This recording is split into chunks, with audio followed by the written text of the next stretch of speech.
Good morning, everybody. I hope everybody's had a chance to get some of the delicious breakfast from the back.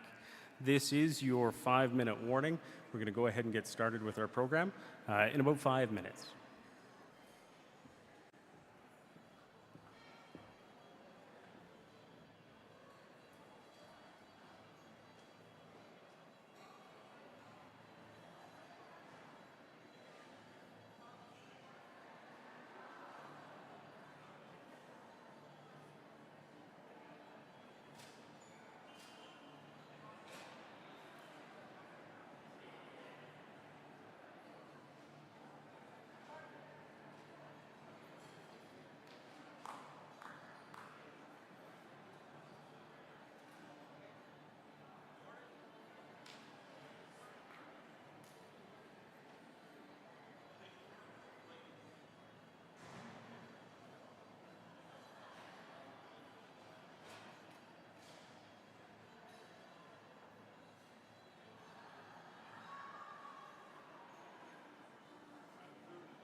And now to see this transformation following the passage of your Constitution into this new process that's driven by our Métis ways, that's driven by you, the Métis people.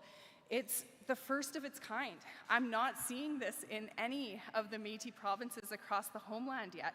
You are ahead of your time, you are leading the way, and this is extremely exciting. So I just wanted to say a huge thank you to all of the work that you've done along the way.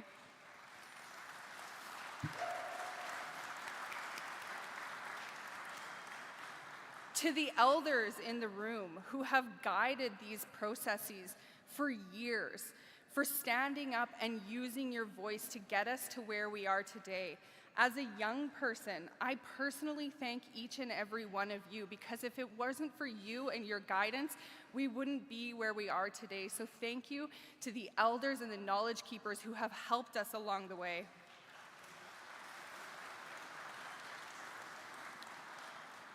I'll keep this nice and short, but I did want to bring just a huge thank you to everybody, all of the citizens within the province of Alberta, for the support that you've given me over the last 3 years in this role as the Métis National Council President. Just a few months ago, I did make an announcement that the upcoming election of the Métis National Council, I will not be seeking re-election. My husband and I are actually expecting our first child.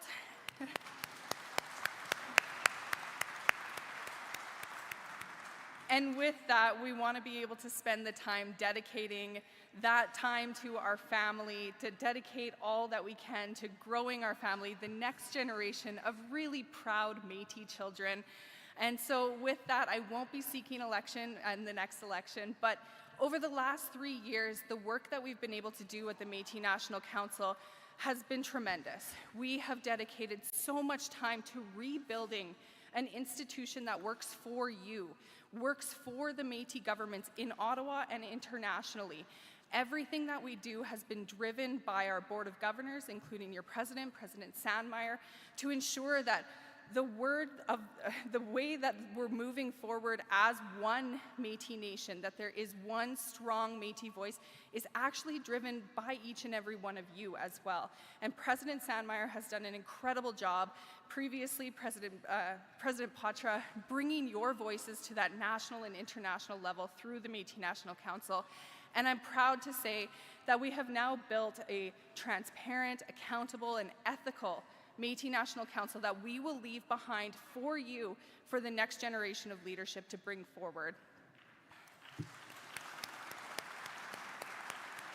So with that, I just want to say thank you for your support throughout the last 3 years, because coming to visit within the province of Alberta, I'm always greeted with such smiling faces, with hugs, with congratulations and great words of support and different ideas, and it's been so wonderful to have that time to visit with each and every one of you. Finally, I just want to say thank you to the council here within the Otipemisiwak Métis government. The work that you're doing is transformative. Keep up the great work, and I can't wait to see you all in the future with my little one aside. So thank you, everyone, and have a great rest of your assembly.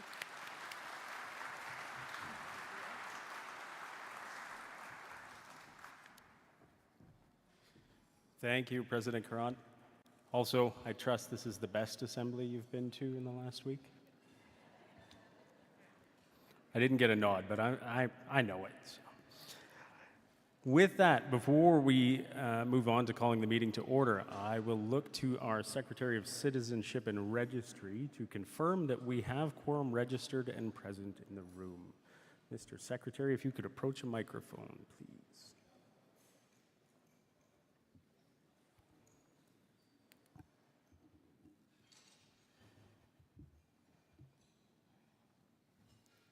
We're going to take a break for 5 minutes and make sure the registry provides that number to the Secretary. So we'll take a break. In the meantime, actually, I will talk a bit about the operational elements of the day. Our Sergeant-at-Arms, as those of you who were here yesterday know, will be Mr. Derek Campbell, CPS officer, who is on secondment to the Government of Alberta with the Hate Crimes Coordination Unit. Our translator for today for the Cree language will be Marlene Larondale. She's located at table 44, waving her hands just over there. If there's anyone today who requires Cree translation, please visit Marlene at table 44. And once I see the secretary rejoining us, we'll go ahead and look for that quorum confirmation.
Okay, thanks for your patience, everybody. I'm advised that it was my fault for writing the wrong time for the quorum call on the notes for the secretary, so I apologize to everyone. Eventually, I'll get stuff wrong too, apparently. Mr. Secretary, do we have quorum in the room? Yes, we do. Mr. Chair, my name is Joe Shiniski, and I am the Provincial Secretary of Citizenship and Registry.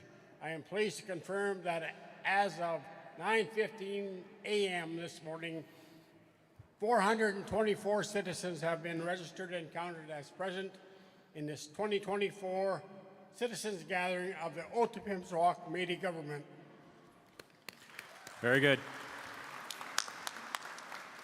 I declare that quorum is established and recall our meeting to order. There have been adjustments to the agenda order for this afternoon compared to the agenda that was on your table. None of the elements have changed.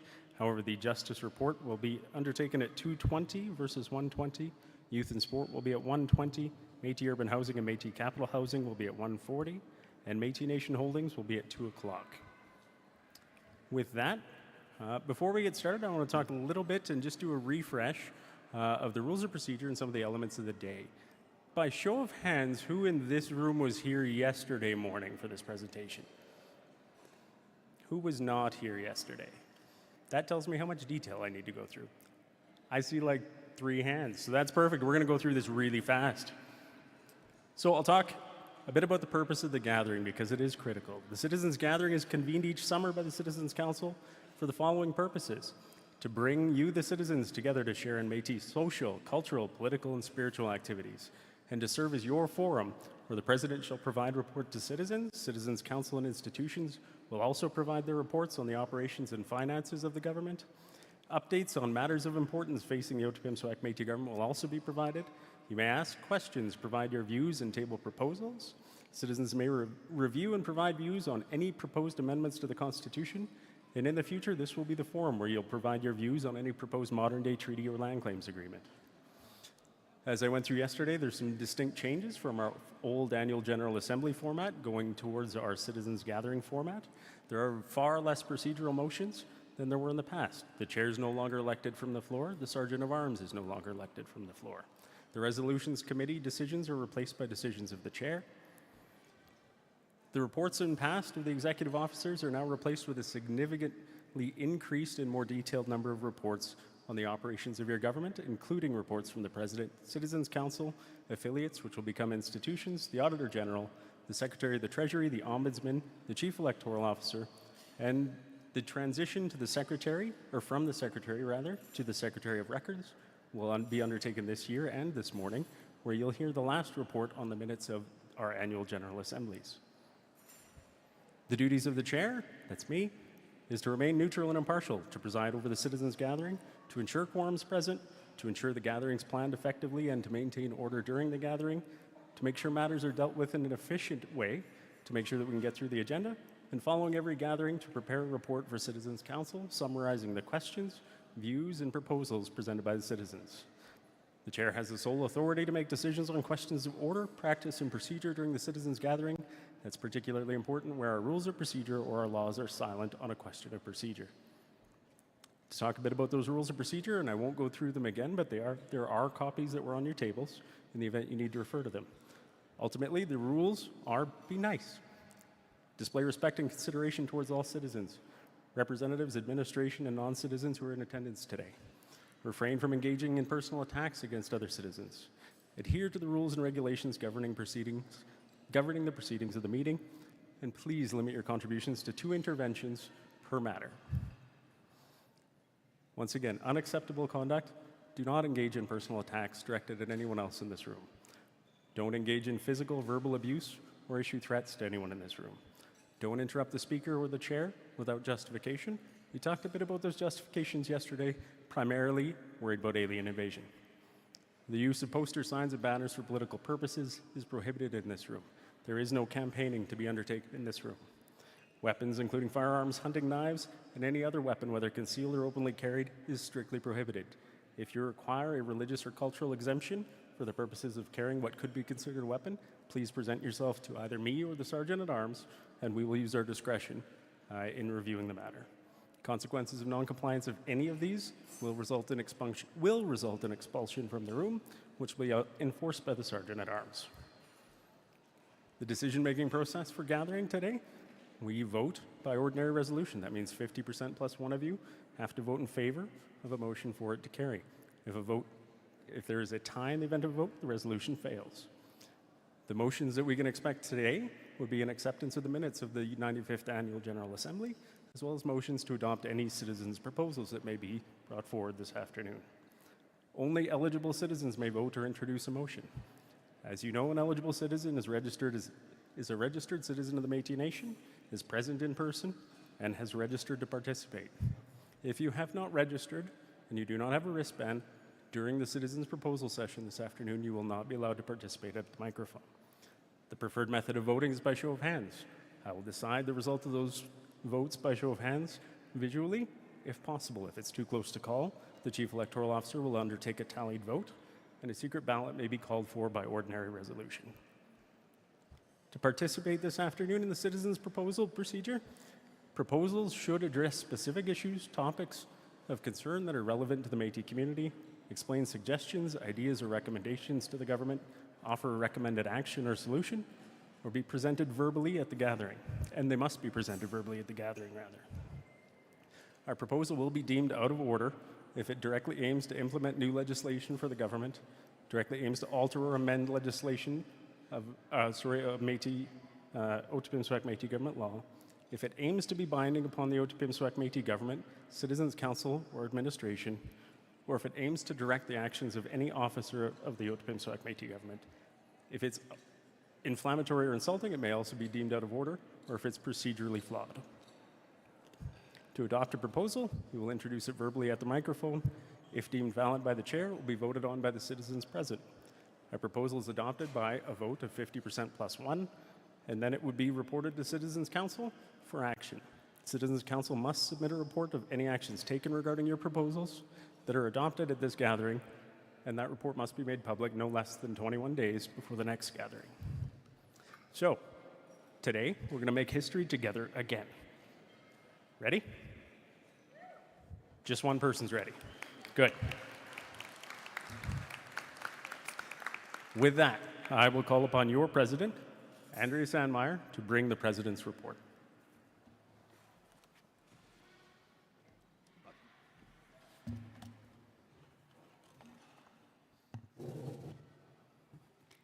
Good morning, everybody. Great to see so many faces again today. Thank you all so much for coming.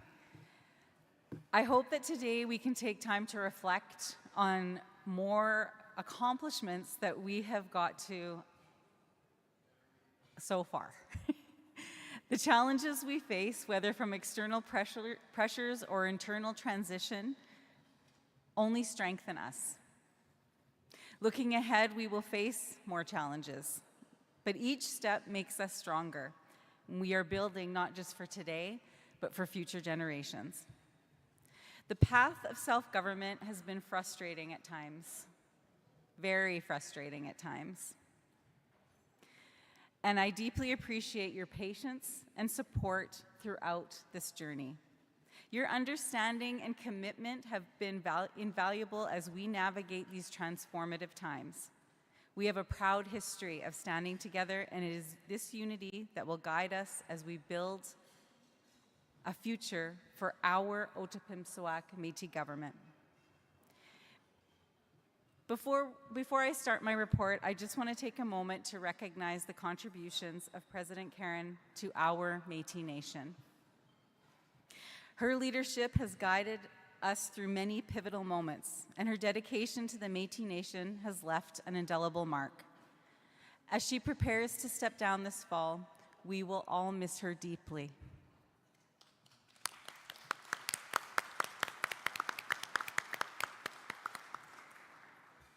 In recognition of her service, the Otipemisiwak Métis government will be gifting her a beautiful beaded belt that is currently being crafted by Orlean Lizotte. We don't have it for you today, but we will be getting it to you shortly.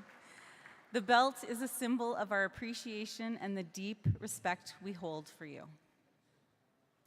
Thank you so much for your service, President Karant. Thank you.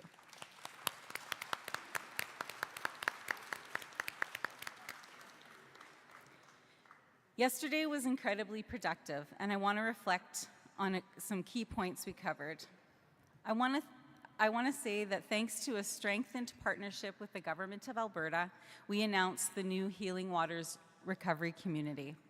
This recovery community will be a sanctuary to achieve a brighter future for those that are grappling with addiction and substance abuse. It is also a testament to that what can be achieved when we work together to create a better future for Métis people in this province.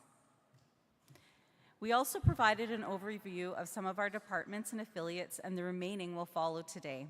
I want to thank you for your attention and your active participation yesterday. Your engagements, your insights, your questions are invaluable as we navigate this transition and our new government together. Today we will delve deeper into our ongoing initiatives and plans for the future. Our discussions will include updates on the development of our governance structures, new projects, and the continuous efforts of our various departments. After a morning of hearing about our department reports, we will break for lunch. This is time not just for refueling, but for an opportunity to connect, discuss, and build relationships. We will reconvene to continue with our reports, followed by your proposals, our citizens' proposals. Your input is invaluable as it helps us guide our decisions and ensures that our government reflects your needs and aspirations. Then we will conclude the day with a closing prayer. Throughout the day today, we have arranged children and family services activities, youth activities, a trade show, an artist's market, and an elders lounge. These spaces are designed to engage, entertain, and provide a platform for showcasing the talents and contributions of our community members. This evening, the doors for our banquet open at 5:30, and again, we will be having a 50-50 to support the Métis Education Foundation. Following dinner, we will celebrate some outstanding contributions that our citizens have made. This will be a wonderful opportunity to relax, enjoy, and celebrate our heritage and our achievements. I also want to take a moment to recognize the efforts of our volunteers, of our team at the Otipemisiwak Métis government, and the leaders who have tirelessly worked behind the scenes to make this gathering possible. Your hard work is what made this weekend possible. Please give them a hand.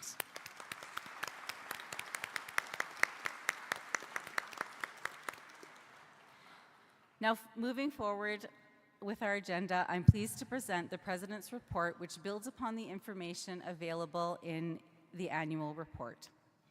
The Métis people of this province have a long history of hard work and determination. Our government is here to build on that, working hard to ensure your voice is heard, your rights are honored, and your needs are met. Transparency and accountability are vital to this path forward, and that's why today I encourage everyone to review our annual report called Weaving the Threads of Self-Government. Like the threads that hold together the sashes of our Métis heritage, each initiative, project, or program that has been launched, developed, or expanded upon will enrich the fabric of our self-governing nation. In this regard, our report captures the full scope of our efforts to enhance the service delivery of our citizens.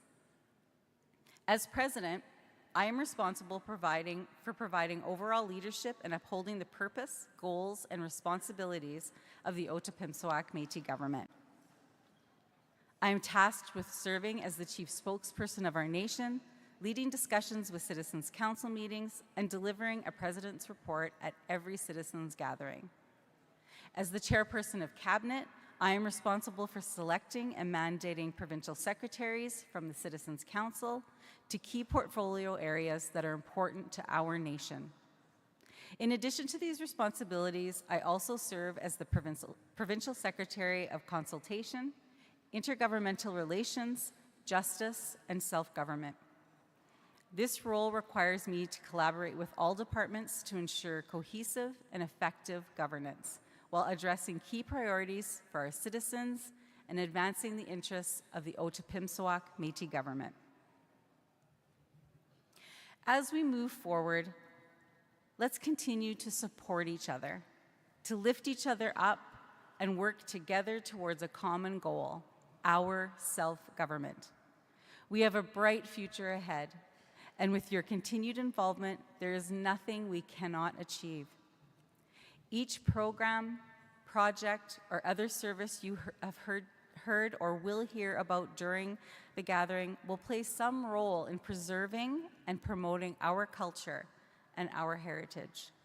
They will foster a renewed sense of hope, pride, and identity among our citizens. And they provide us with a stronger foundation to advance the interests of our people, of every one of you who are here today. I look forward to the continuous possibilities that lie ahead, guided by our shared values of unity, integrity, and inclusivity. Our journey is far from over, and the path ahead will require continued resilience and hard work. I, along with our entire Otipemisiwak Métis government, remain committed to leading with integrity, transparency, and a commitment to the well-being of our people. To all of our leadership, district captains, citizens representatives, our citizens, and staff, I want to take this opportunity to thank you for all that you do.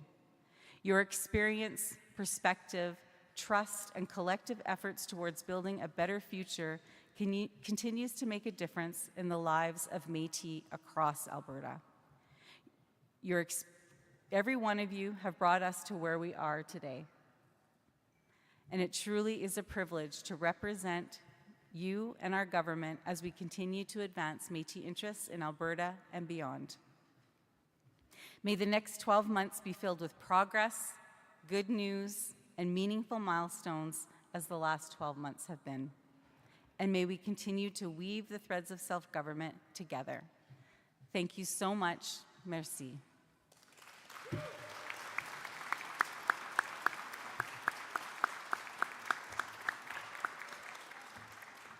Thank you so much for that report, Madam President. Are there any questions this morning to the President's report?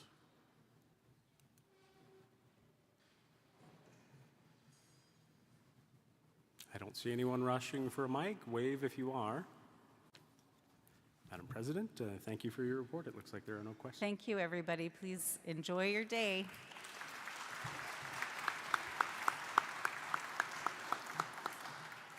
I'll now call upon your Secretary of Records, Secretary Shannon Dunfield, to come and deliver the Secretary's report.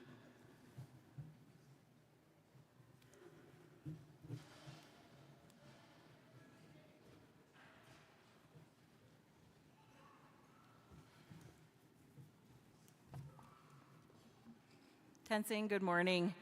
I have some good news and I have some bad news. The good news is my report is really short. The bad news is I do have to fill it up for the next 15, 20 minutes, so you're gonna just hear me talking randomly about amazing things. I'm just kidding, actually. I'm not gonna do that to everybody. We're gonna try to move this along really quickly. I wanted to share a little bit about myself and who I am and where I come from, because that's the way I was raised and that's the way I was taught by my kukum and my mushum growing up. You always share who you are so you can build those kinship ties. I live in Grand Prairie on the traditional territory of Treaty 8 with my husband, Ken Dunfield. We are the proud parents of two amazing kids, Tishoni and Coda. Although I call Grand Prairie home, my heart belongs to my home community of Kelly Lake, which is a small Indigenous community about 45 minutes west of Grand Prairie, just over the BC border, where I grew up with my family out on the land. When I say out on the land, I grew up in a home with no running water, no electricity, and an outside toilet till I was 15. On my dad's side, I'm a Belcourt and a Gaucher. On my mom's side, I'm a Gladue and a Whitford. And on both sides of my family, I can trace my Métis roots for generations back to the early 1700s. In 2011, I decided to pursue higher education, and in 2013, I completed my Master's of Arts in Leadership from the Royal Roads University. Although many have come before me in my community in gaining their bachelor's degree, I am proud to share I was the first in my family and in my community to achieve their master's. Thank you. Throughout my career, I have worked in education, health, and not-for-profit. In all of my roles, I have worked with our First Nation and Métis communities, families, and children. Prior to me running for the Otipemisiwak Métis government, I was the manager for Indigenous Health for Alberta Health Services North Zone. One of the most rewarding things in all the positions I have held is building meaningful relationships with our Indigenous people, community, elders, and leadership. I am blessed to learn from our people, and this fills my heart and soul. I am a passionate volunteer, and currently I sit as the chair of Indigenous Sport Council of Alberta, where I was the first Métis to be elected in this role in 2018. One notable accomplishment is that for the first time in Alberta history, we hosted the 2024 National Aboriginal Hockey Championships in Grand Prairie, which took place this past May. In 2020, I made history as the first Métis to be elected as president of the North American Indigenous Games Council, which is an international,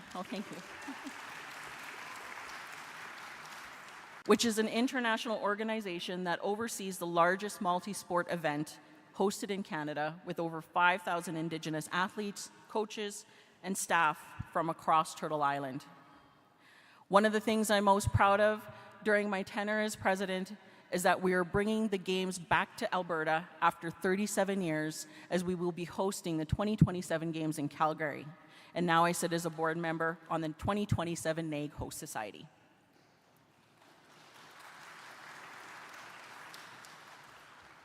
This past Wednesday, I completed my three-year term as a senator at the University of Alberta. During my 3 years, I was the only Indigenous representative at the Senate. This was an amazing learning opportunity, and if anyone is ever interested in applying to the Senate, please feel free to contact me, and I would be happy to share my experience with you. I never thought I would enter Métis politics, but in 2017, Elder Angie Criar said to me, "My girl, I need your help." And since then, I have been blessed to learn from one of the best. When I was asked to run for District 13 of the Otipemisiwak Métis government, all I could think of, and I think a lady mentioned it yesterday, May the odds be ever in my favor. I am I am honored to serve as the citizens' representative for Grand Prairie Métis District, and I am honored President Sandmeyer entrusted me with the role of Secretary of Records. I do want to say that I could not do this without the amazing team that supports me throughout all of this work. One of the things I have learned over the years is I really dislike data, but one of the things I figured out that was like a light bulb that went out for me is, as a provincial Secretary of Records, that's all I deal with is data. So thank you, President Sandmeyer. But I do want to say thank you to our self-government team, the entire team who has tirelessly supported me in this role, not only myself, but our entire council in taking care of us.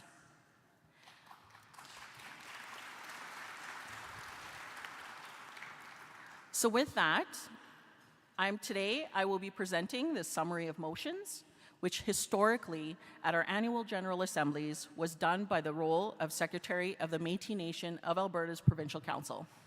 I stand here today as the appointed Provincial Secretary of Records for our Otipemisiwak Métis government and will take the role of presenting the 2023 summary of motions as we transition from last year's AGA to this year's Citizens Gathering. Next year, as outlined in the Self-Government Act, our whole Citizens Council will prepare a report on any actions taken by the Citizens Council in relation to the proposals adopted at this year's Citizens Gathering. The Chair will ensure this report is public before the gathering. So here's the summary of motions for the 2023 Annual General Assembly. The following is the ordinary resolution of the 2023 Métis Nation of Alberta Annual General Assembly regarding Métis settlements.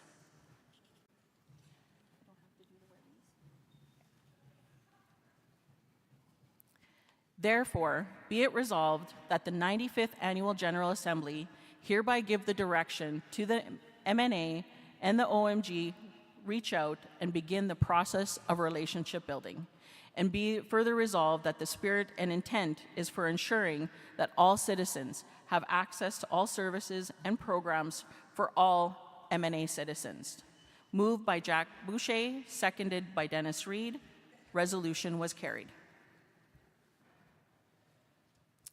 An update regarding this ordinary resolution. The Otipemisiwak Métis government has begun the process of relationship building with the Métis Settlements General Council. Multiple meetings have happened on initial discussions, and the process is ongoing. Following the general election of the Otipemisiwak Métis government, and with consideration of the special resolution passed in 2023 at the 2023 Annual General Assembly, President Sandmeyer created a dedicated portfolio of the Otipemisiwak government cabinet. The Secretary of Métis Settlements and First Nations Relations, Karen Collins, presented yesterday on the details of her mandate and the progress that has been made within her portfolio area, as well as building out better relations with First Nations. She's also begun the process for relationship building with the Métis Settlements General Council together with President Sandmeyer. The Otipemisiwak Métis government is committed to ensuring that, when possible, all citizens have access to services and programs they need. Special Resolution Number 1. Furthermore, there was a special resolution at the 2023 Métis Nation of Alberta Annual General Assembly. This special resolution regarding amendments to the local or regional council bylaws to be ratified and confirmed under certain circumstances in order to streamline the transition from existing local and regional councils to district councils. However, update on this special resolution will be addressed in the Self-Government and Transition Report later this morning. Thank you very much.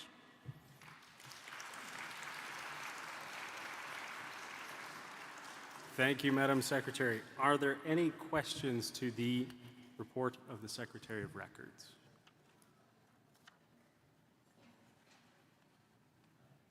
I think they got tired of me talking all afternoon yesterday. You've blown them away, Madam Secretary. In that event, before you leave, Madam Secretary, can I ask for a motion from the Assembly to approve the minutes of the 95th Annual General Assembly of the Métis Nation of Alberta Association, please? No, I can't. We need a motion to approve the minutes of the 95th Annual General Assembly of the Métis Nation of Alberta Association as presented.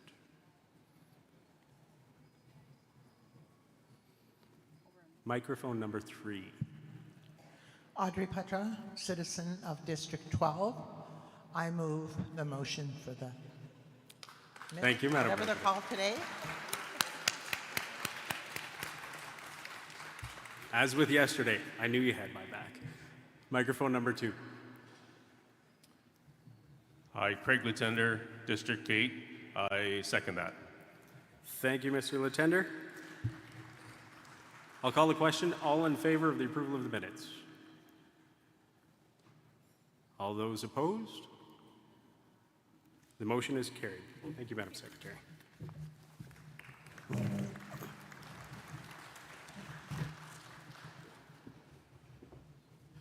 So moving along in our agenda, it is my distinct honor as the chair of the Otipemisiwak Métis government to deliver the initial reports of the Ombudsman and Judicial Tribunal. The reason the chair is delivering these reports is because the Ombudsman and the Judicial Tribunal were stood up by Citizens Council and appointed and are beginning their work now as they're developing their processes. So I will go through the decisions of the Citizens Council and the summary of where we're at on the Ombudsman and Judicial Tribunal at this time. So, Philip Worth was appointed by the Citizens Council in 2023 to serve as the Ombudsman of the Otipemisiwak Métis government. The Ombudsman is an arm's-length officer of the Otipemisiwak Métis government and oversees investigating complaints, mediating disputes, and making recommendations to the Otipemisiwak Métis government and its institutions regarding the resolutions of complaints. Phil's a descendant of the Red River at Winnipeg, Manitoba. Many of his relatives worked in the fur industry in Western Canada dating back as far as the 1700s. He was born in Uranium City, Saskatchewan, spending his youth in Saskatchewan. He graduated from university with a bachelor's degree in education and taught at the Red Earth Cree Nation in northern Saskatchewan. In 1997, Phil moved to Edmonton to join the police service, where he retired in 2022.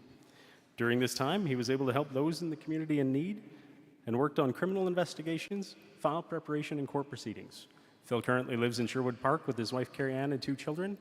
Hockey has always been a big part of his life, with playing, coaching, and being involved with his son's teams. He's fortunate enough to be involved with the Métis Nation of Alberta's hockey program, which has been an exceptional experience for him and his family. Phil also enjoys hunting and fishing, and has for his entire life, and enjoys passing that culture on to others.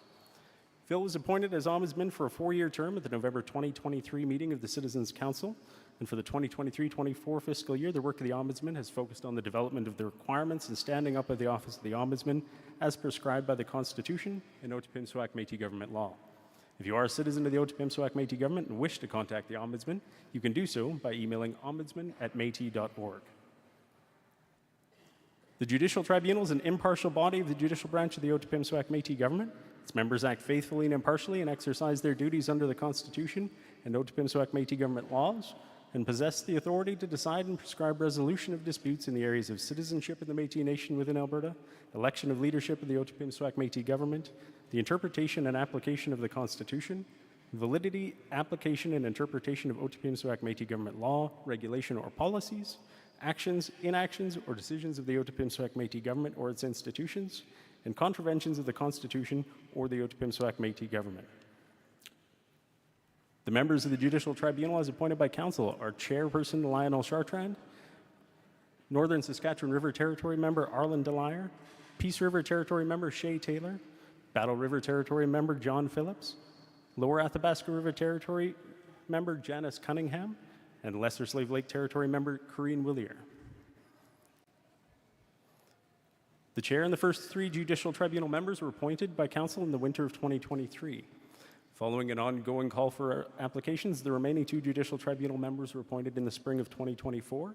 They've undertaken a number of onboarding sessions and rules of procedure workshops and expect to begin hearing matters as soon as the fall of 2024. If you're a citizen of the Otipemisiwak Métis government and wish to lodge a grievance or file a complaint to the Judicial Tribunal, you can do so by making an application to the Tribunal via email at judicialtribunal@métis.org or by mail at the address that's on the screens before you. That concludes the reports for the Ombudsman and the Judicial Tribunal, but I will at this time just ask if the Ombudsman, Mr. Phil Worth, is in the room to stand and be recognized. He's sleeping in today, I guess. Oh, no, he's at the back there. He's waving way back there. So the Ombudsman's at the back. And I'll ask the members of the Judicial Tribunal who are present today to also stand to be recognized. Very good. Take a look around the room. These are your colleagues who are the officers and Judicial Tribunal members of our government. I will turn it over. Are there any questions in respect to the development of the offices of the Ombudsman or the Judicial Tribunal this morning? Going once. Going twice. Then that concludes the report of the officers and Judicial Tribunal. Thank you.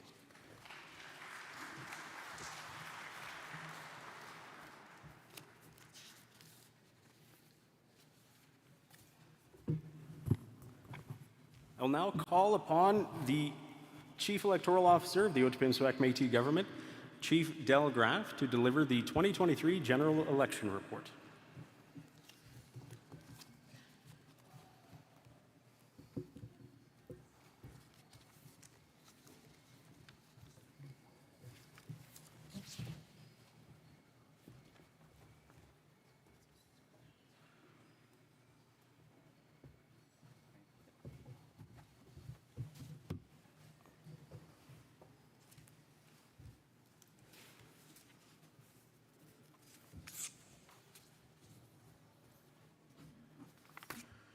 Good morning, and thank you for the opportunity to meet with you to present the Chief Electoral Officer 2023 Ottawa Métis Government General Election Report.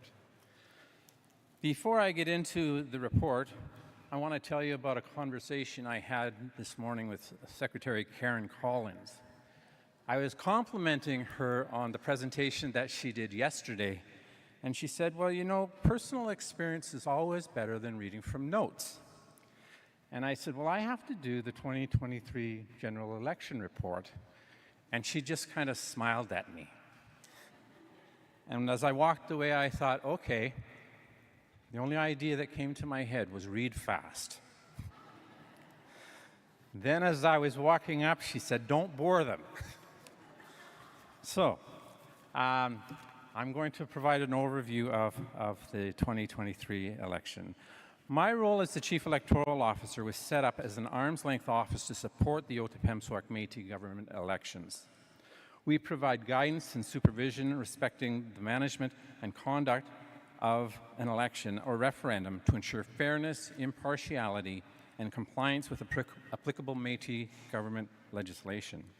The Elections and Referenda Act requires me to attend citizens' gathering following an election and present the Chief Electoral Officer report to citizens. In this morning's presentation, I'll identify some key touch points that preceded the election, including some of our preparation activities. I'll provide some information about nominations and candidates, about voting and election results. I'll discuss Métis citizen involvement both in terms of this election and some ideas for how we can support greater citizen participation in future elections. And I'll also talk about some of the foundational strengths we saw in the election and positive pathways we need to continue to build on. I'll discuss some learning from this experience from some of the other areas of concern that were raised through complaints and other feedback we received, and where additional attention could be helpful. And finally, I'll speak briefly about some priorities we see as important for my office to prepare for in future elections. In November 2022, the Ottawa Métis government constitution was ratified in the largest Indigenous ratification vote this country has ever seen. The overwhelming support for the referendum firmly established the Constitution as a cornerstone of self-government. It's important to note the many years of work that preceded this result. There's been discussion about this being our 96th annual meeting. And I know if it wasn't for all of those efforts in all of those meetings, we wouldn't be where we are today. It's also important to recognize the efforts of groups like the Constitution Commission, who engaged with communities and encouraged Métis citizen participation in the development of the Constitution. In May of 2023, a special resolution was passed to support the changes required to the objects and bylaws to enable the first general election of the Otipemisiwak Métis government. In June, the Elections and Referenda Act and the Campaign Finance Regulation were approved, and finally, on June 30th, 2023, the notice of vote was issued for the general election. The notice of vote is in the Chief Electoral Officer report, which you can find on our website at métiselectionsab.ca. We set up the Chief Electoral Office, hired staff for the office, and developed communications channels, including a website, toll-free access, and elections email contacts. We also prepared the processes for 3 voting methods. Eligible Métis citizens 16 years or older could cast their vote by mail-in ballot, electronic ballot, or in-person ballot. There were 41 voting locations identified throughout the province. Locations in the election were similar to those that were used for the ratification vote. Larger centres had voting stations that were open for 3 days, and smaller stations were open for 1 day. All voting stations were open from 8 a.m. to 8 p.m. The specific location and days for in-person voting are also in the Chief Electoral Officer report. The voting period was established from September 13th to 19th, 2023, and there were some anticipated timing differences depending on the voting method used. Nomination packages were available for 3 provincial positions: President, Women's Representative, and Youth Representative. There are also nomination packages for 22 citizens representatives, 1 for each district. And there are nomination packages for 5 district captains: Rocky View Métis District, Calgary Elbow Métis District, St. Paul Cold Lake Métis District, Athabasca Landing Métis District, and Wabasca Desmarais Métis District. There were 170 nomination packages sent out to citizens. A number of people requested multiple nomination packages. We received back a total of 67 nomination packages. There were 10 packages that did not proceed to candidacy. 57 nominations proceeded to declared candidacy, including 2 conditionally declared candidates, and 4 candidates withdrew before the commencement of voting. The certified voters list included 54,879 eligible voters. An eligible voter is a Métis citizen 16 years of age or over before the close of voting. The number of voters who cast ballots was 8,060. The number of ballots cast was 13,494. Each voter, depending on their district, was eligible to cast between 1 and 3 ballots. There were 6,112 mail-in ballots, which was 45% of the total. There were 3,991 electronic ballots, which was 30% of the total. And there were 3,391 in-person ballots, which was 25% of the total. This is consistent with the ratification vote for the Constitution, where mail-in ballots were the most frequent method of voting, followed by electronic, then in-person. This consistency is important to note for the future. This chart breaks down the voter turnout per district. The percentage of voter turnout was determined by how many citizens voted out of the total number of eligible voters in each district. You can all look to see what your voter turnout was in your district. The overall participation rate for the elections was 14.7%.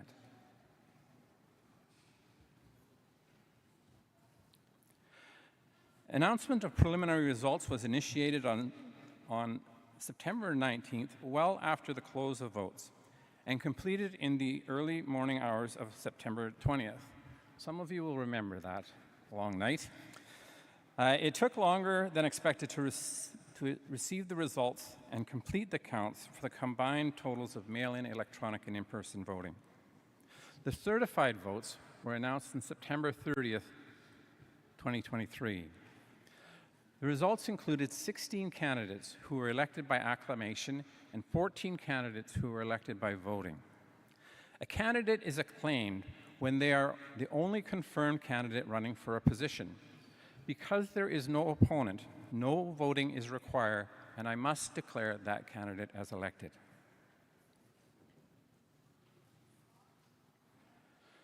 The 2023 general election provided us with an opportunity to place emphasis on hiring Métis citizens to work at this election. It was an issue raised with us after the ratification vote in 2022. During the annual General Assembly in August of 2023, we collected 53 applications from citizens and talked with hundreds more to encourage them to work and vote in the election. We also encouraged M&A staff to share elections job postings with citizens and gave preference to M&A citizens who applied for elections jobs.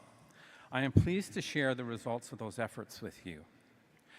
Our leadership in the 2023 election staff was comprised of 7 returning officers.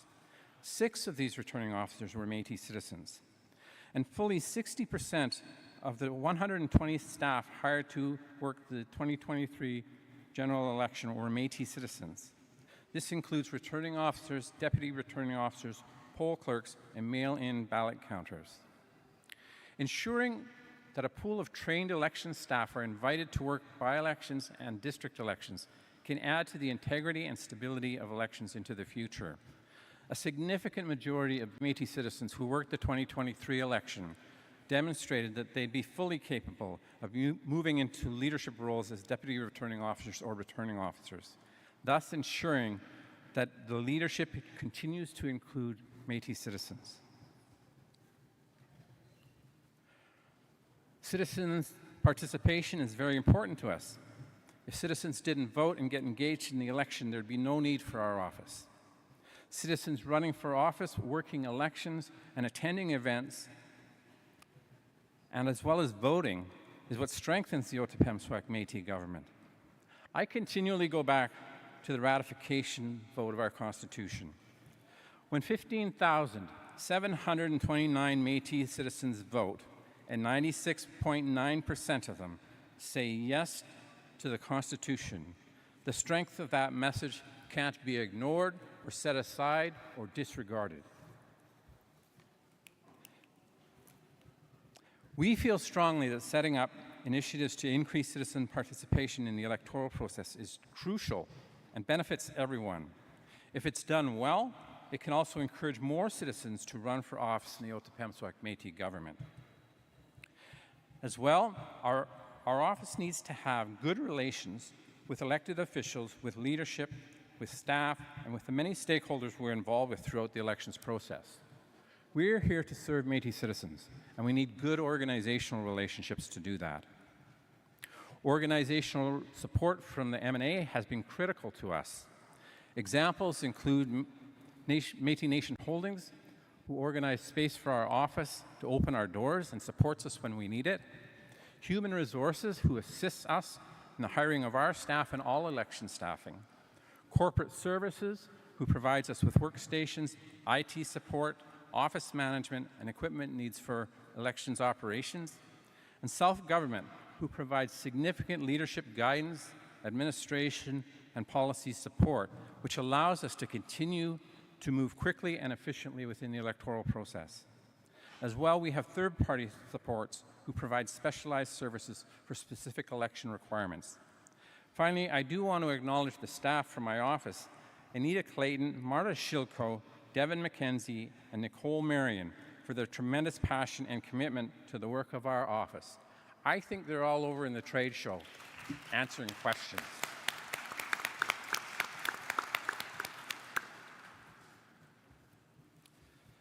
The 3 voting methods used in the general election were consistent with results from the ratification vote for voter participation. In fact, voter participation more than doubled from the previous election where only one method of voting was used. In my view, continuing to offer multiple methods of voting will increase voter participation further and also enables accessibility to more Métis citizens in elections. Training sessions were provided to all of our volunteers leading to the general election, both in person and online. Our attendance in the training allowed us to identify areas of improvement, and we're working to ensure that our training includes a more hands-on experience into the future. These are pathways of strength to build on. Some of the areas we think it's important to focus on in the future includes district boundaries. It's important to have clear and accessible information about district boundaries for Métis citizens. While initially there were many calls to our office about district boundary concerns, the inclusion of an online mapping tool for citizens to identify their district made a big difference and reduced the number of calls that we received. There still remains a significant need for increased clarity regarding district boundaries for citizens in elections. Registry is also a critically important part of elections and has a clear connection to districts. The value of citizens having accurate information with registry is an important area for future focus. So much of what happens in elections depends on citizens having up-to-date and accurate information in registry.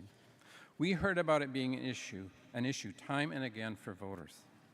Registry extended their hours to support citizens who are having difficulty, which was very helpful to all of us.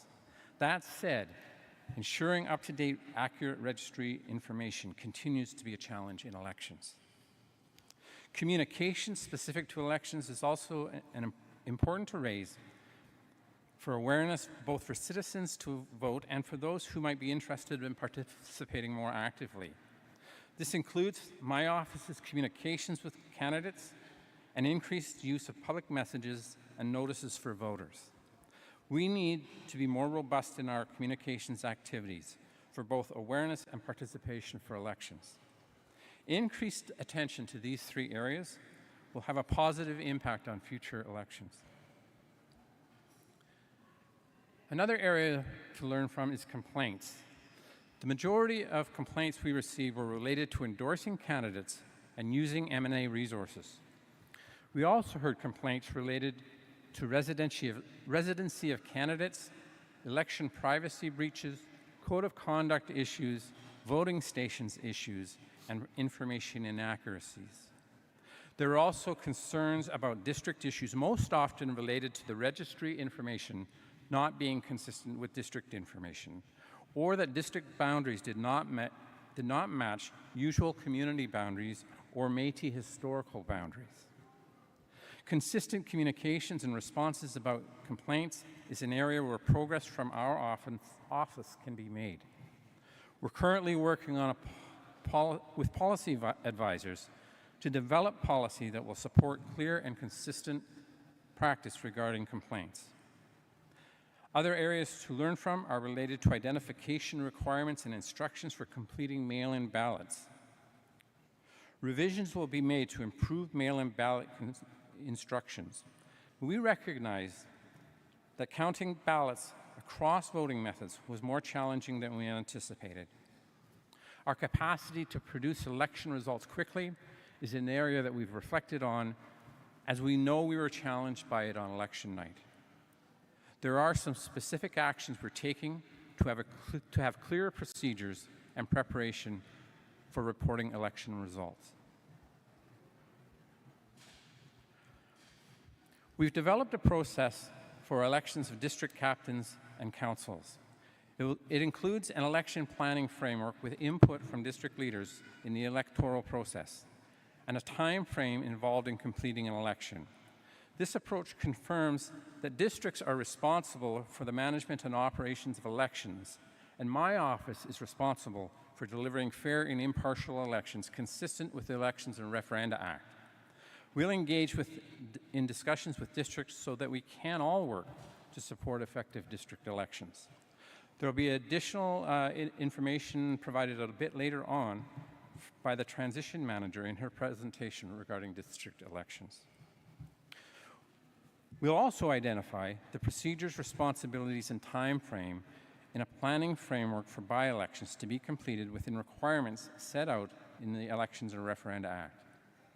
And finally, our office will utilize a policy framework to support developing, planning, and delivering election services. Because we're in the early stages of growth, attention to internal policy is both timely and helpful to ensure our development is intentional and consistent.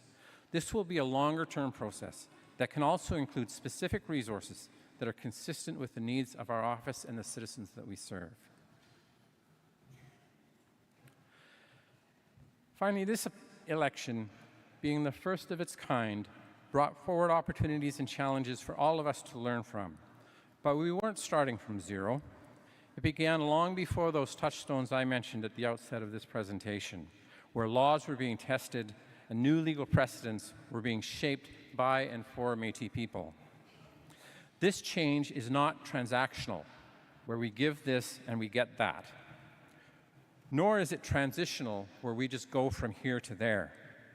This change is transformational, in that at both the individual and collective levels, we're not the same as before. The pace may be challenging, and we may not know exactly where it will take us, but none of that stops us. We know that we're on the right path for us, and we know that no matter what, we're on our way to a better place as a people. In my view, it's because transformative change brings us closer to the values and fundamental beliefs we know to be true. Before I move to my final slide, I would like to provide a short introduction to it. This is a slide that was put together by Carmen Hatfield, who many of you know, and I think she's in the room here today. She's over there. It provides some reflection about our flag and about who we are as Métis people. The picture is one that Carmen took with her cell phone at her very first annual General Assembly at Métis Crossing. I think it's a fitting way to conclude the presentation, and I invite you to follow along as I read it. In 1814, Alexander MacDonald from the Northwest Company presented the Métis Nation with a flag that we, the Métis citizens, are still flying with pride. Have you ever thought about the infinity symbol? Infinity means boundless, without an end. In 2023, we became the Otipemisiwak Métis government, the people who rule themselves. But we are also the people who have continued to fight the battle our ancestors started. We are the people who never gave up on our elders, and we are the people who will continue to create the path for our youth. We are the people that are boundless, without an end. Thank you, and I'll now yield to the chair for any questions or comments.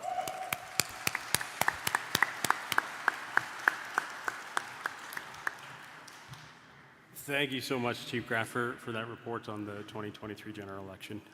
No small feat and no small undertaking, to be sure. Are there any questions to the 2023 general election report? Microphone number 1. My name is Rhonda Baglow, and I'm with District 6. Del, you indicated there's an ongoing challenge with the accuracy of citizen information, and that information is what feeds the voter lists. How do you reconcile the responsibilities of the Chief Electoral Officer to execute the Elections Act, which requires furnishing accurate voter lists, with those ongoing challenges? Thank you for the question. It's a very good one, and it's one that we've been challenged by. When we move forward with an election, the first thing we do is we try to work with registry to have as accurate an election list or a voter list as possible. We refer to that as the preliminary voters list, and it gets provided to candidates when they first are elected or selected for candidacy. Then in the interim between that time and the time that we have to start to do the mail-in ballots, or to start to send them out to citizens, we do our very best to work with registry again to review all of that information and to get as accurate as information as we can. Then just prior to us being able to utilize that information, I certify the voters list to say that's as accurate as I can make this, and then we move forward. That's been our process to date, and we are working with registry to improving upon that. And as you heard from their report, that's an effort that they're making as well. Just to follow up, is there any established margin of error with respect to the accuracy? There is no previous previously established margin of error. But I can tell you that we also took other actions for citizens during the election. So, for example, we at in-person voting locations, we had forms that citizens could fill out that if their information was inaccurate, they could complete the form and have that changed very quickly. And so we did hear from many citizens that that's what needed to happen. When I referred in my speaking comments about registry staying late during the elections time period, that was primarily the reason for that, was so that citizens who had inaccurate information could have that information corrected for registry, and in fact enabling them to vote. Microphone number 2. Thank you, Mr. Delgraff, for everything you did for the election.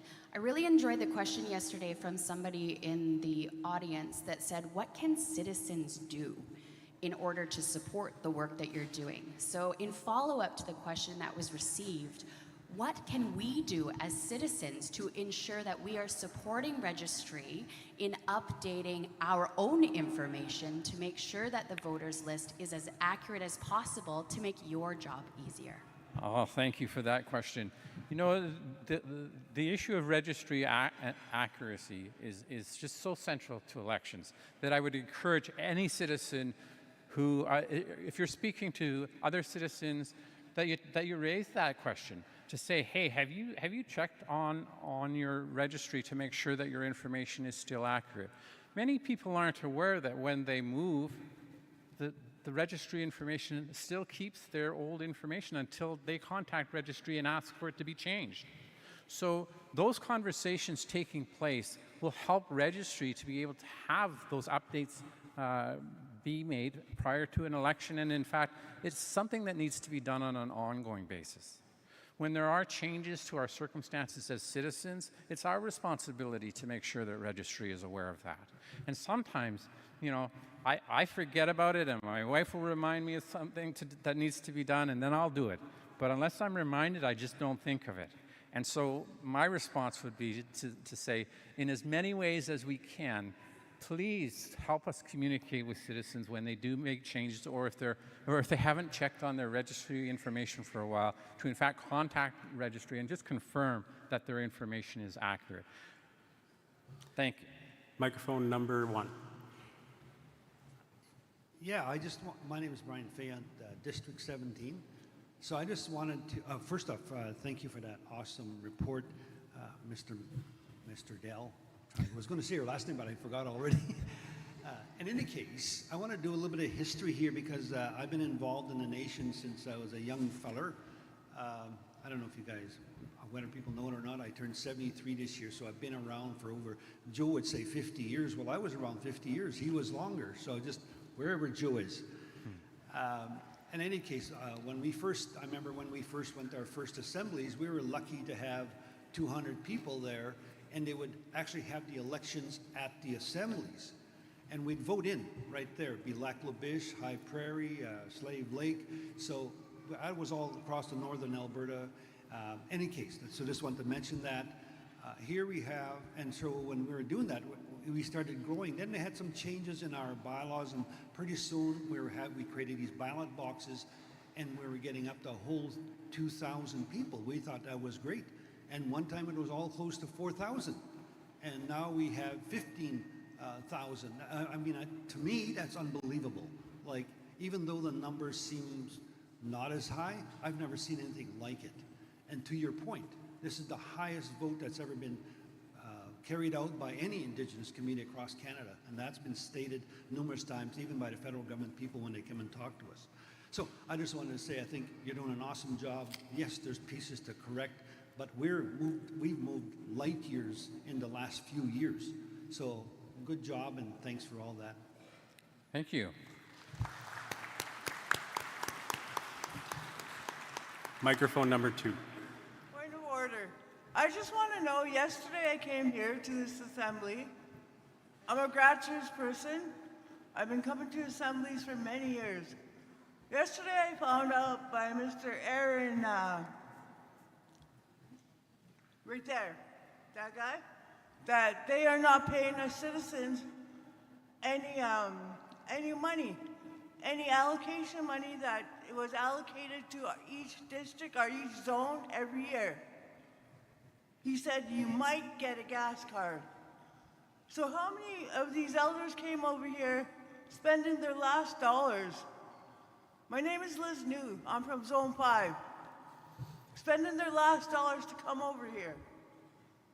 And to find out and get disappointed and saying they're not getting any money to come over here?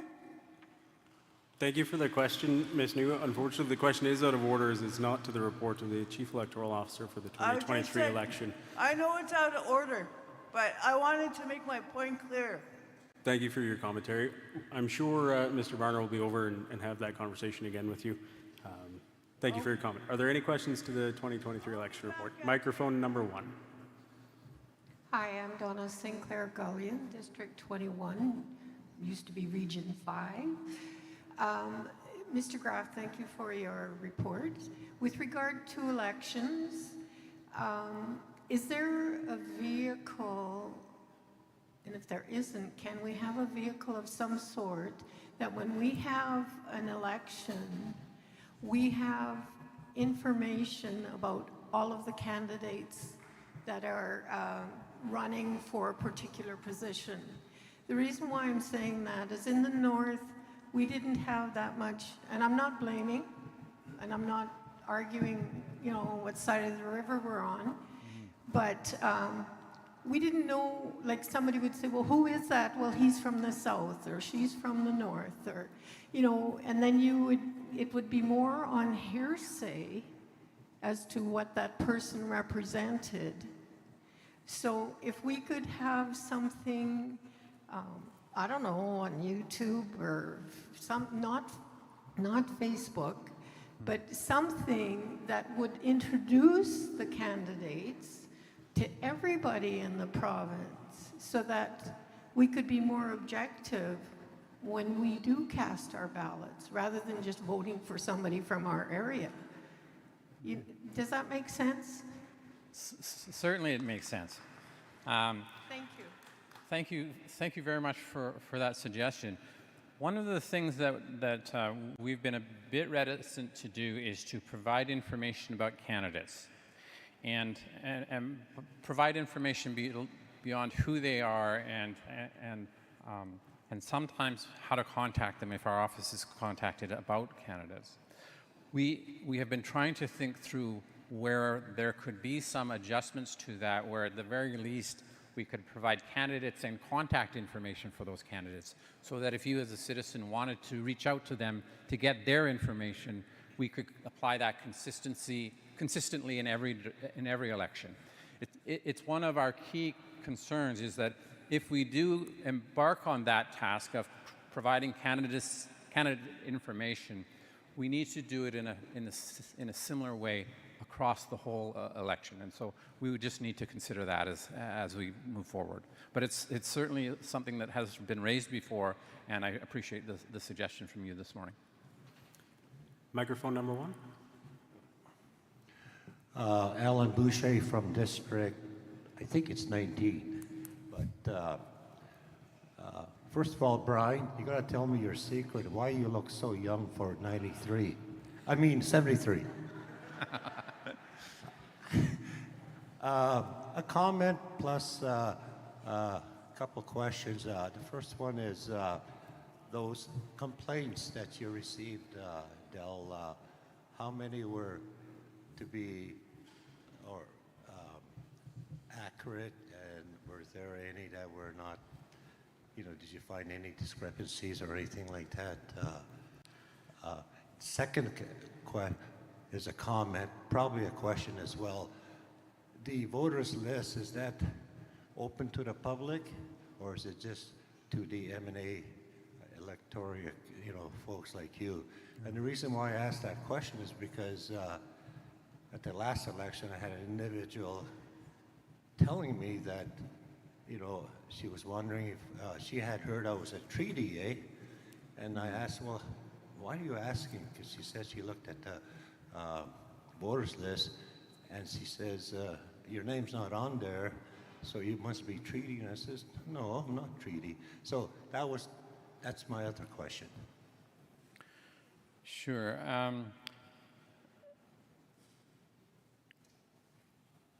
got caught up in your second question, so I forgot your first one. So I might need a bit of a reminder. Let me talk about the voters list, though, first.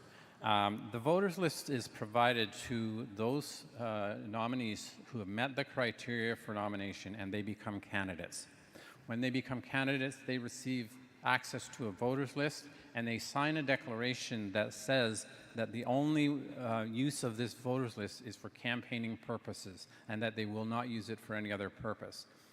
That's the extension, or as far as we extend the voters list access through my office. Okay, well, in this case, that's not what happened. The first question was, the complaints you received, how many were founded and how many were, just complaints without any basis? So one of the things about complaints is that we receive a whole range of different calls from our office. And sometimes people will call and say, well, I have this complaint. I don't know how to get to your website. And so when we tell them how to get to our website, then they say, oh, I guess I don't have a complaint. I'm not making light of it, but what I am saying is that sometimes we have inquiries or questions that come to our office that really aren't complaints. They're just things that people need responses to then move their interests forward. Other times we get complaints about those things that I mentioned. We review the complaints. We will sometimes pursue them and sometimes not. If information is too general, we will not. If it's specific, we will. And that's been our general rule, and it's one of those filters for complaints. Sometimes people will call complaints just wanting us to know that there's something wrong, and they don't want something done in that moment about it, but they want us to pay attention to it for the future. And so we'll have to sift through all of that information to determine which complaints are ones that we pursue, which ones can we respond to right away and provide the information that the person is concerned about, and which ones do we need to pay attention to in the future. When I was raising those areas about attention for us to look to in the future, some of those were related to complaints that we received. And so, for example, we also received a complaint about, or not a complaint, a number of complaints about our ability to provide feedback or to close the communications loop. So when I say we need to have a clear and consistent practice regarding that, that's as a result of complaints. Microphone number 2, and this will be the last question for this area. Sorry, microphone number 1. I can't read that far, apparently. I think Bobby's behind me too, so. Brian, given that you've already asked a question, then perhaps we should let Ms. Paul Alec ask her question. I want to make a couple of comments. So in support of Mr. Dell's comment, we have addressed this issue with District 17, or the young lady that came up.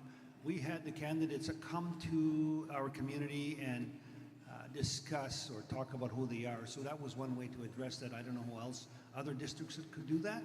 And of course, people get out and campaign and sell, put their paraphernalia forward, their brochures or whatever. It's up to them to do that. So I don't think that is the chief electoral officer's position to start selling people. So I think you have a job for you there.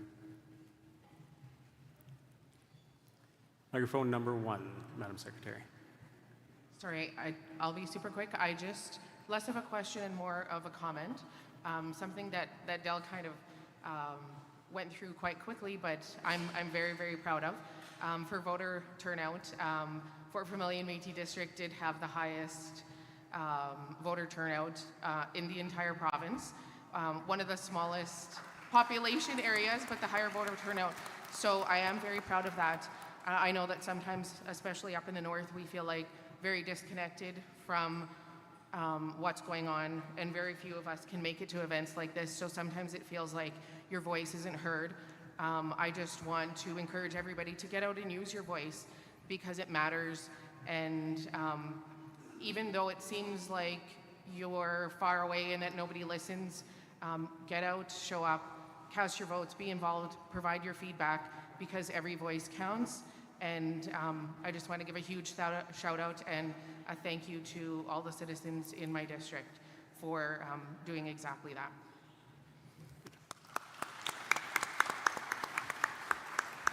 With that, please join me in thanking the Chief Electoral Officer for delivering the 2023 General Election Report. Thank you.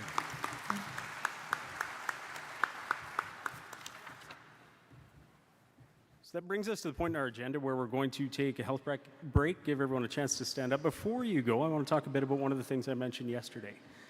Yesterday, we heard comments from all of you, which is the point of this forum, about I think the government should. If any of your comments started with, hey, I think the government should, you can see these ladies at the front table who will help you draft that into a proposal or craft that language into a proposal if you want to bring it forward this afternoon. So just a reminder, if you would like to do that, the clerks and the team at the front would be happy to help you. The trade show is going on in ballrooms 104 to 106, so break time, lunch time, those are great times to go over and see some of those Métis vendors over there. And just a reminder about conversations at the side and the back of the room, because of the way the room's designed, that all echoes all the way up here, and then people can hear those conversations instead of the presentations. So if you are going to have a conversation to the side, which we encourage, please just take it out into the lobby or into the trade show. We will be in recess until 10:45.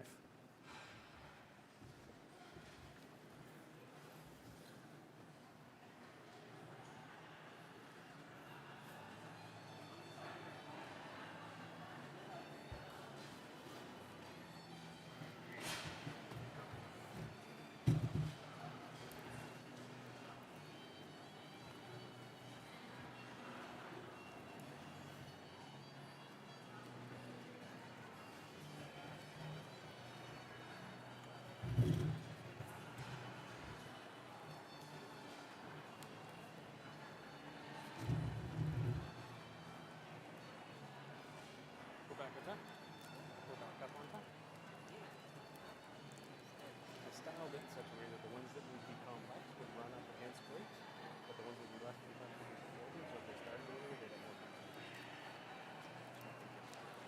Because I knew people were going to be contentious about elections. People were going to be contentious about the stuff done with the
Okay, this is the 2-minute warning to come back to your seats, and we're going to go ahead and get started with the program.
Okay, we're going to go ahead and call the meeting back to order. I recognize that I sent people to the trade show and I saw it myself for the first time at the break, and now I understand why people aren't coming back, because that's pretty interesting and an amazing trade show. I can't believe what's over there.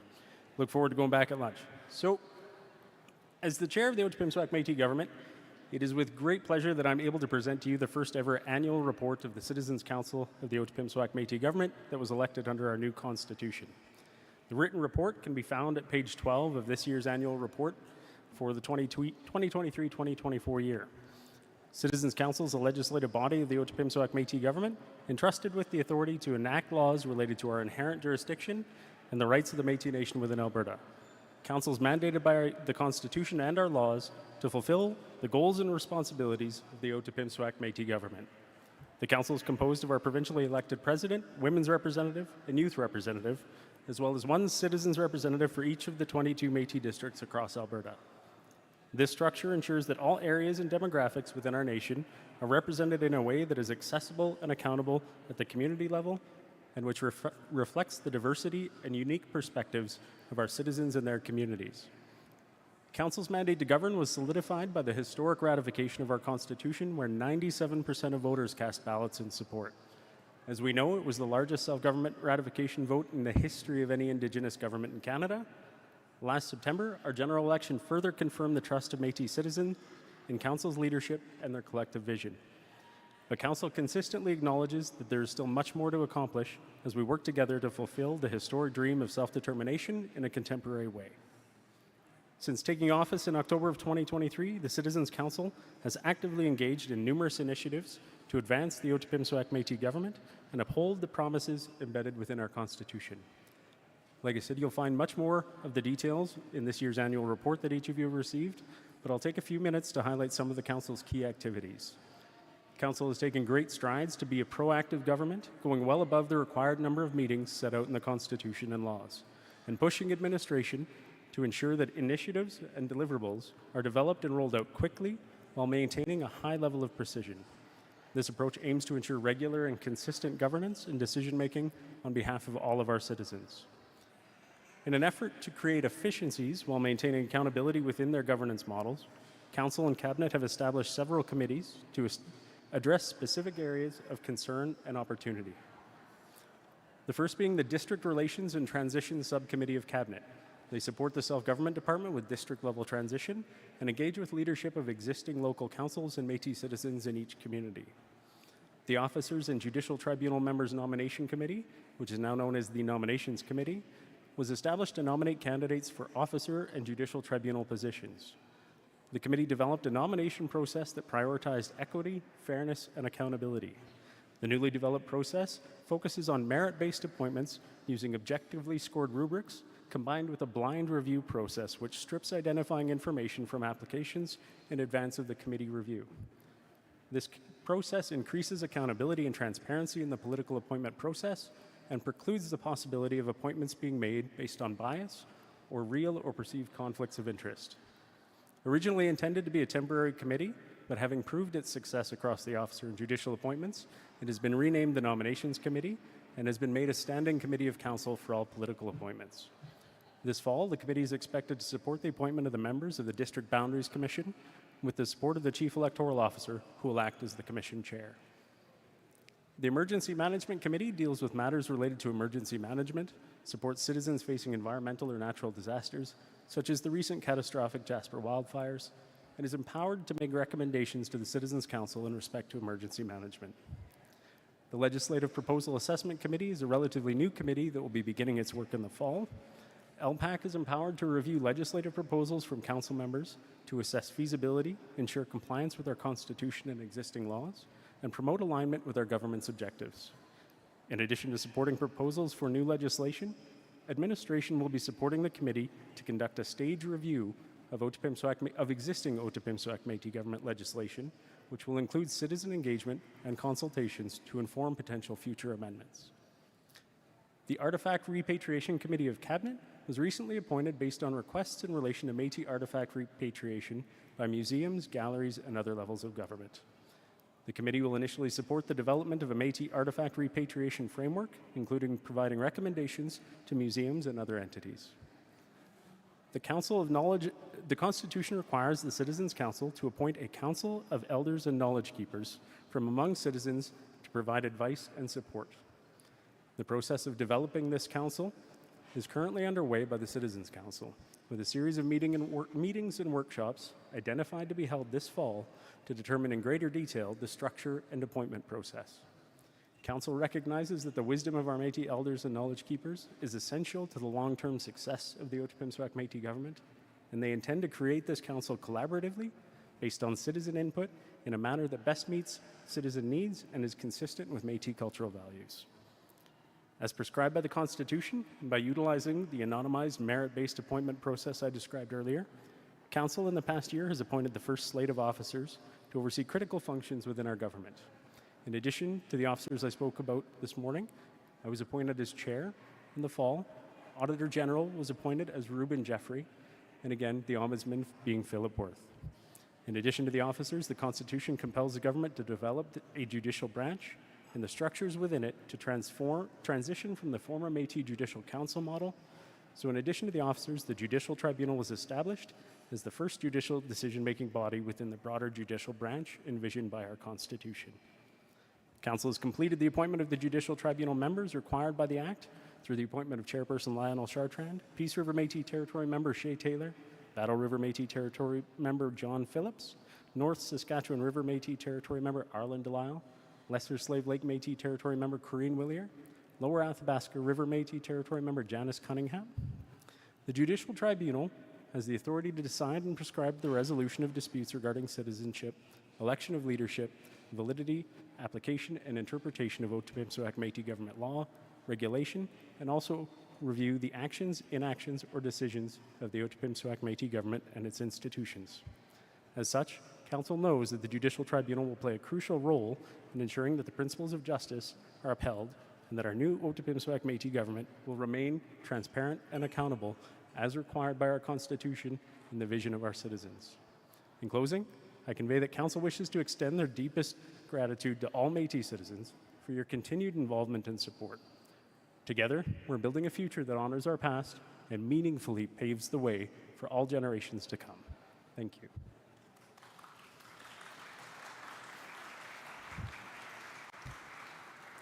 With that, are there any questions to the report of Citizens' Council?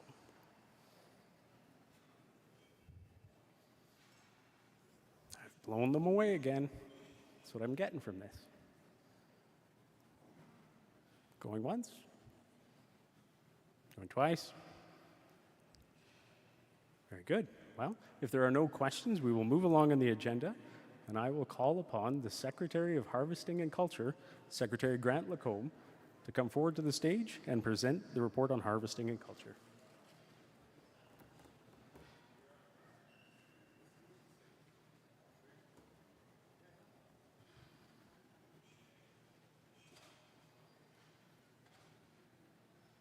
He's coming, I promise.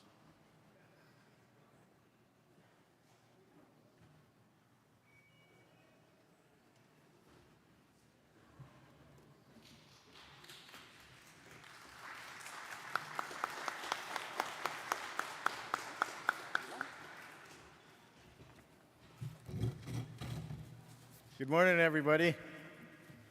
I'm usually not this disorganized, only on stage, not in the bush or on the lake. I know what I'm doing.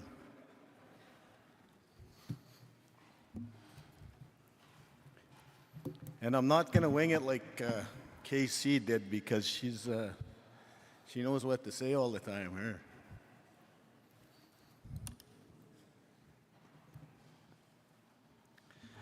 So my name is Grant Lacombe. I have the honor of representing Lesser Slave Lake Métis District 21 on our Citizens Council and serving as Secretary of Harvesting and Culture. As Secretary of Harvesting and Culture, President Sanm has provided me with a mandate to ensure and advance the right to harvest resource of Métis Nation homeland within Alberta. In keeping with our customs practices, traditions, this work includes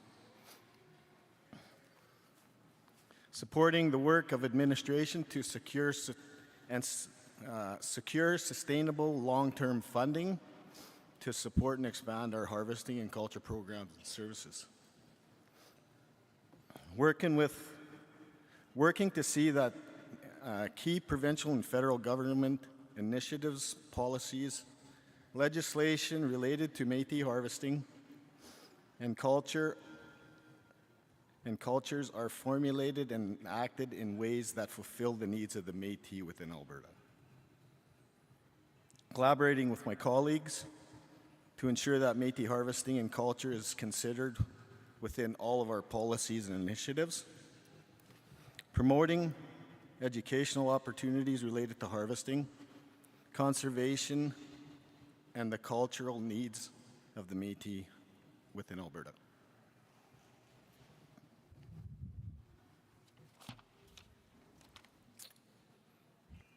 This mandate guides me in my day-to-day work. For example, over the past year, I had the opportunity to participate in 2 Métis culture camps, one in Fort Vermilion alongside Secretary Bobby Alook, and the other in my own district of Lesser Slave Lake, District 21. We're also actively working with the government of Alberta. This is an important one for me. They're all important, but this was a nice add-on, I guess. We're working with the Royal Alberta Museum to repatriate Métis items from that museum. So there. Thank you. So they hold around 19,000 items of Indigenous artifacts. So we're in the process of looking at all of those items to see where they came from, family-wise, areas, all that kind of stuff, to repatriate back to the Métis citizens and put them where they should be.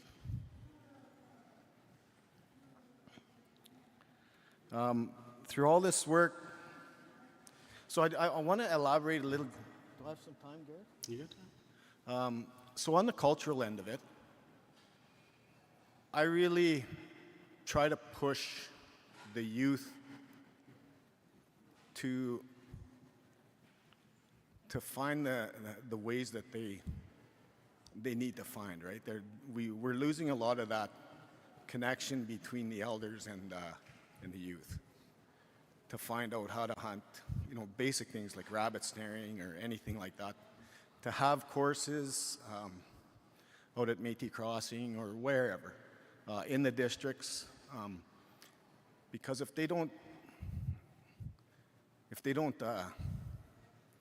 understand what their culture is, and that's a big piece of it, picking medicines, going out with your moshimmer, cook 'em, stuff like that.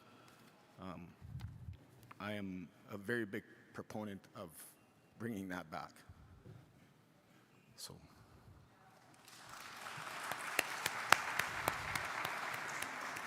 So through all this work, I've had the opportunity to work closely with our harvesting manager, Craig Latonder.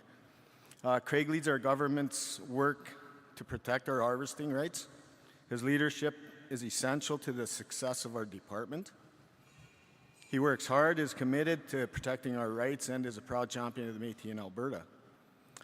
And I'm privileged to work with him daily to advance our interests of the Métis citizens.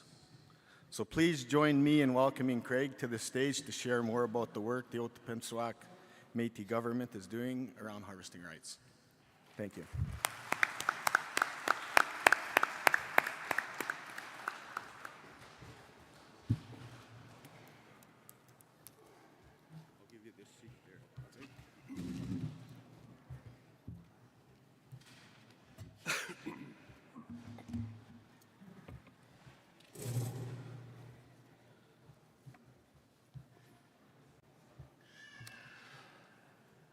Good morning, everybody. Thank you, Secretary Lacombe. It is my privilege to be up here today to give the annual harvesting reports for the Otipemisiwak Métis government. I'd like to first off, what I'd like to do is acknowledge all of my colleagues who have gone before me and who will go after me that have presented excellent reports and excellent findings and the information that we've presented. It's not always easy to get up here, but it's really appreciated when you can get up here and give the information to our people that of the programs and services that are being offered. I'd also like to thank our chair, Mr. Garrett Tomlinson, for keeping us on time and the great job he's doing as well. So thank you, everybody.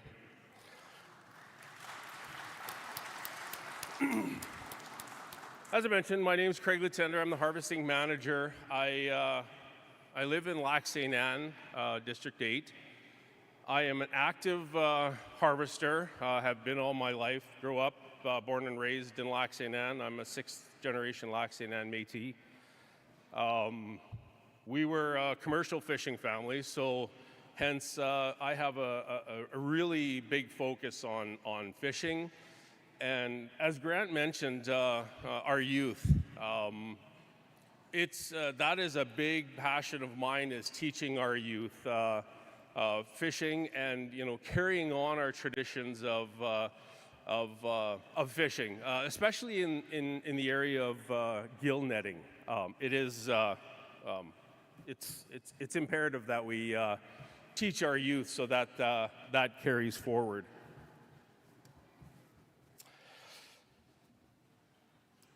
I'll get going with my report here.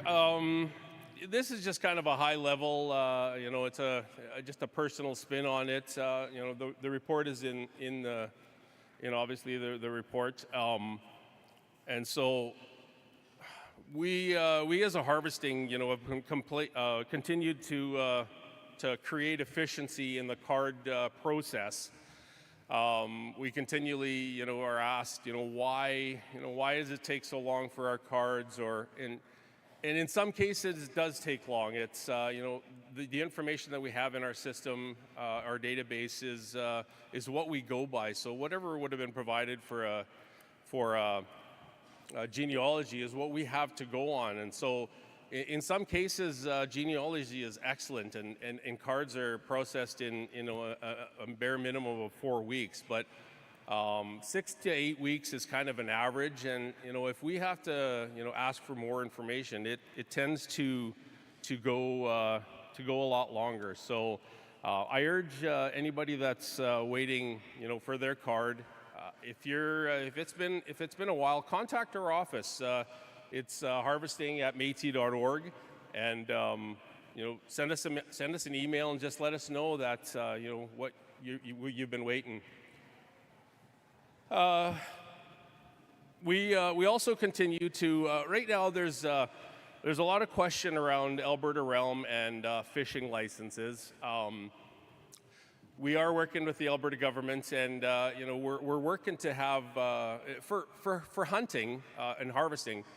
all we need is our harvester card. So we don't need any other license, any domestic fishing license or anything like that. But in regards of fishing, we still need to update our information on Alberta Realm, and then we can go on and print off our domestic fishing license. We do that at the M&A.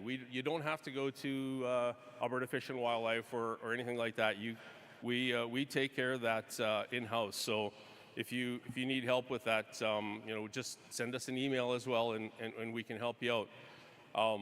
As I mentioned, we're working towards having the domestic fishing license, kind of done away with. It'll be our harvesting card. You'll be able to hunt and fish in the areas that you're approved for. We would no longer be needing a domestic fishing license. So hopefully that'll be coming in the near future. But for now, I know Fish and Wildlife is out there telling everybody that you don't need anything, and in their minds that might be true, but we're still siding on erring on the side of caution. So we're recommending that you still get your domestic fishing license. So this past year, the M&A, sorry to say, we started accepting applications September 1st of 2019. To date, the M&A has approximately just over 13,500 harvesters in the province of Alberta. So I think that's pretty significant, that given that, we went from nothing to a good portion of our citizens that are able to harvest. This past year, 2023, we took a total of 3,895 harvesting applications, which averages to approximately 324 applications per month. So we are very busy in that regard.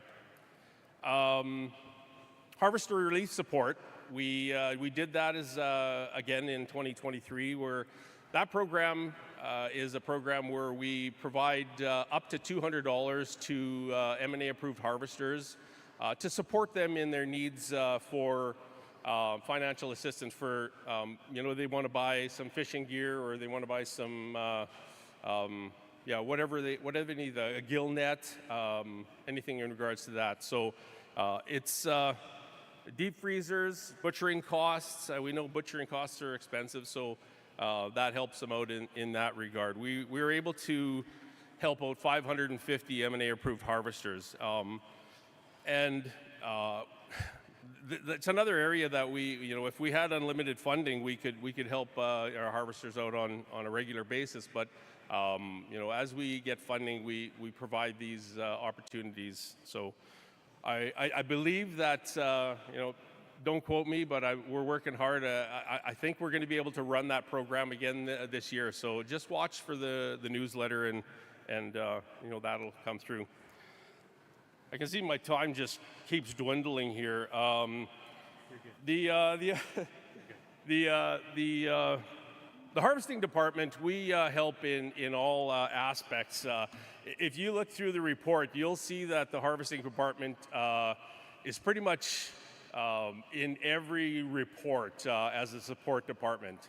And one of the departments that we help a lot with is the environment department, where we do the ski fish health study. That study this year, we set gill nets in 4 different lakes across Alberta, and we send them fish in for testing. The lakes we did this past year were Christina Lake, Lesser Slave Lake, Moose Lake, and Calling Lake. And when we do that testing, we bring along 4 youth. They have to write an essay, and they need to get approved, and we bring them along to teach them. As we mentioned, youth is our focus, so we want to keep that tradition going. So that's the ski. We do the ski fish health. The next one I want to talk about, it's one that I'm very passionate about. we assist Children and Family Services Department, and it's the Frosty Reels Family Fishing Camp. It's been going on for quite a while, about 5 years now. We started out with, I think, like a couple families, and now we run it on the shores of Pigeon Lake, and right now we've upped it. We did 5 weekends this past year, and we moved to a different camp. It's called Camp Maskatoon, and it has 11 cabins, so we're able to facilitate 50 plus families. And with this, we bring families out and we give them all the fishing gear. We give them, ice fishing equipment, buckets, and we outfit them. And then we take them out onto the lake and we teach them how to tie their lines. We teach them how to fillet fish. We teach them how to set a gill net, which is always a big hit. I guess for myself, I take that for granted. I've been setting nets since I was probably 5 years old. And a lot of people have never seen this in their life. So it's very rewarding to do that. And one of the things that we're very proud of is the Prairie Jigger. I don't know if a lot of people know that the Prairie Jigger is a Métis invention, and it's something that the Métis figured out that they needed to find a way to get nets under the ice so they could fish in the winter, so they would get their fish in the winter. So they came up with a way, and then it developed over time. It started out in the early days, it was just a poplar sapling. And so now it's a full-fledged jigger, and I got a couple pictures that I'll show you. The harvesting department, we're here to help our citizens, answer questions. If you have questions on harvesting, questions on your cards, anything to that effect. The contacts are there. That's kind of our tiny but mighty department. Myself, harvesting coordinator Bev Lambert, harvesting intake coordinator Riley Sargent, and harvesting administrator Jolene Bellum. Send us an email at harvesting@métis.org, and we'll get it to the appropriate person and get the information you need. I'm going to finish off here. I'm going to plow through a few slides here. They say a picture is worth 1,000 words, so this is something that we talk about a lot. Conservation for Métis is imperative. I've heard lots of non-Métis say that, them Métis, once they get their rights, they're going to kill everything. There's going to be no animals left. And my comment to that is always, if they wanted to do that, they would have did it 150 years ago. So this is kind of the conservation, what we look at, not shooting cows, that's kind of a given. I'm going to plow through some photos. There's some of the photos that are in there. Here we're pulling up a gill net. We got some fish in there. If anybody's ever done any gill netting, it could be minus 40 out there, and we're still out there. So this is our group of harvesting staff and the students that we took out on our ski fishing trip.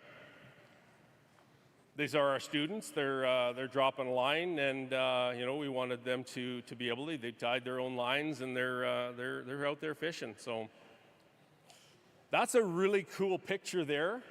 This was at a lake that had no snow on it whatsoever. It was actually pretty interesting. There's 20 inches ice there, but you can see that that's the Prairie Ice Jigger, and it's very visible under there. So. There we've got the net stretched out, and it's ready to be boxed up, and we're boxing up our catch. That was a very good catch at one of our ski fishing fish monitoring sessions. We caught a lot of fish that day. It was a little bit overwhelming. This is our family fishing camp. We taught, as I mentioned, we got families there. We got young kids. And we teach them how to tie their knots. We teach them how to tie their lures. We show them everything in the area of fishing. So that's our whole crew. That's kind of a family fishing event there. That's our catch from the day. We pulled the gill net, and that was it. So that's our crew from that weekend. This one here is our Secretary of Children and Family Services, Brooke Banquet. She came out. She was able to come out one day, and she actually caught a fish. It was pretty awesome. She did great. So we naturally had to snap that picture. So while we're out on the ice, we do a fish fry. We cook the fish right out on the ice, and we do my famous homemade fries, and we feed all of our participants. Even when it's minus 35. And it's definitely tough to be out there in that. Yeah, so that's kind of it. Time to head off the ice, and yeah, we're done for the day. So, thanks, Craig.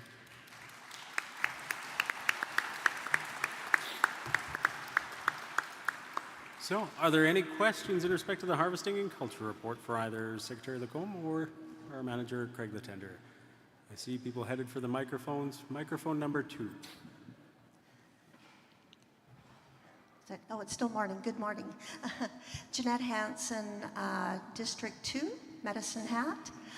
My question is for Grant Lacombe.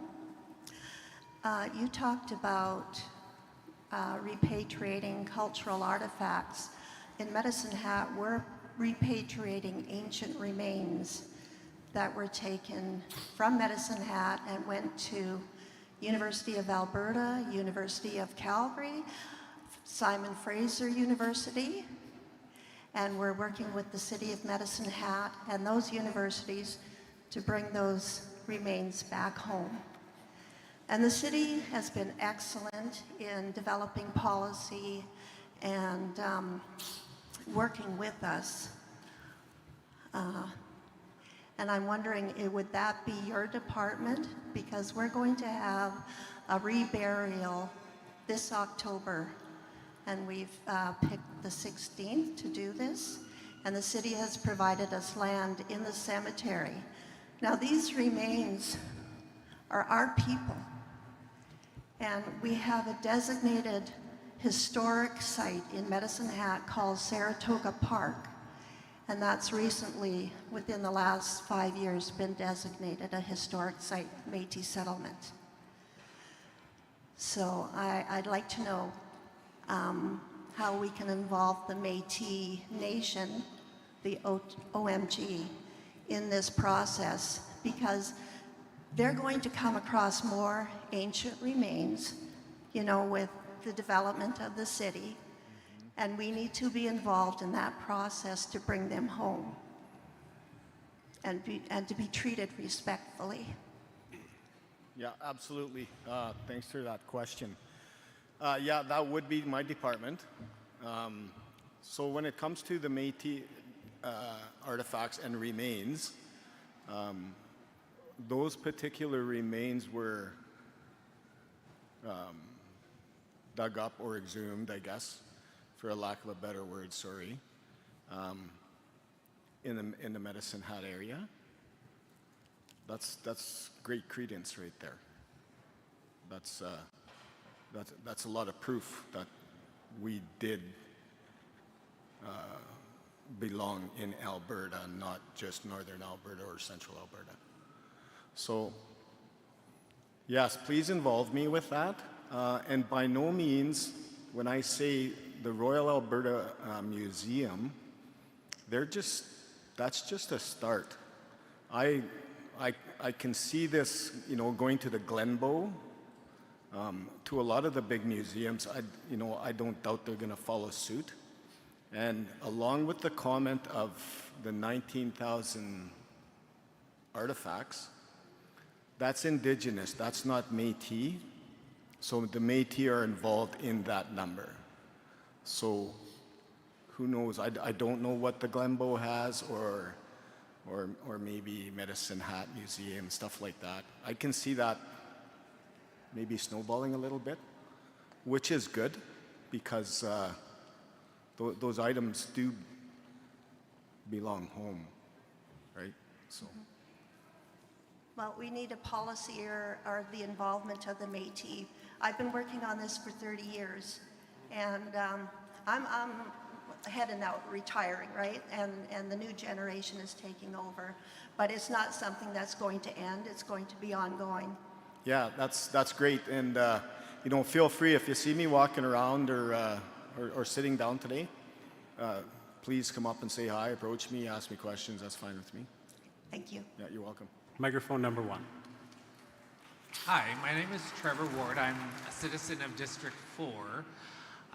And I'm just wondering if there's anything been moving ahead with having harvesting rights in southern Alberta, as well as because we were a people that traveled, and because of the conservation part of it, we always didn't hunt or harvest in one place because we knew better than to overextend ourselves in one place, right? And we are now, and I'm grateful that our harvesting is expanding, but it would be lovely to see us be able to, as a people, harvest throughout Alberta, because we have been throughout Alberta, even though we might not have had a colonial boundary, but our people were everywhere.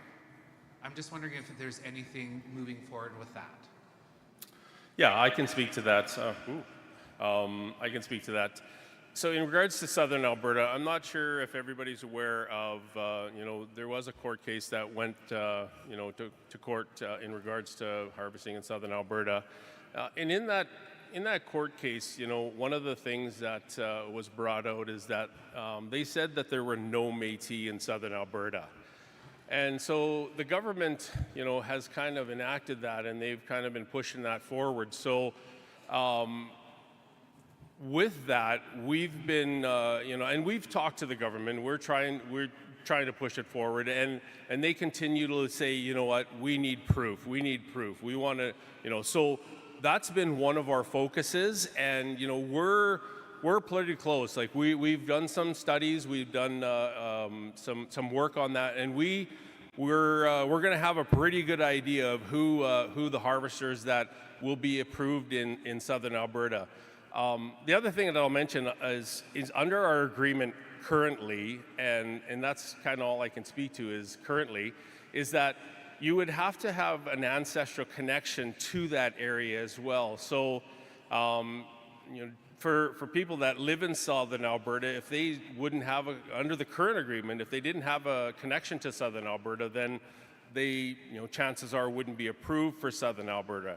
Now that's not to say, I mean, that's not what we want. We're negotiating that, you know, our people can harvest, you know, all over Alberta, but that's the way it currently stands right now. So we are definitely making strides in southern Alberta, and that is our goal. Is you know, we want to have a harvesting area in southern Alberta, and I want to make it very clear that, you know, we haven't forgot about southern Alberta, and we will not forget about southern Alberta.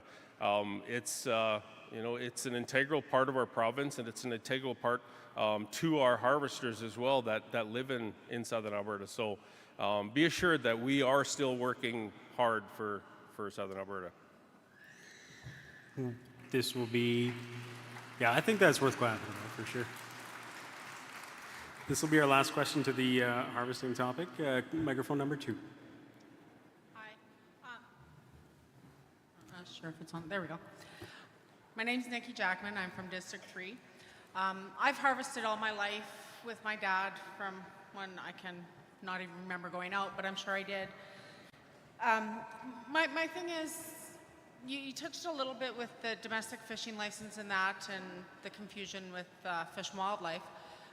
My encounter with Fish and Wildlife a couple years ago, they had told me that, you know, like, even though it's a zero limit lake for everybody else, you know, going by what the rules told me, you still have a size limit to go by, which we have been doing. And he's like, no, don't have to worry about that. You don't need a domestic fishing license. If the body of water is in your zone of harvesting, you're able to go harvest there. Like, for example, Gull Lake, it's not a registered harvesting lake for us, but it's in my zone. So I think we need a lot of more clarification as to what we're allowed to do or what we should be doing. Like, yeah, Fish and Wildlife, can give you the fines and whatnot, but I want to make sure that I'm still doing everything right so that we don't lose the right to be able to go out and harvest that we fought so hard to get. You bet. Great question. So what I can tell you is that, and as I mentioned, that's why we're currently still following the domestic fishing licenses. So in the fishing regulations, it lists all the lakes that are in the area, and there is definitely a lot of lakes that are not approved. And we have been, working with the government to try and get some of them lakes approved, and they've been less than willing to help us in that regard. I mean, as of right now, we're not allowed to harvest or fish in the North Saskatchewan River, which was a major thoroughfare for our people. So there's a lot of very inadequacies in the regulations. And I do know that Fish and Wildlife is out there telling people that you don't need to do anything anymore, that's why I'm saying that we're still telling our citizens to follow the rules until there is an announcement from the Métis Nation or the Otipemisiwak Métis government. Until then, that's we want to follow them rules, and there is in regards to limits and sizes, there is some size limits that we have to follow in the domestic fishing regulations, and them are for conservation purposes. So we don't want to fish out that lake, so they do studies on that. So we're trusting that their information is what we need to go by. So and to talk about limits, just to mention limits, I get that question a lot. What is my limit? How many can I keep? And as a Métis harvester myself, I don't portray a limit. We don't have a limit. You can take 10. What I say and what I tell everybody that I talk to, your limit is enough to feed your family. That's your limit. If you need 4 fish to feed your family, that's what you take. If you need a moose to feed your family, that's what you take. So definitely, when in regards to limits, that's what I would say. But I'll just mention as well. This Wednesday, August 21st, I'm going to be the speaker for the Speaker Spotlight put on by the Environment and Climate Change team. I heard that it was pretty full, and I think they opened up some more spots. So I'm going to be, on there. I'm going to be giving a presentation as well, similar to this one. I'll probably get a little bit more in depth to rules, regulations, and that kind of thing.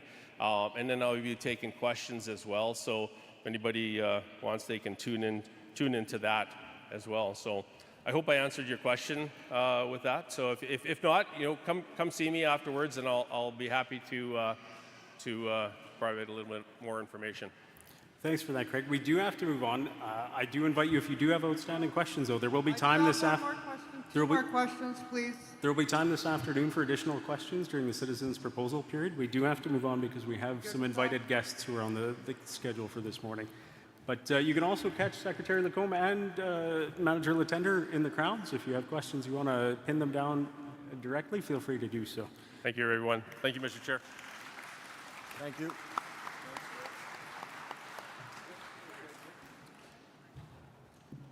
Good morning.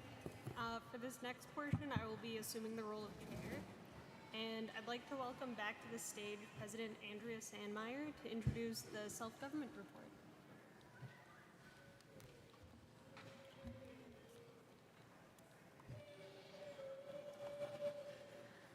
All right, me again. I'm so pleased to introduce the self-government department today in my role as Provincial Secretary of Self-Government. Self-government is foundational to who we are as Métis. After all, we are the Otipemisiwak, the people who own themselves. Despite the Métis Nation having an inherent right to self-government, Canada has a long history of denying or failing to recognize this right and other Métis rights. For almost a century, a constitution developed by our citizens, communities, and for our citizens and communities had always been the missing piece in our self-government journey. Over the last 2 years, we have come so far. In November 2022, you, our citizens, voted overwhelmingly in favor of the Otipemisiwak Métis Constitution with a 97% yes vote. Not only was the vote to adopt the Constitution historic, but the ratification vote itself was the largest ratification vote ever conducted by an Indigenous nation in Canada. And that's something for you all to be very proud of.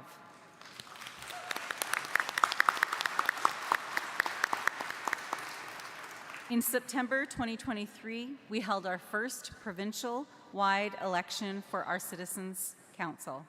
On September 29th, 2023, following the certification of the election results for our first Citizens' Council, our Constitution came into full force and effect. Throughout this process, our self-government department has been working hard at continuing to move our Métis rights and self-determination forward. Before I bring Garrett up on stage, I want to tell you all about what the self-government department does. The department is responsible for establishing a nation-to-nation, government-to-government agreement with the Crown, protected by Canada's Constitution, to guide future relationships with Canada and other governments. The department continues to oversee the implementation of the Otipemisiwak Métis Government Constitution and internal self-government processes. They are also responsible for negotiating a long-term fiscal financing and tax treatment agreements with Canada to support self-government sustainability. Our team will have more to say on this, but we have several exciting updates today about how the department is progressing self-government in our nation-to-nation work with the Crown. While I'm so proud of the progress we have made moving our government forward over the last few years, we have more work to do. I'm confident that together we will make our Métis voices heard. Now I would like to welcome Garrett Tomlinson, the Senior Director of Self-Government, to speak.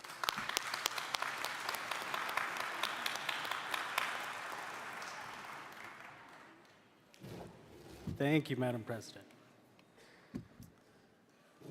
So, following on that historic ratification of our Métis Constitution, it's been a very busy year for the Self-Government Department. The self-government presentation today will come in a few parts, because ultimately the journey to self-government is really just a lot of loosely connected moving parts. The department exists to implement and fulfill the promises set out in our Constitution in developing the structures and civil service of the Otipemisiwak Métis government, which you, the citizens, envisioned. To deliver that over the past year, the department has grown by leaps and bounds and delivers these operations through essentially 4 functional operations areas. Chiefly among them is the transition team, led by the intrepid and amazing manager, Nicole Shepherd. Transition team is tasked with all elements of transition from the former Métis Nation of Alberta corporate, region, and local structure to the new community-focused district model set out in the Constitution. To talk more about that, please welcome Nicole Shepherd, our transition manager.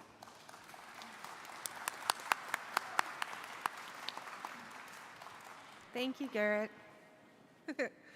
It looks like my toddler wrote all over my speaking notes. Thank you, Nicole Sparrow, for printing a second one.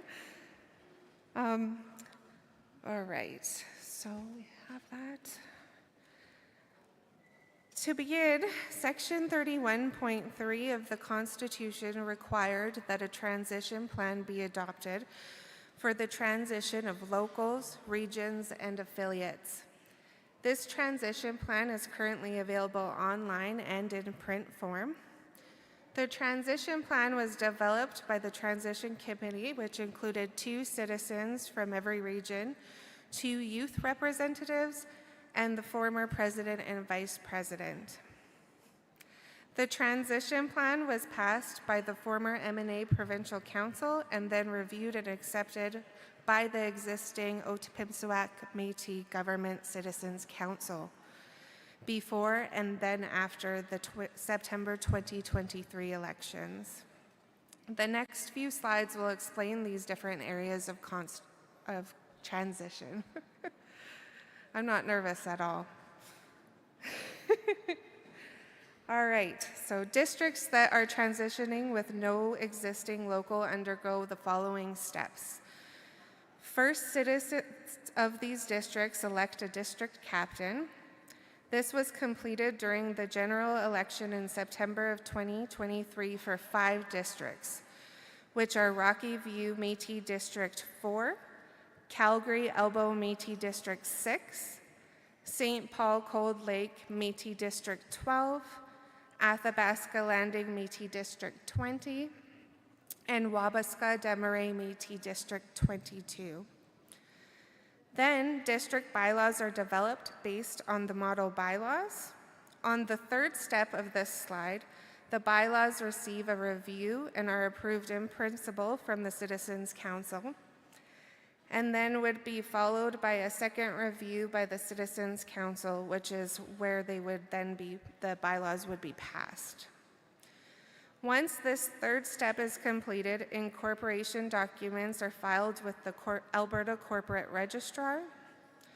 Following the incorporation of the District Council, an election is to be held for the other District Councillor positions as provided in their District Council bylaws. Currently, I'm extremely proud to let you all know the election notice was sent by the Chief Electoral Office on Thursday, August 15th, 2024, which means these 5 districts have been through all these steps and will be voting on the remaining council members starting at the end of October, which means these 5 districts will be the first district councils of the Otipemisiwak Métis government. Yeah.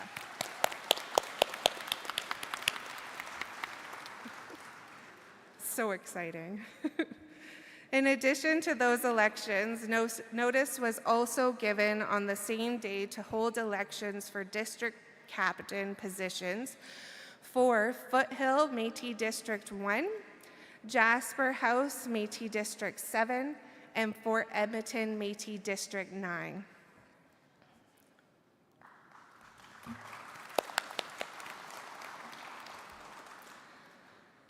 For districts with 1 or more locals, the process starts with holding meetings with the identified local or locals, learning about their unique context and familiarizing them with what the process will look like for them.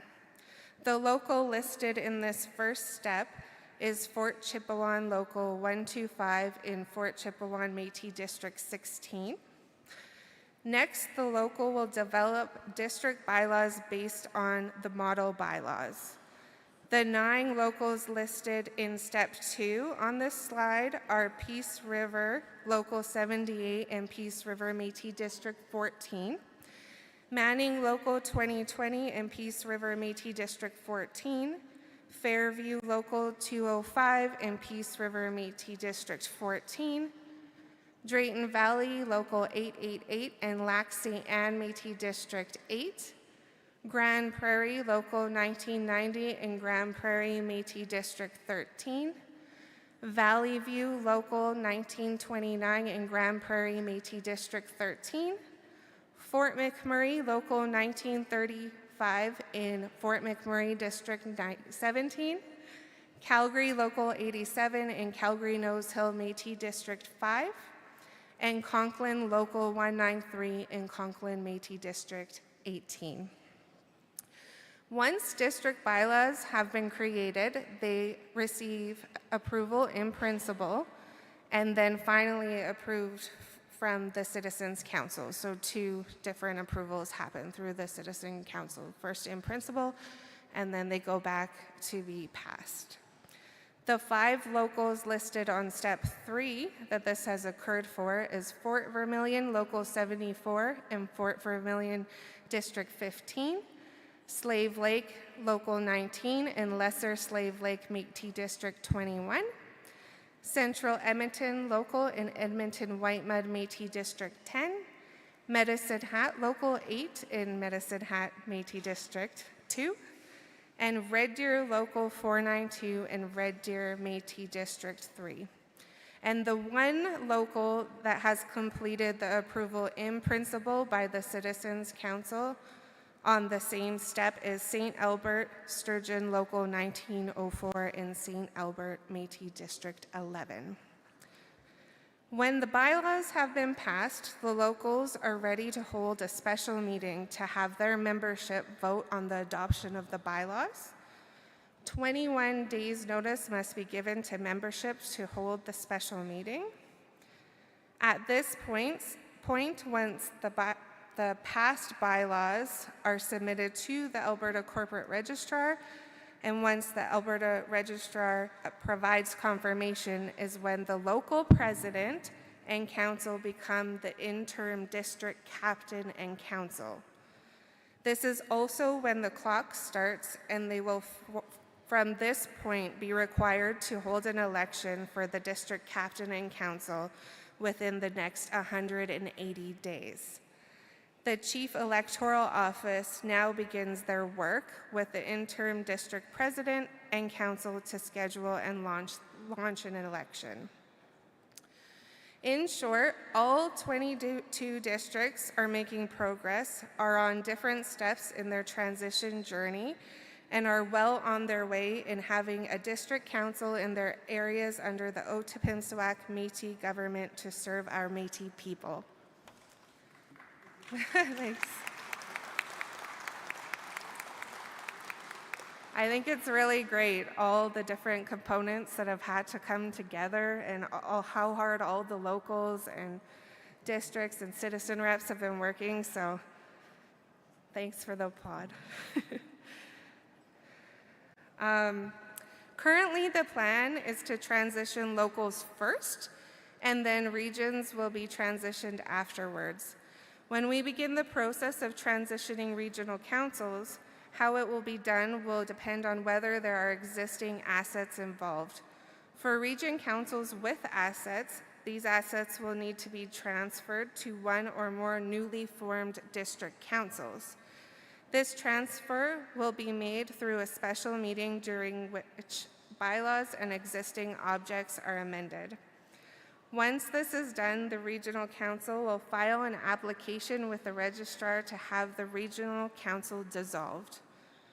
Now, for the regional councils that do not have assets, the process is much simpler. They only need to file the application to be dissolved. With respect to the transitioning of affiliates, there are no significant steps that are required to take because the Otipemisiwak Métis government will be working directly with these affiliates on this process. What is important for you all to be aware of, though, is that this process is not meant to overtake the affiliates and the work they do to benefit citizens. The goal is to ensure affiliates' bylaws reflect the structure of our new government and are aligned with the Otipemisiwak Métis government laws and oversight mechanisms. Now that we've discussed the various pathways of transition, I'd like to take this chance to step back a bit and look at the big picture again. Summarized on this slide is a high-level overview of the work that has been done so far to transition. To help continue to progress transition, there have been significant work and a number of meetings held in the past 2 years. The transition plan was developed by the Transition Committee. The District Relations and Transition Subcommittee of Cabinet, or the DRTC, was established. Onboarding of citizen representatives and district captains occurred. Information sessions for citizen reps, district captains, and local presidents were held. Transition meetings and information sessions held to date and ongoing are 74 transition local meetings, 15 district captain meetings, and 23 citizen information sessions. Now I will invite Garrett Tomlinson to return and complete the remainder of the presentation. Thank you.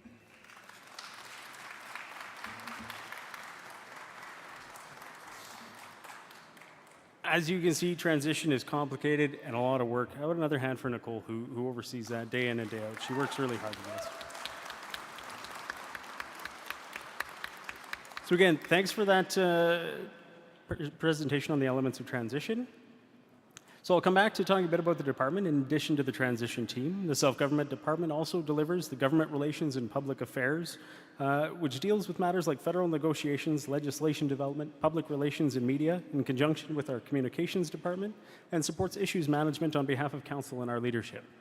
While the majority of this work to date has been overseen by me as the Senior Director, I'm also pleased to announce that recently Nicole Sparrow has joined the Ottawa Métis government as our Director of Strategic Governance, and she'll be taking on much of the tasks that fall within this operational stream. Nicole's up here at the front table. Please make Nicole welcome to the Ottawa Métis government team.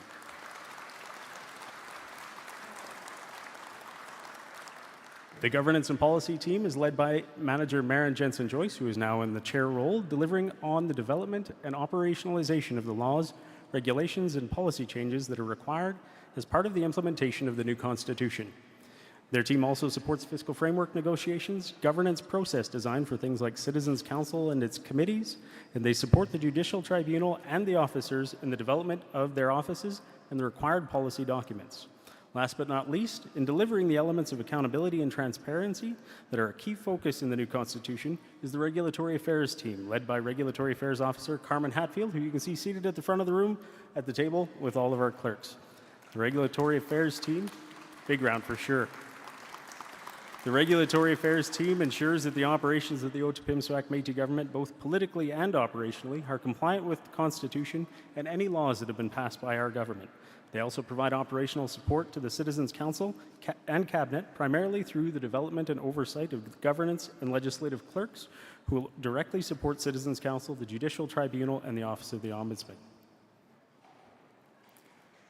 As we said earlier, in September of 2023, the first Ottawa Métis Government Citizens Council was elected alongside 5 district captains. Not long after, the work began to appoint other officials established in the Constitution and defined in our newly enacted laws. This year has been focused on the work of getting our new government up and running. Laws were passed to enact the requirements in our Constitution. Council and Cabinet meetings, onboarding sessions, and workshops have been ongoing throughout the year to develop the processes and policies that are needed to implement our new government, while also doing the ongoing work of our government and the departments in delivering the amazing programs and services that we have always delivered to our citizens. Through thousands of tiny tasks and more than few big ones, we've made big strides in advancing our self-government as Métis. One of the major achievements our department supported this year was the enactment of several crucial laws. These laws were developed by the Governance and Policy team within the Self-Government Department upon the advice of Citizens Council and Regulatory Affairs. Our Constitution and Self-Government Act require that no law may be passed by the Citizens Council without consultation with citizens directly. So each law in its bill form, before passing, was published and open for citizen input for no less than 30 days prior to being passed by Council. All of our government laws are available to anyone to access at any time. The link on the screen will take you directly to the Registry of Laws online, and physical copies are available at the self-government table in the trade show where you'll find more of our department staff. We've also been supporting the work of Citizens Council and Cabinet through meeting logistics, notice distribution, research, drafting, and much, much more. Our department has also worked to define the policies and processes needed to operationalize the duties, roles, and responsibilities of all other elements of the government. Part of this has involved assisting in the creation and operations of multiple Citizens Council and Cabinet meetings, including, for example, Citizens Council and Cabinet committees, including, for example, the Emergency Management Committee and the Artifact Repatriation Committee, which you've heard about today and yesterday. In addition, we supported several onboarding sessions, educational sessions, and workshops for elected representatives and officials. Those sessions were aimed to help our government officials grow more comfortable in their roles and build their knowledge of our laws and the history of Métis people. As we continue moving forward on the path to self-government, we remain dedicated to carrying out the practical, on-the-ground implementation of the government envisioned by our Constitution. We want to ensure that the government structures we are building are strong, transparent, and accountable to you as citizens. We'll continue to negotiate for a permanent fiscal financing agreement with Canada that supports our ability to govern ourselves and meets many of the needs that you guys have talked about yesterday and today during your question periods. Further work will be needed to fully stand up critical governance structures outlined in the Constitution, such as supporting the Office of the Ombudsman, which is a key priority of the coming year. We're also looking to make sure our laws and our government as a result becomes everything you, the citizens, have hoped for.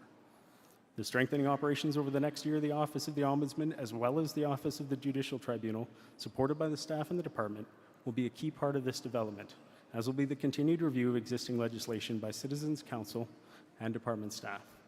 As a department, we are filled with optimism and determination as we continue to support the pursuit of fair, responsible, transparent, and accountable governance for the citizens of the Métis Nation within Alberta. It's a big task, but we're committed to doing the work to build a government that honors our culture, values, and history, and the ancestors' vision of Métis self-government. As part of reaching self-government, it's important we talk about the path towards recognized self-government with our partner, the Government of Canada.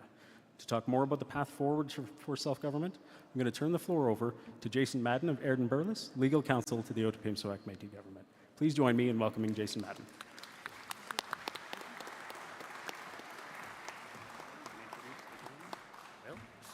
So, come on. No, thanks everyone.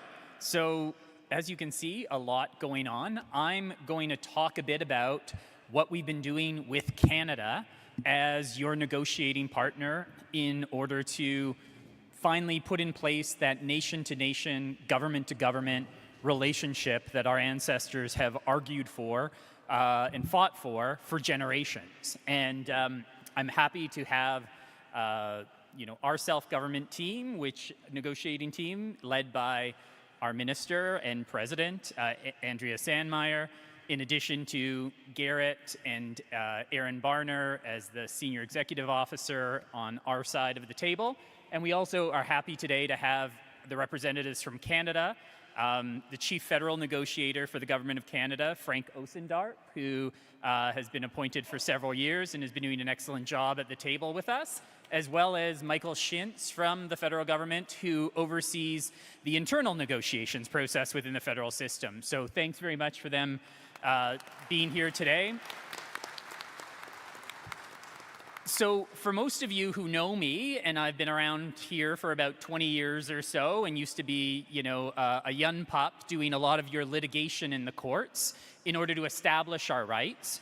And for the last 8 years, we finally got to a place with the Government of Canada where, we always knew where we needed to get to, but our partner, Canada, was always not willing to do the negotiations they needed. I'm going to start very quickly because it's always really important to talk about our history and where we come from, because if you don't remember where you come from, you're never going to get to that ultimate destination.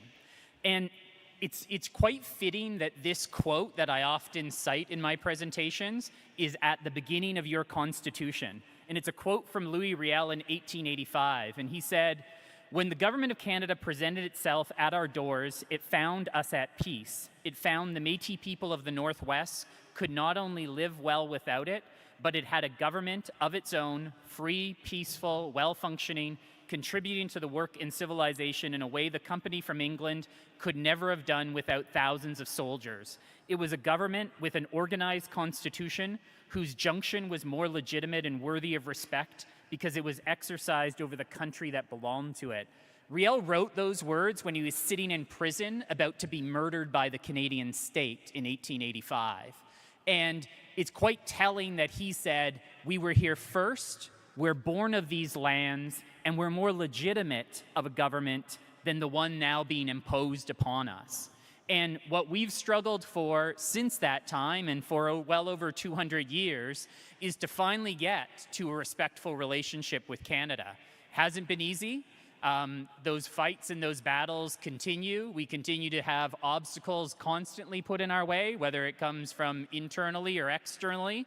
But we're never going to stop, and we're going to get it done, because we know we're on the side of right, and we know this is what our ancestors have shed blood for over generations, and what you've all been working for over the last 96 years in gathering all constantly to make sure that we finally get this relationship right, as opposed to being bulldozed over by a colonial government. I want to just highlight, this is the map that you've all seen in history books about how Canada tells its story sometimes. This is Canada in 1870, the area in Quebec and Ontario. And in Rupert's Land, in what was called the historic Northwest, that's where Indigenous peoples had our lands, laws, traditions. But this narrative is often written by the conqueror but we know that we were never conquered. We know that what we're trying to do is reconcile and finally tell the true history of Canada, which is this history.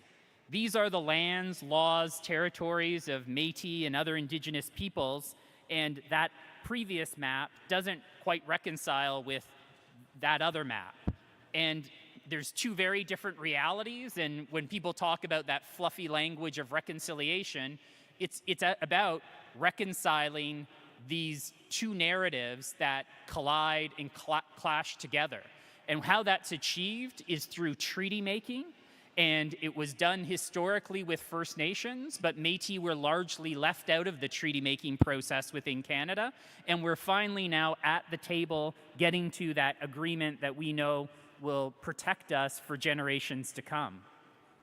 And of course, what we also know is that when Canada came westward, how they stole the lands and dispossessed our people, which was through the scrip system.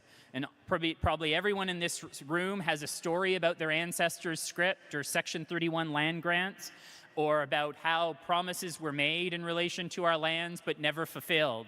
And that's a map of where those scrip commissions were issued, and I call it like a papering of we stole it fair and square, in Canada's words, of like, well, look it, we own it because look at all the paper we've created. And we know that that paper's built on a lie, it's built on fraud, it's built on deception, and it's built on abuses. And what our treaty is finally about getting to is a place where reconciliation is about telling truths about the past so we can finally move forward in the future. But if you don't tell the truth about where we come from, you're going to have a relationship that is built on quicksand and that won't guide you for generations to come. So sometimes hard truths need to be said, and at the table, we're able to have those discussions to make sure people understand what happened. Like, why are we dispossessed? Why are we marginalized? Why are our families were known as the road allowance peoples? It's because this scrip system was set up to steal the lands and put the lands in the hands of speculators and others, not the Métis people, even though that's the promise. And of course, in Alberta, that's where the scrip commissions were issued. Here's some of those scrip commissions between 1885 to 1902 throughout all of the districts and territories of the Métis Nation within Alberta. And what came out of that scrip system, that was supposed to be honorable and an equitable promise made, it devastated your communities, it devastated people, it left us dispossessed and largely marginalized or living in the margins of society. And what you did, though, is not say, well, we're going to be steamrolled over. You did what Métis have done for well over 150 years, organized. And whether it's from the Big Five to protests to the creation of the Otipemisiwak Métis government and its previous iterations, such as the Métis Nation of Alberta, the Métis Association of Alberta, the Association to Northwest, those governments were created in response to what Canada did to Métis within Alberta. I want to just highlight, though, and it's really important to remember this, is why you created a constitution is these are the roots and the foundations for why you've created that constitution. That you've always been the Otipemisiwak, the ones that own themselves, or the independent ones, and you rejected the Indian Act system that was imposed on First Nations. You said, we'd rather live in road allowances, but at least we get to own ourselves as opposed to being put on reserves and controlled by an Indian agent. And many of you have stories in your families because I put you up on stands and you've told these stories about how you had to go sign out some of your relatives because they couldn't get off the reserve, but you would rather live in those road allowances because you didn't want to be controlled by the government of Canada. And I think it's really important to remember that of we don't want to replicate an Indian Act system where we look like tiny little Indian Act bands or we carve ourselves up into little pieces and we are able to be divided. We also have an inherent right to self-government. We organize to reclaim our lands and improve the health, education, and quality of life of Alberta Métis. And fundamental to the Otipemisiwak Métis government is you know you're stronger together as a united nation and for all Alberta Métis as opposed to being divided up. There's a reason why the Indian Act carved people up into little tiny Indian Act bands. It wasn't because they wanted to improve the welfare of those bands. It was because they knew, how did you go hunting buffalo? You divide up the herd, and that's how you slaughter. And that is what the Indian Act does in many ways, shapes, and forms. And while First Nations are digging themselves out of the remnants of the Indian Act in today's day, we're trying to build a government based upon bringing our people together and not being cut and paste or divided or letting our people fall behind.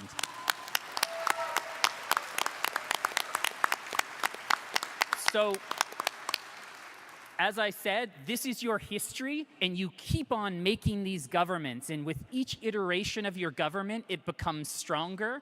And now it's not based upon a set of corporate bylaws and someone standing up at an assembly hollering out Robert's Rules of Order and saying blah, blah, blah, blah, blah. You're talking about we've passed our own law, and now we're going to defend our own law. And your highest law is your Otipemisiwak Métis government constitution. So I love this quote from President Patra. When I was a young person, I saw how our Métis communities continued to struggle for recognition. I attended annual meetings and saw our people come together to strategize to continue to take our rightful place in this province. We did what we needed to keep the Métis Nation within Alberta intact. There was no money, but our shared history and collective dreams held us together. But even when we had nothing, we always had each other and our vision for self-government. And that is what has kept you alive for 96 plus years. And of course, you've already heard from President Sandmeyer about the ratification of your constitution, your first provincial citizens council election, and of course, the new structures you're putting in place. Because as opposed to having a lack of clarity about who's represented, people falling through the cracks, locals not having clarity about who they're representing or who they're accountable to, you've moved forward on creating structures that are built on solid foundations that'll last you 7 generations to come. We have nothing to be ashamed of in our past, but what we always need to do is we need to build on the solid foundation of democracy, accountability, and transparency to the Métis people, for the Métis people, and that's what the Otipemisiwak Métis government is based upon. And here's some of those maps, so you have clarity about these things, and you'll continue, as the presentations before me said, to continue to strengthen that clarity. Now, while you've done your internal work, and I've got to tell you, I think the internal work is 10 times more important than the stuff that we do at the table with Canada. What you're building as the foundations for Métis self-government, that's what's going to last you for generations to come. But once you're building your own internal self-government based upon your constitution, now you want to negotiate a treaty, which is the interface between your laws and your government and that old colonial government or your partner in Confederation, the Government of Canada.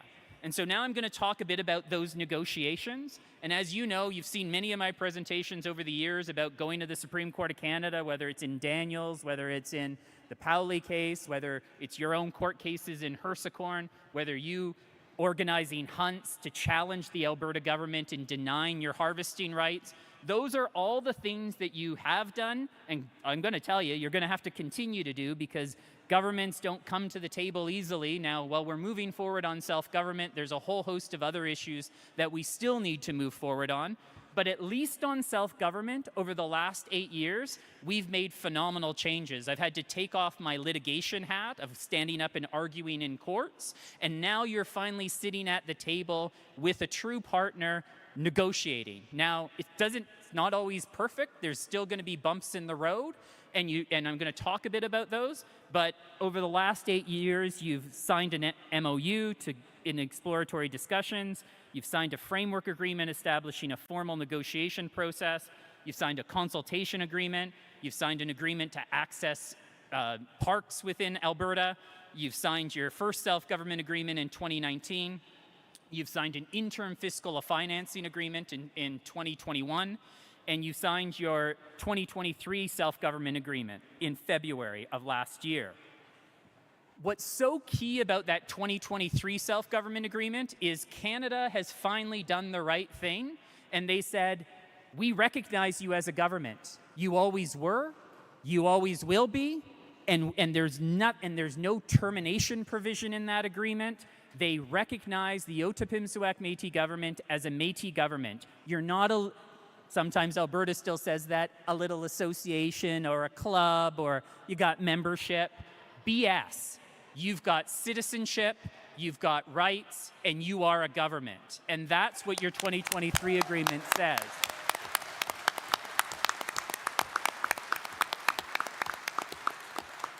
It also recognizes your laws in jurisdiction in the area of citizenship, elections, internal operations, child and family services.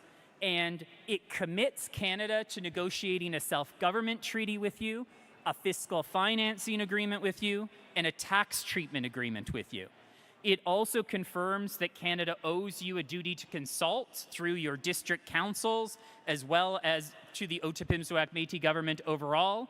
And it sets out a collaborative process to deal with Métis land-related claims in the future, in particular, finally dealing with the legacy of Métis scrip. So, we're well on our way on those things.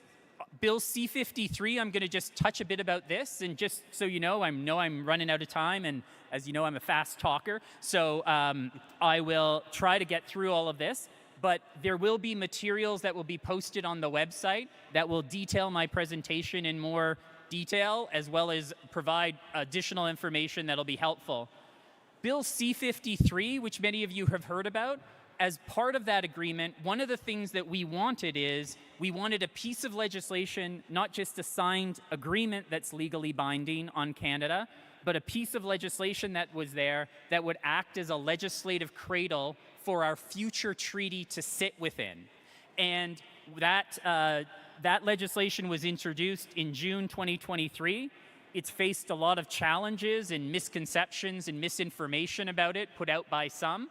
It's had a bit of a rough ride, and we're still assessing of how it'll ultimately move forward, or if it'll ultimately move forward.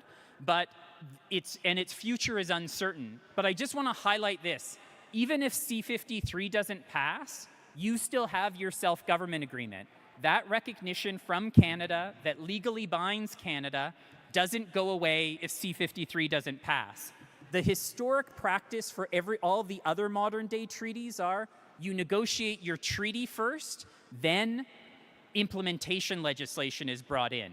With C-53, what we tried to do is, well, let's get the implementation legislation first, and we'll put the treaty in the basket afterwards. What may ultimately have to happen, and why we're focusing now on getting to your self-government treaty as soon as possible, is we're always very adaptable as Métis. We'll just say, well, now we'll go do the treaty, and then we'll do the implementation legislation. So that recognition and that commitment still is there in our self-government agreement, even if C-53 ultimately doesn't pass. In addition, you may have also recently heard about a federal court decision that was launched by the Métis Settlements General Council and a group called the Fort McKay Métis Nation. They went to court and said, well, Canada signed this self-government agreement with you, but they didn't consult with us on it. And also what they argued is, and your self-government agreement included them. So that they were represented by the Otipemisiwak Métis government, even though we know the Métis settlements are their own governments recognized through provincial legislation. So what the court did do is the court said, we're not going to strike down the 2023 agreement, and that's what those groups asked for. They said, we'd like you to quash the agreement in its entirety. The court refused to do that, but the court did say that the 2023 agreement is overly broad, and it could be interpreted, and the court interpreted it as including everyone.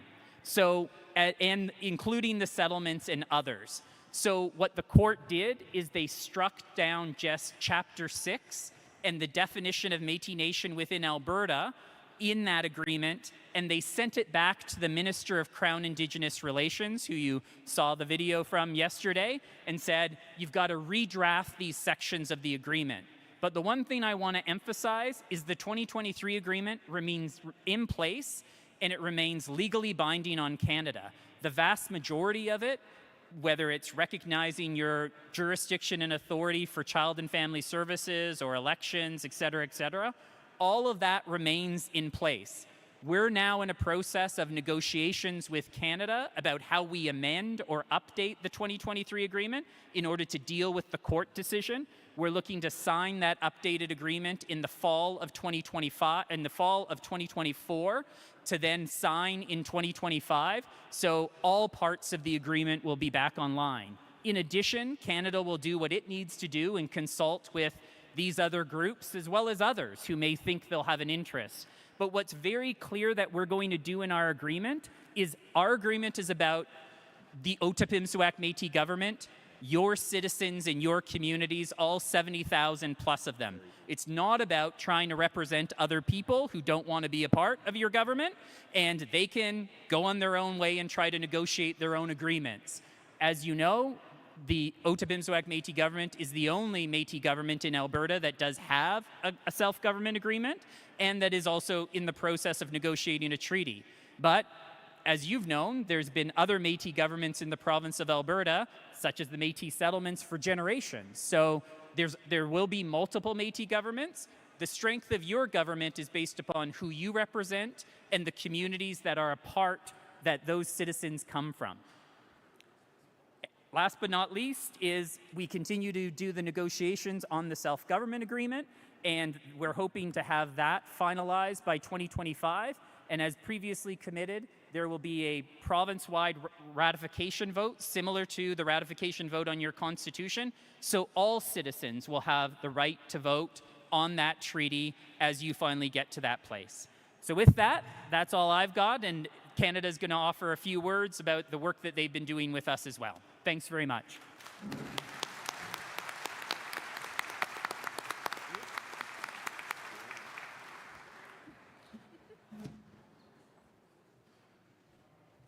Thanks, Jason.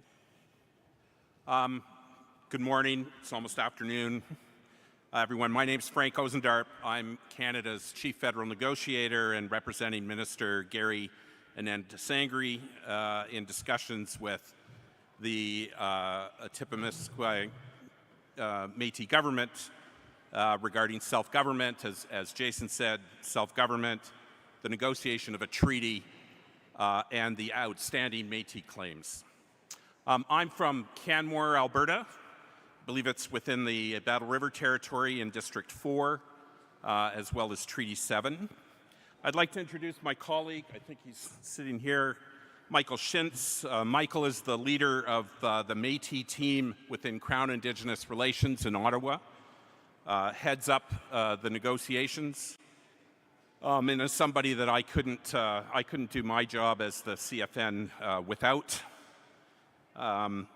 Michael and I are really pleased to be here today.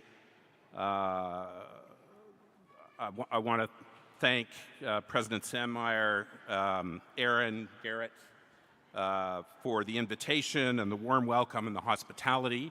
I also just want to take a minute and congratulate you on this assembly and all the transition work that's gone in from the organization once the Constitution was put in place, and what's being seen at this gathering today. It really is impressive and in very impressive steps that you've taken. I'm not going to take long in my comments other than to bring greetings from the minister. You saw a video presentation from him yesterday. And to reiterate Canada's commitment to work together with the ONG to advance the vision of self-determination, promote reconciliation, and to build a renewed government-to-government relationship. That's what the minister hired me to do, and to work with the group in Ottawa and to work with yourselves on doing that. And we've been doing that for a couple of years now, and I'm really privileged to have the opportunity to do this work with you.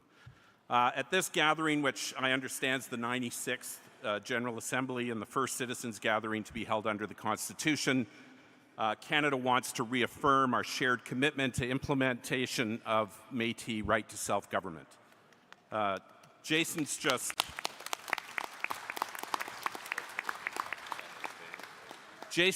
outlined the steps that we plan to take together to build towards a self-government treaty.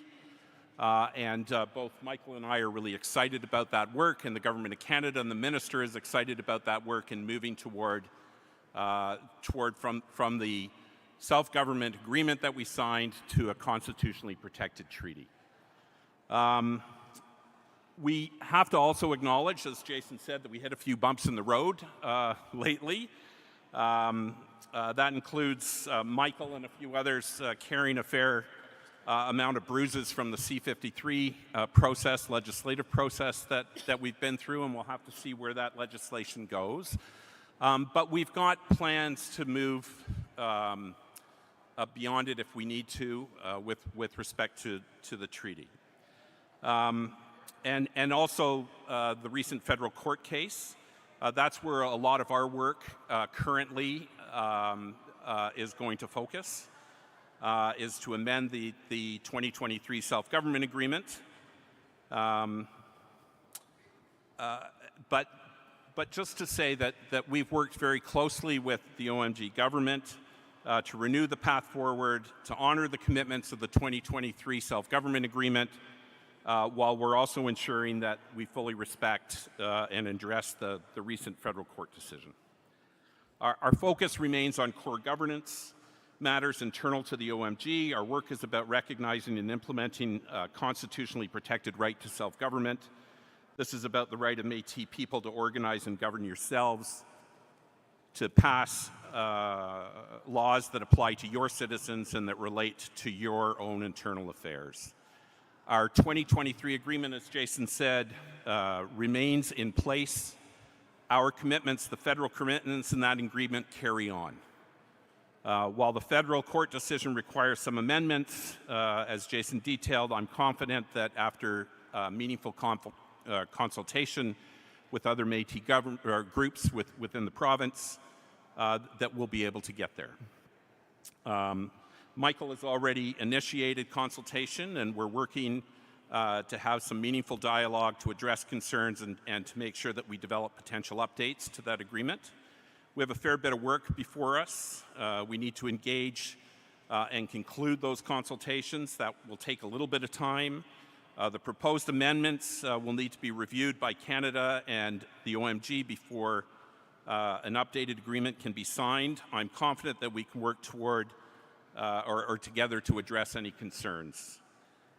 In closing, I just want to reiterate Canada's commitment to walking hand in hand with your government on reconciliation and your vision toward a constitutionally protected agreement. We've been committed to doing that over the past 8 years, and that remains. And I have every confidence and very optimistic that we'll be able to get there, and we'll get there in the time frames that your government would like to move in. I'd like to thank you for your time. Again, congratulate you on the adoption of your Constitution and wish you all the best for the Citizens Gathering. Thank you.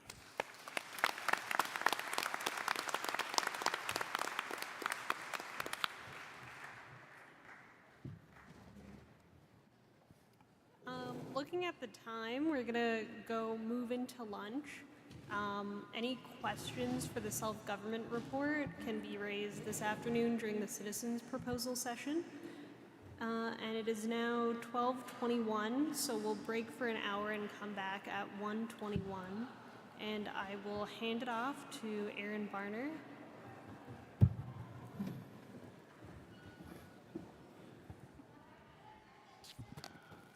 Good afternoon, ladies and gentlemen.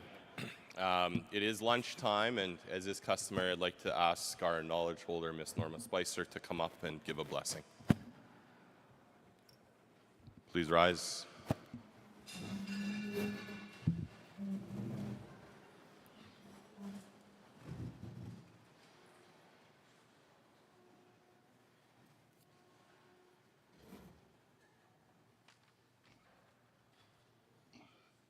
Thank you. In the name of the Father, the Son, and the Holy Spirit.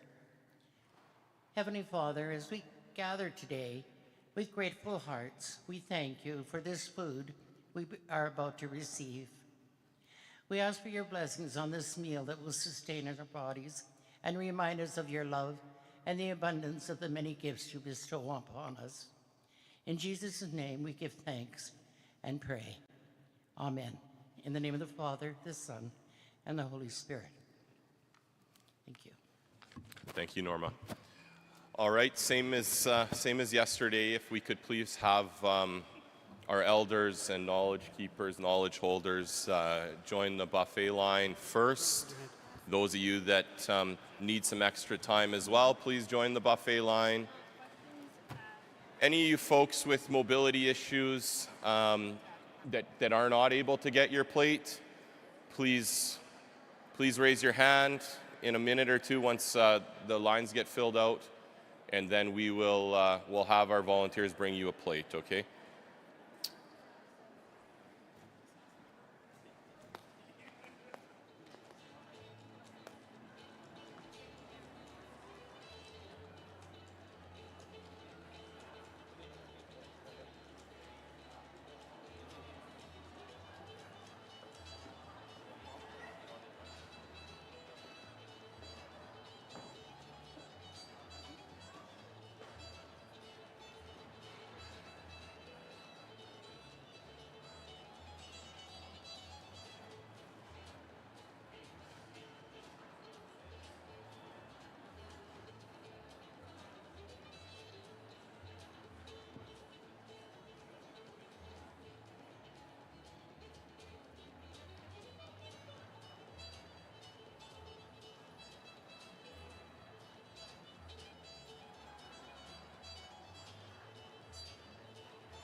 All right, folks, the lines have thinned out quite a bit. We won't do odd or even, but the buffet line on this right-hand side is the shortest, so anybody left waiting, please make your way up, and we'll see you at 1:20 when the meeting convenes. Thank you.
Good afternoon, everybody. Thank you for your patience. I know some of you got to eat early. However, I'm also advised that we ran into a pierogi and cabbage roll shortage, so we wanted to make sure everybody got a chance to eat, because I know that that's an issue worth fighting about in this room. So thank you again for your patience at lunch. We're going to go ahead and call the meeting back to order. Our first presentation report after lunch is from Secretary Brooke Bramfield, our Secretary of Children and Family Services, and she'll be joined by Director Kelsey Bradburn. So if Secretary Bramfield, come on up to the stage.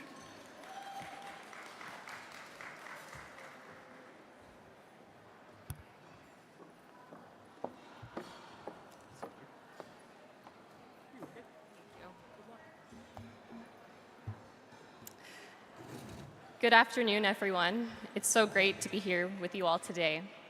And thank you for the introduction, Mr. Chair. My name is Brooke Bramfield, and I'm the Provincial Secretary of Child and Family Services and the Citizens Representative for the Fort McMurray District. I would like to start by expressing how proud I am of all the remarkable work done by the Children and Family Services Department under strong leadership and an amazing team. This past year, we saw incredible growth in the implementation of programs and the development of resources across all areas. A key priority this past year has been the coordination of the Act C92, Reclaiming Our Children community engagement sessions across Alberta. Act C92 explicitly affirms our inherent right of self-government recognized and affirmed by Section 35 of the Constitution Act, including jurisdiction in relation to child and family services. These engagements have provided us with invaluable insights from our citizens, aiding in the development of an Otipemisiwak Métis government model of care for child intervention services. This will be our own model of care, developed by our citizens for our children and families. If you haven't yet participated, I encourage you to take part in our survey, which is currently available online. We have also focused on expanding early learning and childcare programming. This includes increasing the number of childcare spaces, offering more cultural family camps, and launching new programs designed to reduce barriers and enhance our Métis early learning and childcare presence throughout the province. In October 2023, the Otipemisiwak Métis government successfully transitioned the family reunification program from Métis Capital Housing into our Child and Family Services Department portfolio. This brings with it exciting news: the construction of a second family reunification program site in Bonnyville, set to open in 2025.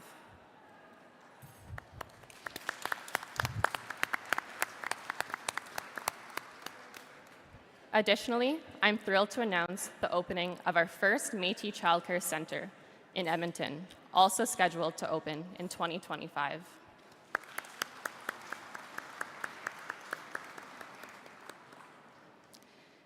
These initiatives represent incredible opportunities for Métis children and families. They will strengthen cultural connections, foster a robust cultural identity, and promote cultural continuity across generations. I would like to thank Director Kelsey Bradburn and the Child and Family Services Department again for all the amazing work this past year. I would also like to thank the Children and Family Services Advisory Committee for their work on Act C92, including Carol Karafel-Brzicki, Kelsey Bradburn, Amber Yarmich, Florence Gaucher, James Henry, Lillian Peranto, Brandy Wachter, Tanya Shaw, Christine Dick, and Jordan Weirs. I would also like to thank President Andrea Sandmeyer for her years of work on the committee prior, and now as the first president of the Otipemisiwak Métis government, continuing to work and advocate for children and families and all citizens with her strong and dedicated leadership.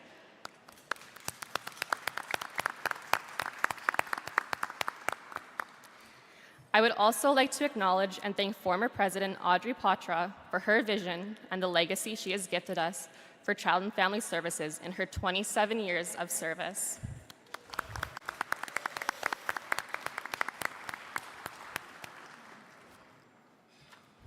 Finally, I would like to thank everyone, past and present, who have helped move the Children and Family Services Department and Act C-92 forward, who have helped Métis families thrive. It is truly amazing what we, as a Métis nation, have accomplished in the past 96 years, and I know there will be many more milestones and achievements to celebrate as we continue to move forward. On that note, I am proud to introduce the Otipemisiwak Métis Government's Director of Children and Family Services, Kelsey Bradburn.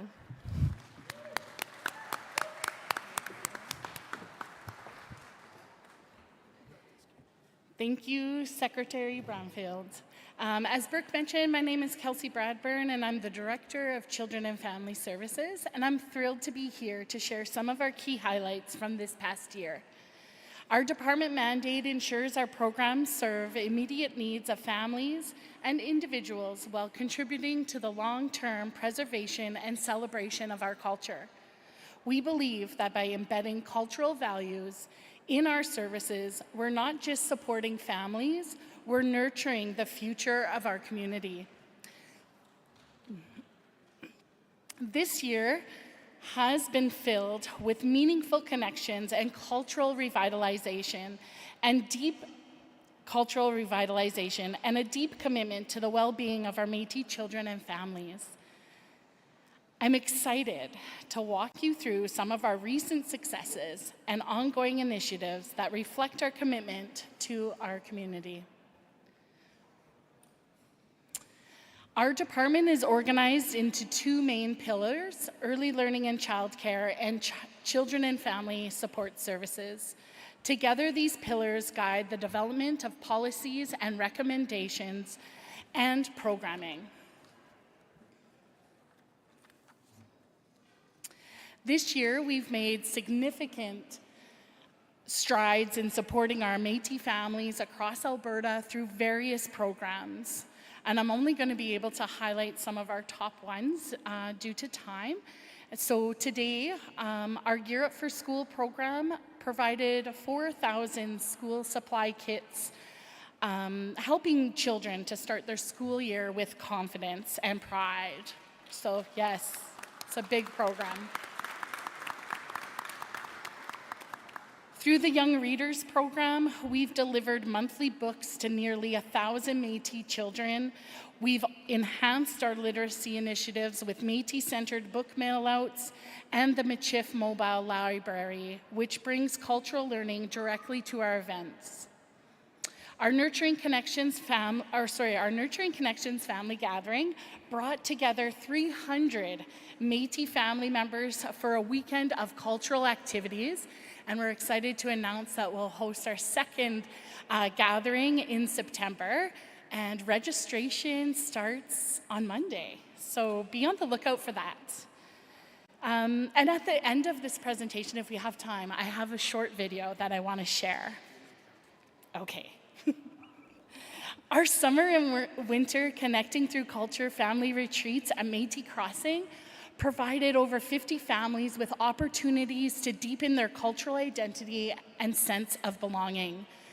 Our Frosty Reels family camps connected 128 families to traditional Métis practices like ice fishing that we heard from Craig this morning, where they not only learned practical skills but also strengthened their cultural ties. These initiatives have supported the needs of our families and have also strengthened the cultural connections that lie at the heart of our Métis identity, ensuring our traditions and values continue to thrive for generations to come. Thank you. The support services pillar of our department encompasses a range of programs to address specific needs and provide critical support. The FASD Bridging Connections program provides supports and services to children, youth, families, parents, and caregivers who are navigating FASD. To learn more about this specific program, I encourage you to stop by our trade show booth or connect with us over email. I'm thrilled to share some exciting news about our family reunification program. This initiative is truly leading the way in the province for family reunification. We're not just reuniting families, we're pioneering a model that integrates culturally responsive therapeutic support. Our approach is holistic and centered around understanding cultural experiences and intergenerational trauma. It's making a tangible difference with a focus on rebuilding family units and fostering stronger community ties. This past year, we've been busy refining the program and expanding into Bonnyville, further extending our reach and our impact. We're proud to see how this program is setting new standards in family reunification. The Métis Family Resource Program is more than just a resource. It's a vital support system for our families, offering comprehensive support, including parenting guidance and cultural education. It aims to build a strong network that families can rely on, reflecting the resilience and the strength of our community. This program ensures Métis children, youth, and families involved with the current child intervention system are culturally connected and supported. All of these programs are vital to the work that we are undertaking within Act C92, which is the federal legislation passed regarding Indigenous children and family services within Canada. We have been yelling from the rooftops about taking care of our own children, and now we have the opportunity to do just that. It's a pretty big deal.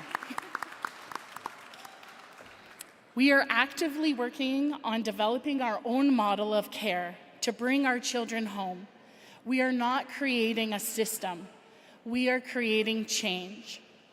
If you have not had an opportunity to attend our engagement sessions related to Act C92, I encourage you to check out our survey on our social media platforms, and I believe there's some QR codes floating around here that you can snap a photo of and get your.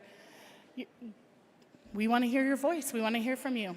It matters. Your voice is shaping our model.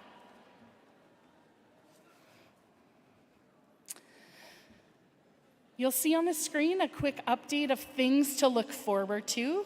I'm not going to get into all of them, but as I said, we do have our Nurturing Connections gathering opening in September. I think it's happening in September, my apologies, in Calgary. So that's something to look for. And Secretary Brooke mentioned the opening of a childcare center in Edmonton, as well as the FRP programs expansion.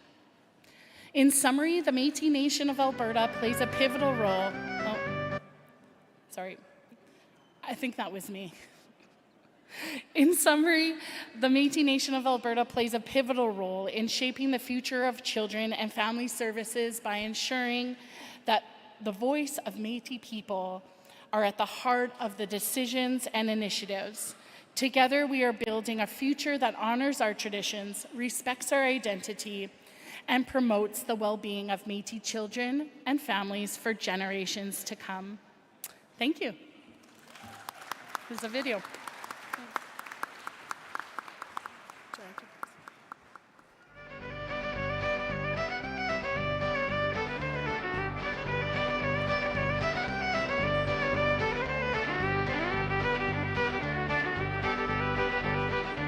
By modeling the importance of community gatherings, we ensure a future where Métis know who we are, where they come from, and where they are going, and we are so proud. This weekend, you and your family will have a chance to participate in cultural activities, learn about our unique history, and have the opportunity to connect with other Métis families, staff, and knowledge holders. And you know, Métis values They turn our lives. They're like the Red River Cartwheel. They give us direction. They keep our life moving forward. They give our kids roots. They give them identity, belonging. They help our children move lives.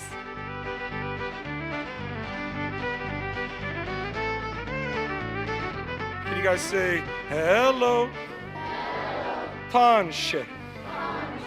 How are you? Tanshikia. Sometimes Michif is a tough language to learn, but I'm telling you, all of you can do it. You just got to believe you can.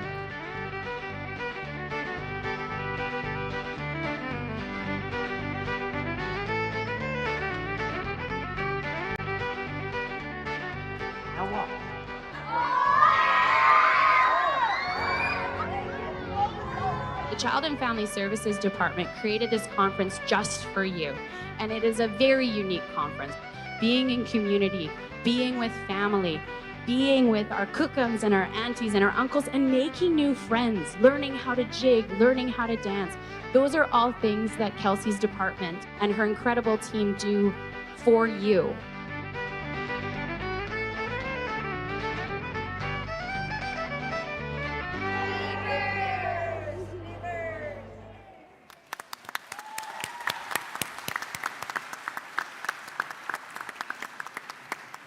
Wow. Thank you, Secretary Branfield and Director Bradburn, for the report on that.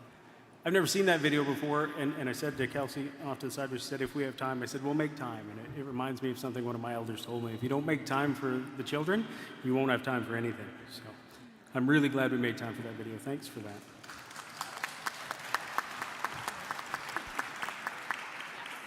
Are there any questions to the Children and Family Services report today?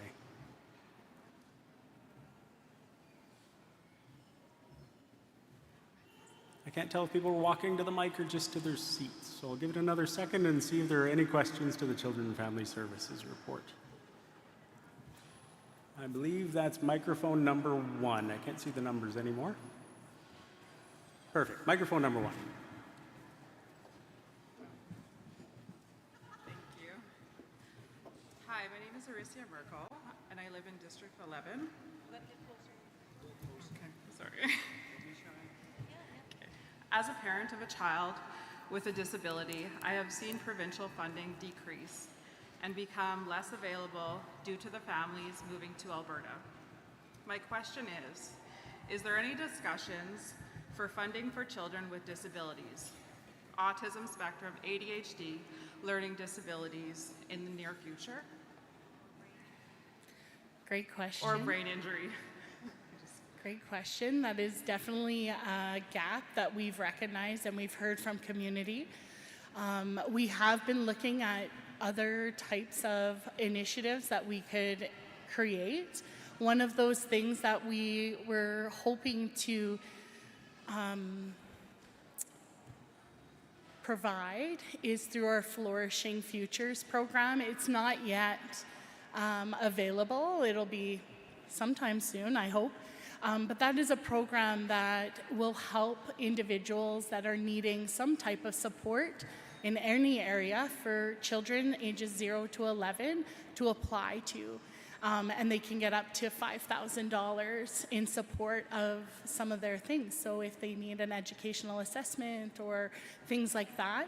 So we're starting small, but I would agree that it is an area that we need to look into a little bit further and see more programming specific to those needs. Just wondering why it would only be 0 to 11? For the early learning and childcare dollars are specifically kind of guided through the federal government, and that's their eligibility criteria for access. So we are limited in that area. But for my department, we can look at that age group and see what we can provide. And I can work with other departments to look at other ways that we can go outside of those age ranges. Thank you. You're welcome. Microphone number 2.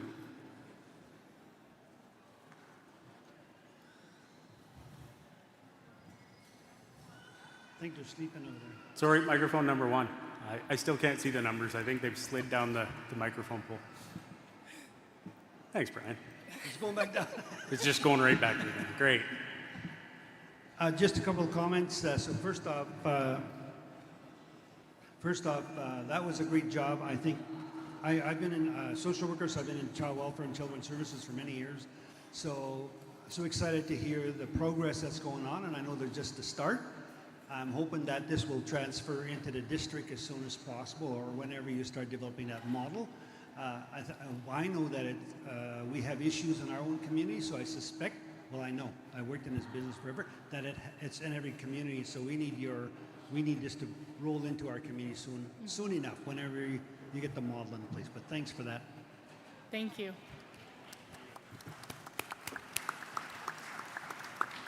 Any final questions to the Child and Family Services report? Well, join me again in thanking Secretary Brooke Bramfield and Director Kelsey Bradford.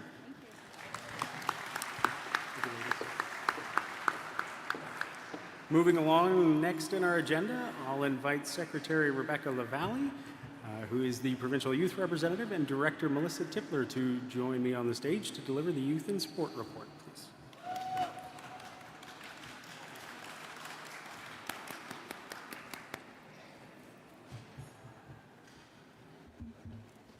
Okay. Good afternoon, everyone. Can everybody hear me? Thumbs up? Yeah? Great. Okay, so my name is Rebecca Lavalley, and I am the Provincial Youth Representative as well as the Secretary of Youth and Sports. I was born and raised in Lac-La-Biche, Alberta, but currently live in Calgary as I just finished my post-secondary schooling. So my mandate for the youth portfolio is to ensure that all policies and programs of the Otipemisiwak Métis government are responsive to the needs of the Métis youth and reflective of Métis traditions and values in youth development.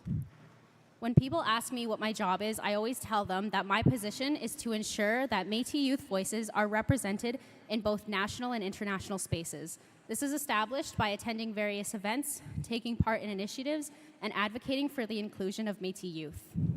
By establishing connections and building relationships, it opens up more opportunities for Métis youth to provide their input into important decision-making processes that affects them because, like President Karant always says, every issue is a youth issue. One of the initiatives I have been a part of the past year is the National Métis Youth Council.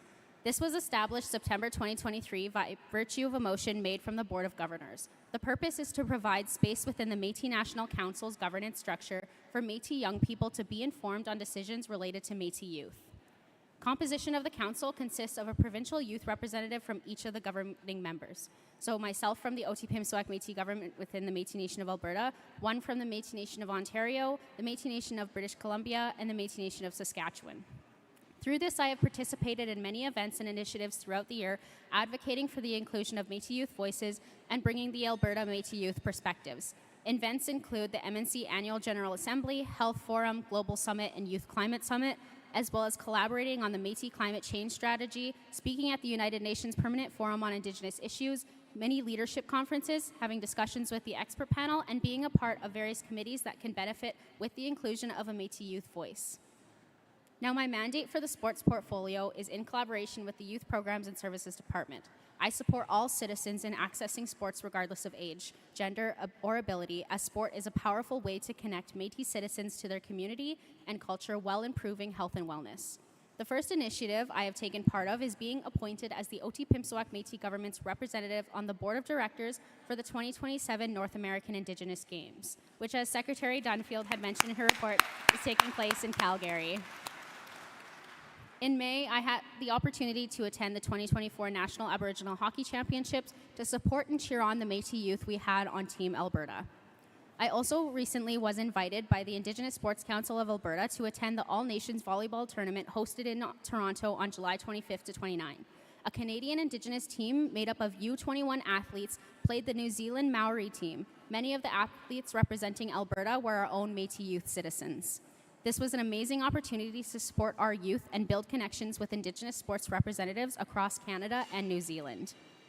Lastly, the Otipemisiwak Métis government recently hosted the Métis Cup, which was a huge success. Over 400 Métis youth athletes from across Alberta came together over the August long weekend to play some hockey. Yeah.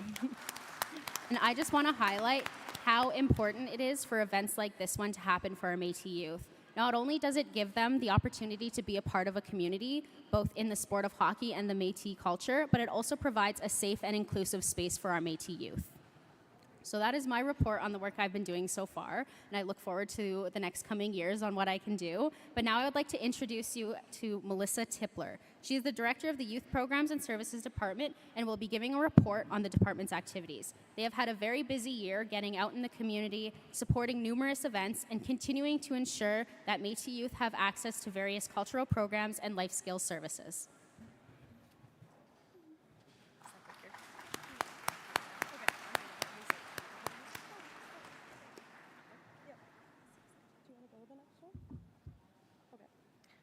Hi, everyone.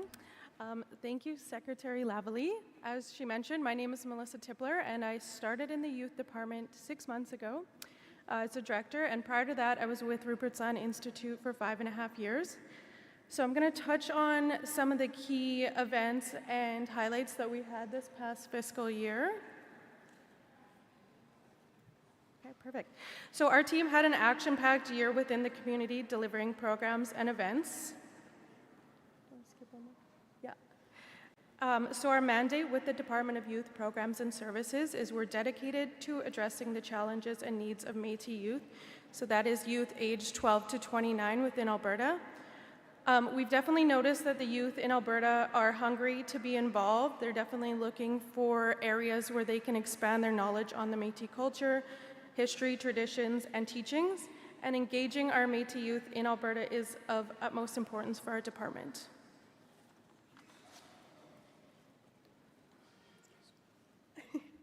So our team operates in 2 streams. So the first is provincial programming, and we have 4 key provincial initiatives. So our first is the Youth and Seniors Gathering, which occurs every February. This past year, we had our 8th annual Youth and Seniors Gathering, and this conference is an opportunity for youth and seniors to come together, share knowledge, share storytelling, and complete cultural activities while also just communicating between generations. The second event that the youth department leads is Alberta Métis Fest, which is out at Métis Crossing. And this event reaches more than 3,000 people annually, and we're expanding every year. Métis Fest is an opportunity for everyone to come share in music, jigging, culture, and just be with community. Our third provincial event is the Youth Culture Camps, which we will actually be going to on Monday, and we'll be gone all week. So Camp Pocotouin is a culture camp for youth that are able to access across the province, and the youth will complete culture and life skills activities and just be immersed in culture such as beading, jigging, fish scale art, plant walks, storytelling, fishing, and more. Our fourth provincial event is Miyuyan, which means wellness, and it is a 2-day wellness summit that focuses on self-care, overall wellness, sexuality, and mental challenges for youth. There's also impactful keynote speakers each year. So we are in the planning stages of our next event occurring this fall, and it will be happening in Grand Prairie.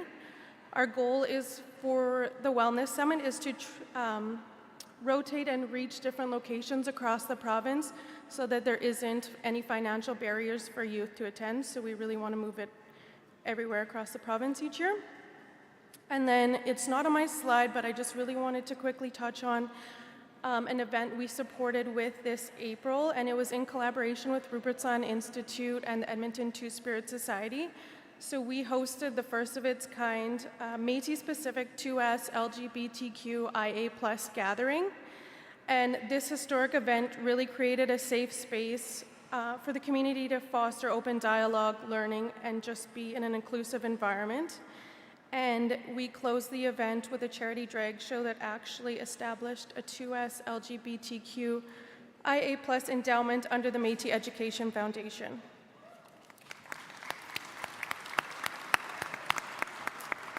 Next, we have our district programming. So it is split into northern, central, and southern programming. So the cultural enrichment programming includes midship lessons, jigging lessons, ribbon skirt making, fiddling lessons, beading, bannock making, and capote making, as well as finger weaving, embroidery, and anything cultural that you could possibly imagine.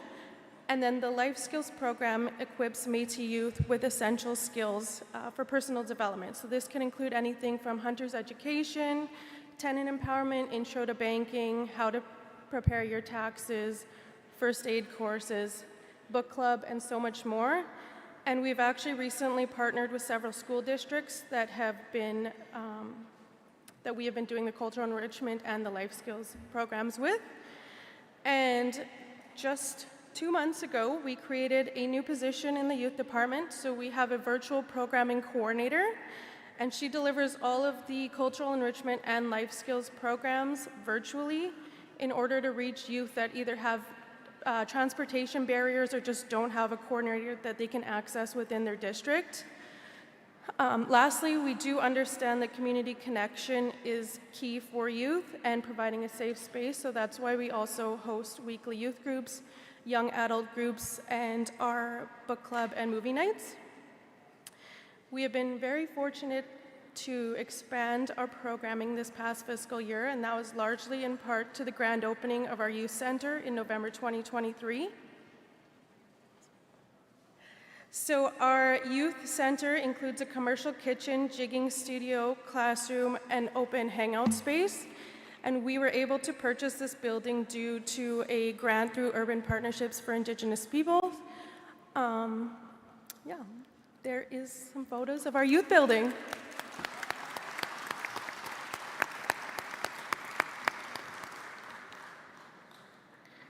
Okay, lastly, the Sports and Recreation Grant is designed to provide financial support for Métis youth aged 5 to 17 who are participating in sports and recreational activities.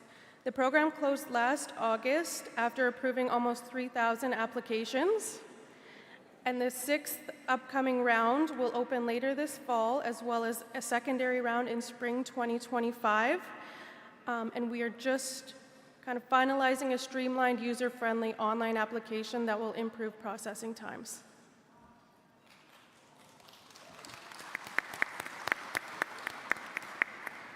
All right, lastly, for this upcoming fiscal year, with the support of Secretary Lavalley, we will be conducting consultations with youth across Alberta in order to really improve engagement and further develop our programs and services and ensure that all Métis youth have access to these resources. Also, stay tuned because we will be relaunching Keeping It Real, which is our youth-led podcast. And if you would like to talk to anyone on the team, we're just over in room 107 offering youth activities. My last note is we have an art contest open right now, and it's for Every Child Matters.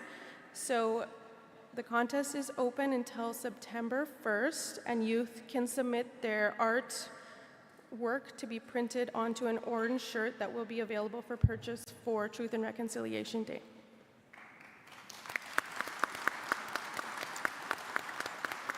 Thank you. Thank you, Director Tipler. Are there any questions to the Youth and Sport report for either the Secretary or the Director? Going once? Thank you, Madam Secretary. Thank you, Director, for your report.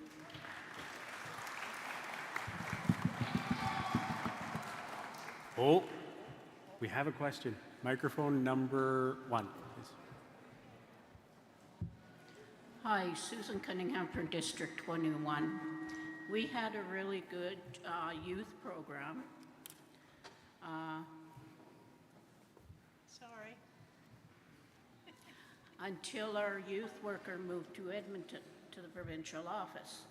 Now, our youth program is not very good. We don't have a youth coordinator.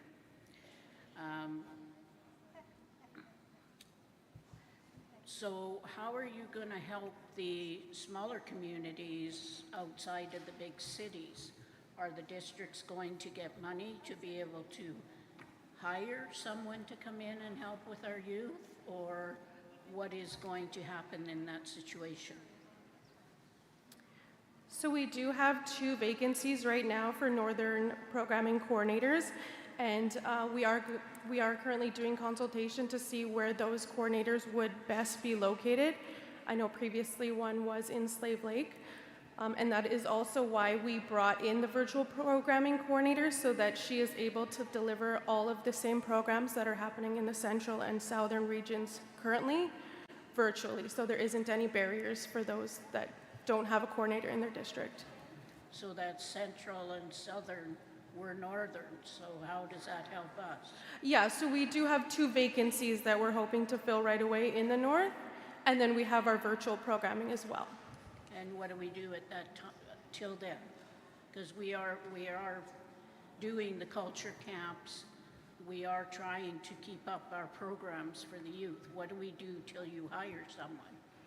Absolutely, we can connect. We have been trying to go to different communities, so they recently just went to Lac La Biche and Bonnyville to make sure that we're still being engaged and connected with the youth. So I would absolutely love to touch base with you and see how we can bring some programming to Slave Lake so they're not forgotten about. Thank you. Yep.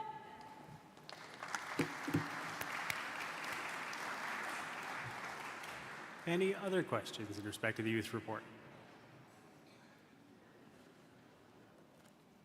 I don't see anyone walking to the mics. One more time for the Secretary of Youth and Sport and Director Tippett.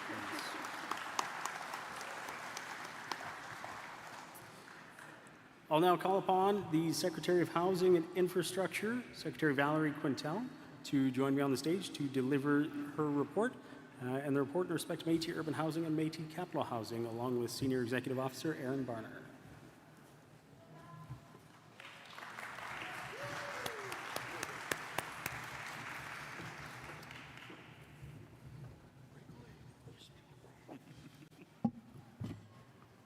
Hi, everyone. My name is Valerie Quintel from Conklin, Alberta, and president of the Conklin Métis Local 193. I was raised in Conklin, and I was born to Métis parents. My dad, whose lineage is Quintel and Boostrom, and my mother's lineage being from the Cardinal and Burke families. My parents are Andrew and Margaret Quintel. They raised our family with values that define our Métis culture. My vision is creating a community where every voice matters, where our rich history and culture are celebrated, and every individual matters. I am dedicated to my community of Conklin, which is in District 18, a place where our heritage is our strength, and working towards community growth is of utmost importance. I'm a little nervous, forgive me. Since last September, I've had the honor of holding the position of District 18 representative for the Ottawa Métis government, and also hold the Provincial Secretary of Housing and Infrastructure, which allows me to be a part of the housing reports today. For the last few months, I have been involved in strategic discussions about the initiatives Métis Housing embarks on. I was pleased to learn about the new construction projects, resulting in 200 affordable homes for Métis and other Indigenous families in Alberta.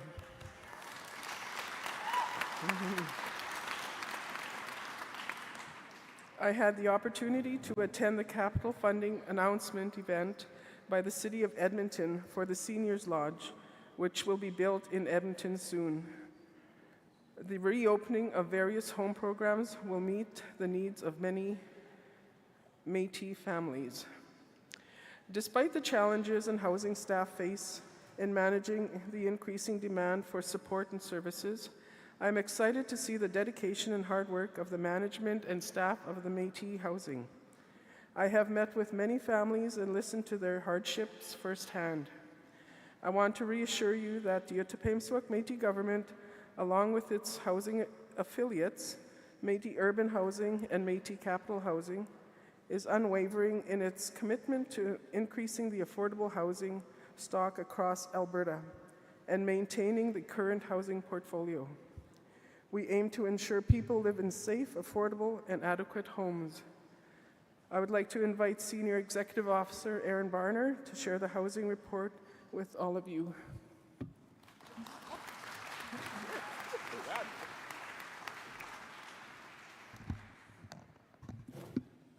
Good afternoon. If we could get the PowerPoint queued up. Thank you. So, my name's Aaron. As you all know, I'm the Senior Executive Officer of the Otipemisiwak Métis Government, as well as Métis Urban and Métis Capital Housing. I'm going to start off the presentation today talking about Métis Urban Housing. Métis Urban Housing was founded in 1982, provides subsidized housing to Indigenous Albertans and a priority on Métis citizens, offers units at a rent equal to 25% of household income, and the funding that we receive for this program is received through the rent we get from our tenants as well as Alberta Seniors in Housing. Our stakeholders are, of course, the shareholder, the Otipemisiwak Métis government, our citizens, departments, and affiliates, the Government of Alberta, CMHC, and of course the communities and municipalities in which we have our homes. The services that we offer are subsidized housing to Métis and other Indigenous families across the province. We manage a portfolio of over 500 rental units. We offer support and services to tenants to enhance the housing experience and tie them the connection to the affiliates that we have. And we provide advocacy for housing and related matters impacting the Indigenous community and sit on many advisory boards in the province and nationally. The priorities for 2023-24 were increase housing stock, improve conditions of the aging homes, and rebuilding homes that are no longer in a rentable condition. Last year, Métis Urban Housing rebuilt 21 homes and converted them into 36 subsidized homes. So that was through infills.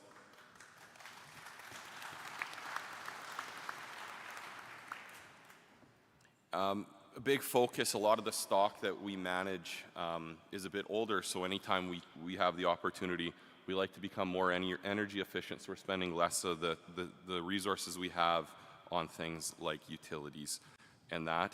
And we've done a lot of things to reduce the impact of the greenhouse gas emissions and an amazing partnership with the Métis Nation of Alberta's Environment and Climate Change Department.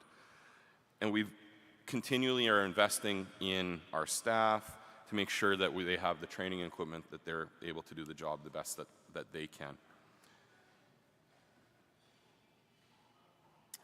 Some of the key results is 147 homes receive full or partial renovations.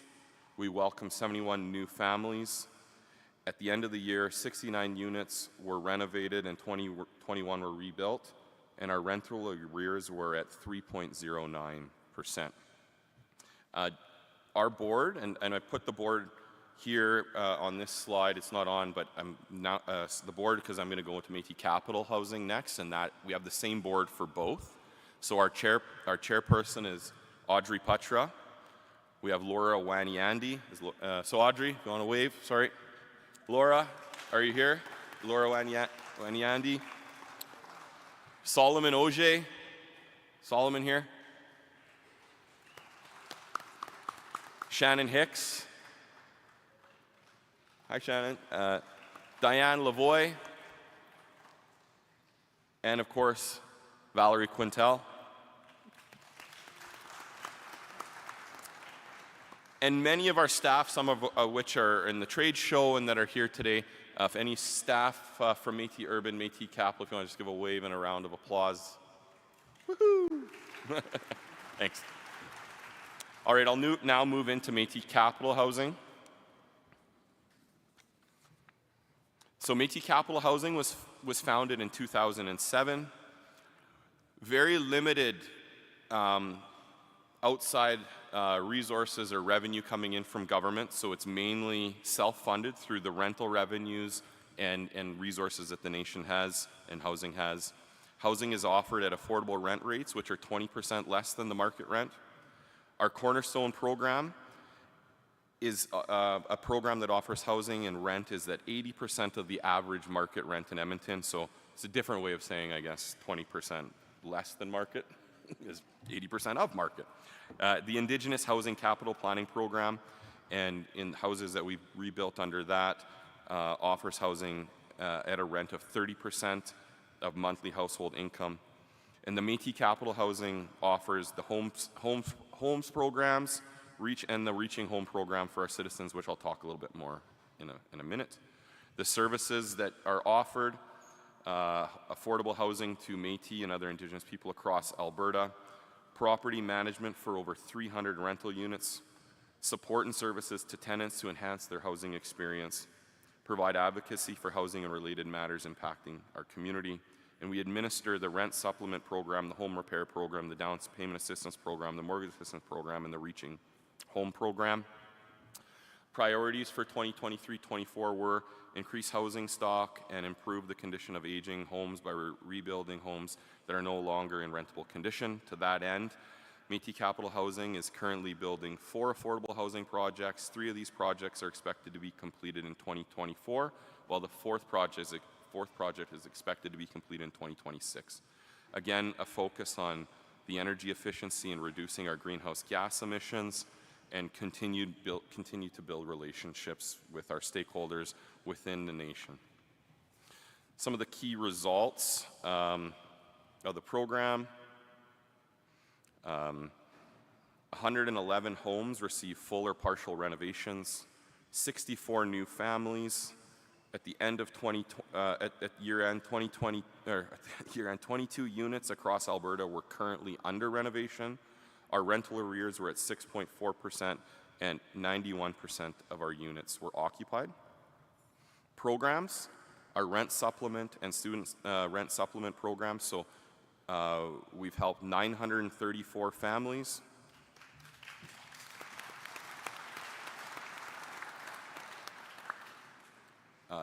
Our down payment assistance program, 481 Métis families. Our home repair and assistance program, 708 Métis families. Mortgage assistance program, 25 families. And 396 families were helped under the Reaching Home program. You'll see some key contacts. As I mentioned, it is the same board and a lot of the same staff work in between or for both, and some just work for the capital side or the urban side. I'm just going to review some of the new projects, new developments we have quickly that are underway, and then turn it over to the chairman. New developments, so we have one going up in Griesbaugh, 127 affordable units for women and children ranging from 1 to 4 bedrooms. We've dedicated 50 suites to women and children fleeing from domestic violence, 42 barrier-free suites, and then Kelsey and the team that you just talked about and the work they're doing on setting up an early learning and childcare center there.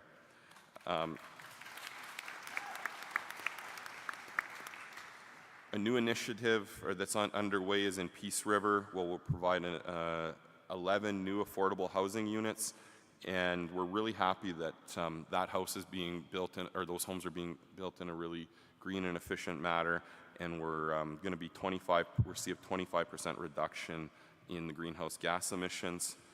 Our seniors lodge in Edmonton, which was touched on, which will be 36 affordable suites for seniors over the age of 65, and will include on-site services, meals, home care, laundry, and cleaning. In addition, the Alberta-wide infill projects, mentioned that with the 21 rebuilds that are turned into 36. We're building the Family Reunification Phase 2 project as well that is going to fall under the CFS portfolio. And right now, we've acquired 41 acres of land in Marlborough, and we're currently working there to undertake and find out the tenure issues and the condition of the homes and work with the people there. And so that's a lot of information. Métis Urban and Métis Capital Housing individually and combined are Canada's largest subsidized and affordable housing companies owned and operated by an Indigenous government. And so that's something to be really proud of.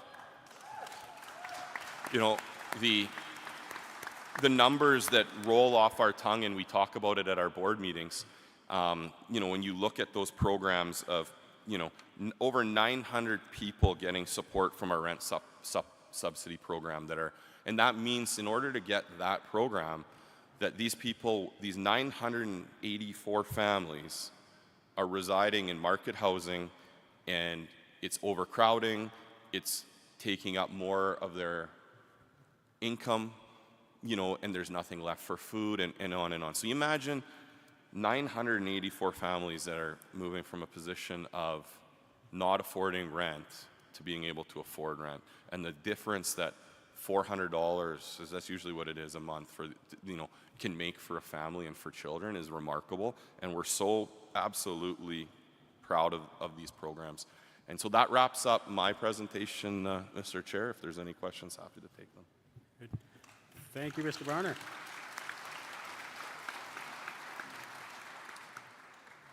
It looks like we have a question at microphone number 1. My question is, how much, what's the limit per person for the Reaching Homeless program? I was accepted October 16th. I was told January 16th that there was no more funding available for me. I'm still homeless. I've been kicked out of it. I'm selling my fucking body for a home. Métis, you stood up there and you told the biggest joke lie ever possible. Thank you for kicking me out. Thank you for being there. Thank you for supporting your people. You know what? I'll make it, and I'll fucking do it without you guys. So, you know, I'm sorry you didn't have a good experience with the Reaching Home program. If there's something you'd like to talk about, I'm around. I'm available to have a discussion. Certainly don't want anybody having you know, such a bad experience. If there's something we can do to support you, I'm sure we can. So a lot of times, you know, when you run programs and services, you don't always end up with the result as the you know, the person running it is us as the provider of the programs and services, and sometimes it's the other side. Sometimes when you offer programs and services, it might not always meet the needs of the person, and so we'll do our best to work through that. And Madame, if there's something you'd like to discuss, I'm available and happy to have that discussion with you.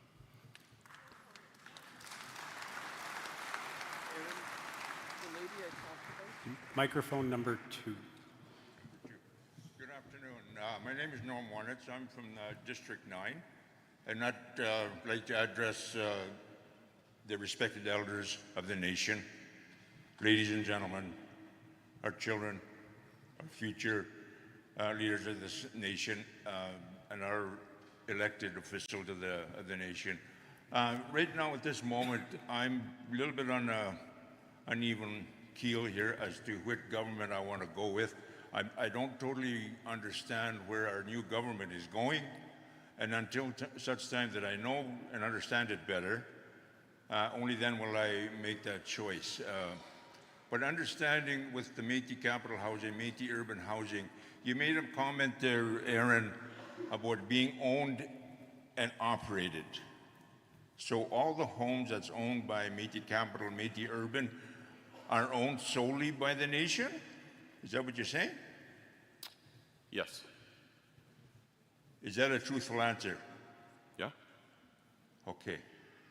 I will take up this with you later because of an issue that took place. Okay. I do have other underlying issues with the situation. I want to know why we're seeing more and more new Canadians taking up positions with the nation that are in management and running the show here, and it's not our people. I understand Métis Nation of Alberta is for Alberta. Hold on. Okay. I'm not going to stay up here and allow that comment to go unchecked, okay? The staff that work for our nation do a damn good job. I don't care where they come from. Our job here is to find qualified, the best Métis people that we can. All right, and that is not always the case. Well, okay, and so the people that work with us, they're the civil servants of our government. It doesn't matter where they come from, and they certainly don't need to have somebody stand up at a community meeting and question their origin when they're here. Well, when they're here working their absolute tail off for our people. I'm okay, not being, That's no, enough. I'm not Microphone 2. Absolutely not entertaining that question. We'll go to microphone number 1. Oh my goodness. I forgot what I was going to say. Donna Sinclair Gullion from District 21. I am here to put a thought in our minds about people, university graduates. They have to be one of the poorest people on earth because they've got so many student loans. Most of them are homeless. They'll take any job, any service industry job, even though they might have a professional degree, before they can get on their feet. Is there any way that we can, as a nation, encourage, one, our young people to get a university education, and two, that we will support them when they do graduate until they get on their feet, even if it's just making more housing available to them, even though they don't have a big family yet. Okay? That's my concern, is the poor university graduates that don't have any money and they're sitting on a pile of bills. Yes, certainly that transition is something we're aware of and we see, and you know, when we listen to the Métis Education Foundation and Rupert Slant Institute, we know that, you know, the resources we have are here and the needs are continuing to grow, and certainly they've done an amazing job with that. We introduced the student rent supplement program to help them while they're in school. But I think what you're saying is really valid. So when somebody's graduating, you know, and we want them to be successful and we want them to grow their families, I think maybe looking at a program for them and talking with the board is something that we should do. So we'll take that back. I think that's an awesome suggestion. Thank you. Microphone number 2. Hi there. Grace Richards, and I'm from Conklin. First off, I'd like to congratulate you all on the hard work that you've done in the housing department. With taking care of the Métis, the housing, and especially your seniors complex. That deserves a round of applause. Thank you.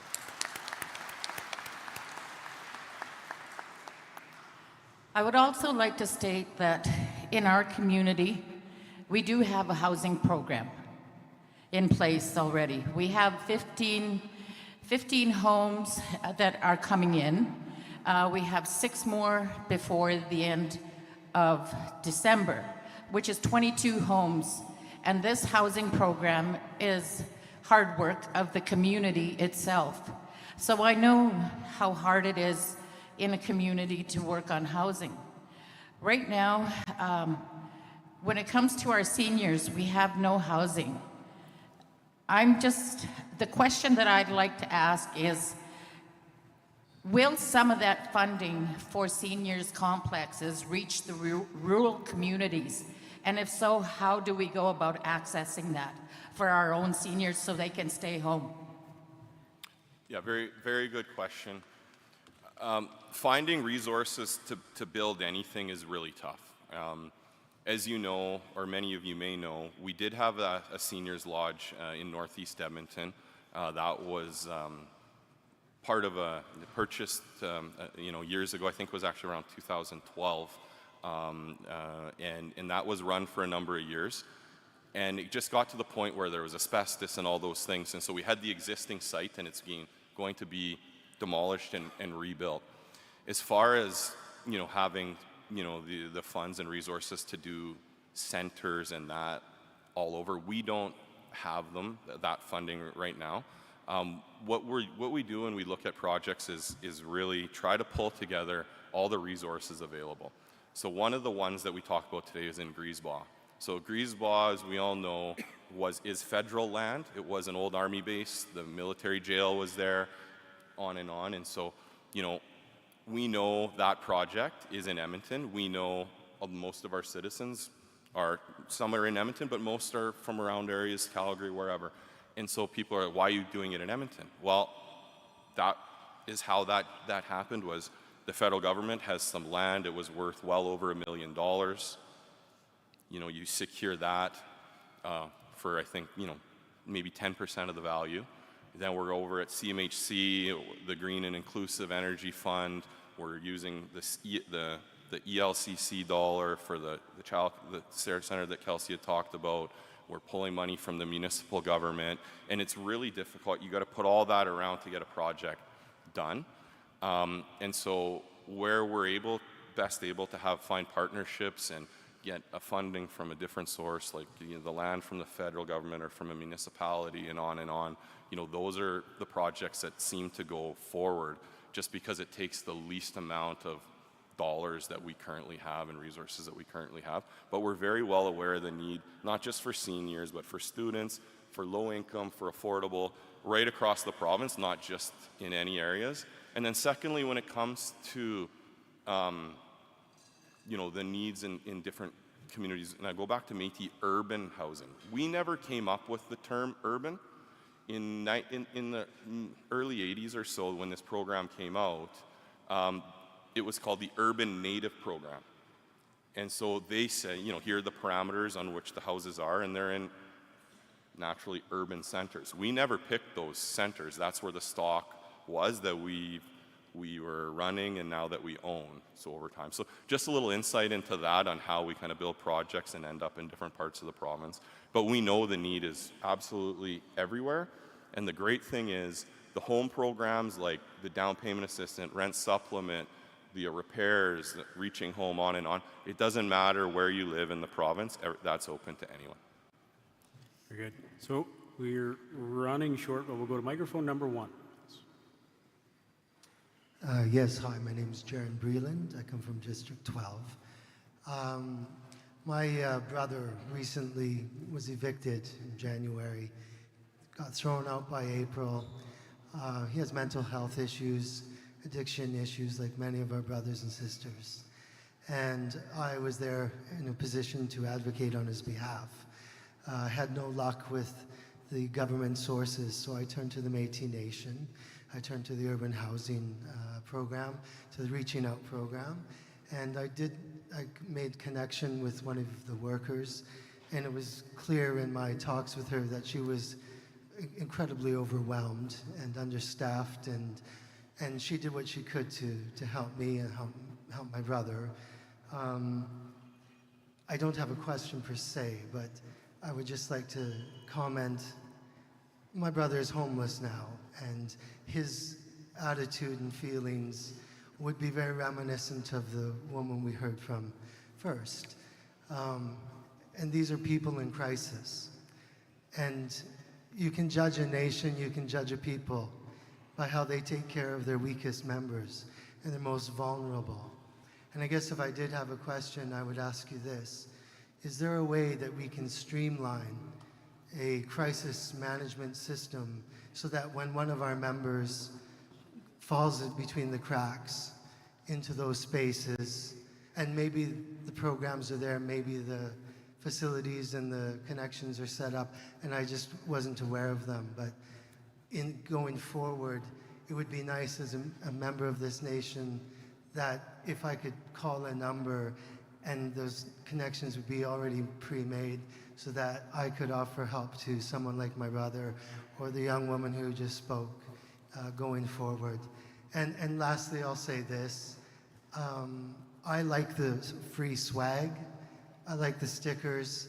I like the pamphlets. I like all those things. But they do cost money. And like you said yourself, $400 to one family can be huge. And we must never forget that fact. I want to thank you for everything you guys are doing. I want to thank you all for making this weekend possible. And I think the future looks bright. But I'm thinking of my brother and I'm thinking of this young woman. And I hope that we can do better for our most hurting members as we go forward. Thank you. Sir, thank you first off for sharing. And it is difficult. And I know the lady most likely that you're talking to on the phone, and she has a lot of files, and it is a lot of work. That Reaching Home program has some really good things about it, but it definitely has some shortcomings, right? And so somebody might be at risk of, and I don't know your situation or that lady's situation or your brother's situation, but just as an example, you know, somebody might be homeless and the immediate solution is to get them into a hotel or for the night.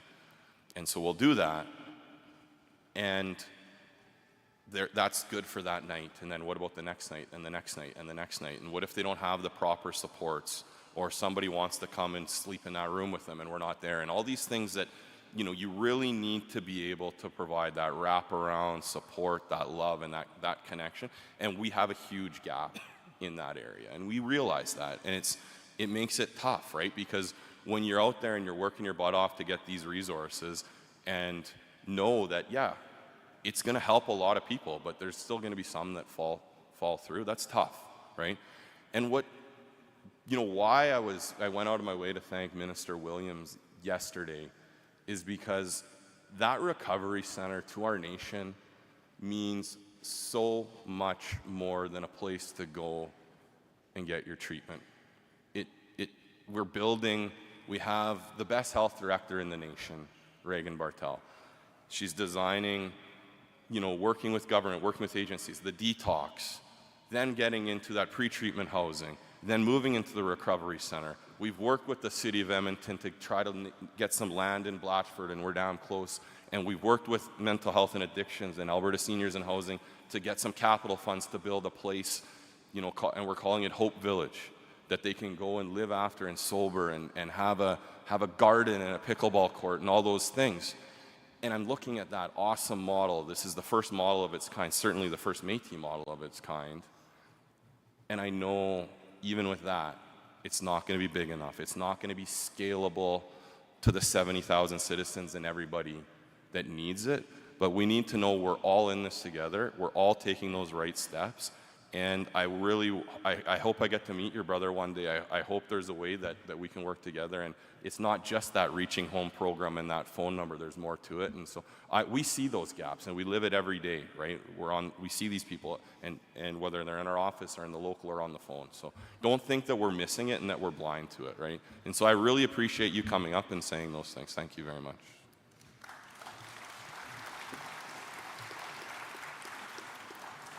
We'll go to microphone number 2, and then I'm going to come back to number 1, and we'll finish with this section. Thank you. Thank you, Aaron, for your report. What I'd like to know is it possible to have emergency housing, like true emergency housing without a waiting list? If there would be some way that could be implemented in I don't know, in a couple homes or something, that they would be ready for people. For example, if you're in an apartment at no fault to you, the neighbor burns his suite down, then you and your 3 kids are kicked out of your suite and you have nowhere to go, and you're in a hotel for the first week is what they'll pay for, and then you're on your own type thing. And that's exactly what we've always come across, looking for emergency housing, not to get on a waiting list, but true emergency housing. I understand it would be hard to implement because it might be full all the time, but is there such a way that could be done? Kind of a Red Cross housing? Yes, there has to be a way to do that. I'm just not exactly sure how we would do it right now, but I think the need's there. I know there's been some work done at the national level on planning some shelters and things like that, to the point where we worked with a Métis architect from BC named David Fortin to design a women's shelter. We've looked at some land that's available, and we're starting to put the pieces together. And I mean, that's how that starts, Sylvia, and you know, there is a need. Yes. There's also, like, I know, and we talked about the Reaching Home program, but that's there. Like, and so again, if you don't ask and you don't advocate, for sure your people won't get that support. But if there's a way, if you know somebody and we can get to help them, we will. But we don't have that. And there, of course, there's a need for it, and just how we get there, I'm not too sure. Okay. Thanks, Zoe. Okay, microphone number 1, and that'll be the last question for this section.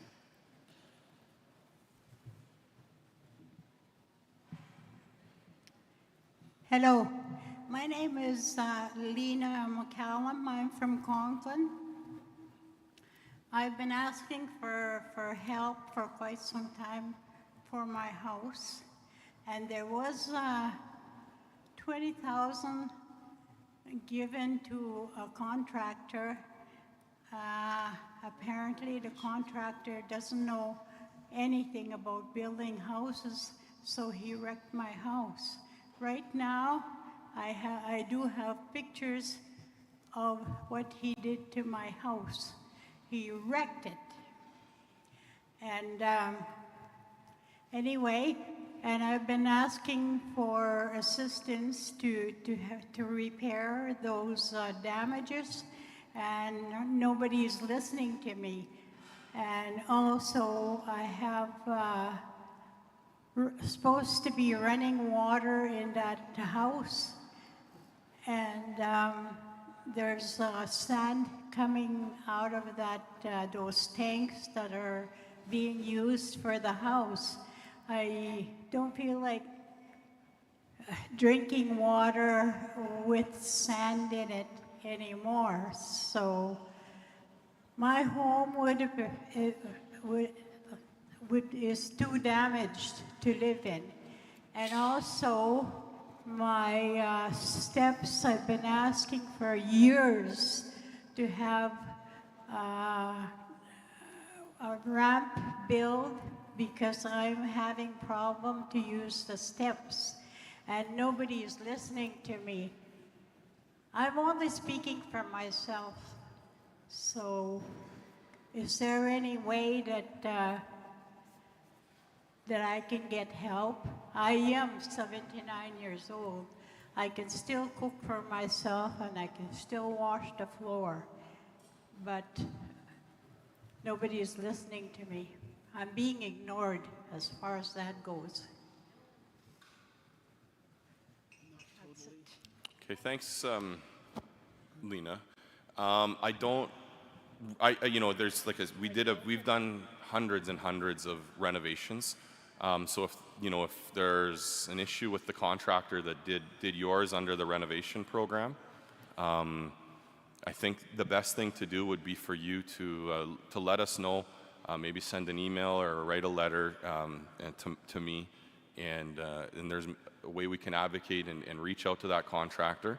But yeah, I don't know if we've dealt with this. I know we've done hundreds and hundreds of people have done that, but I'd have to go talk to the team and see what ramifications we even have when somebody's hiring.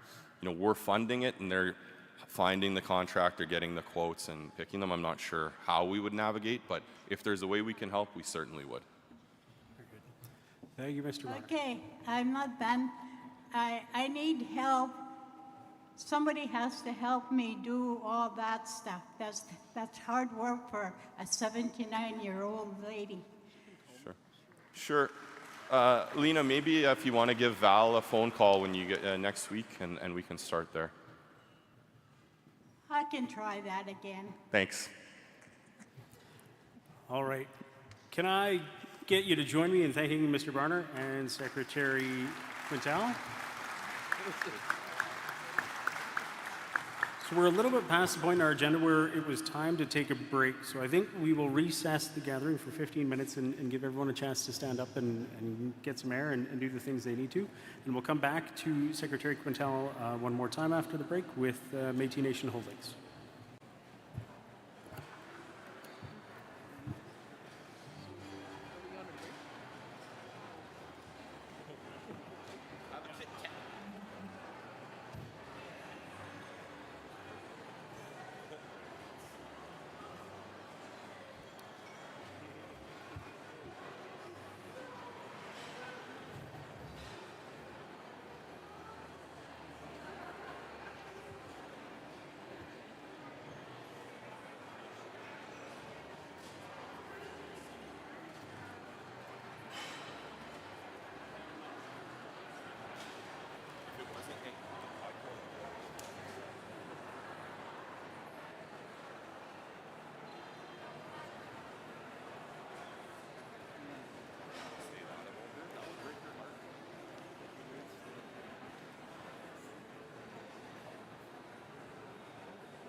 Okay, if folks want to go ahead and start finding their seats, this is the 2-minute warning. We're going to get started, and if I can have the next presenters, Secretary Quintel and Director Harrison, come to stage right. So we're ready to go in 2 minutes. We'll get started.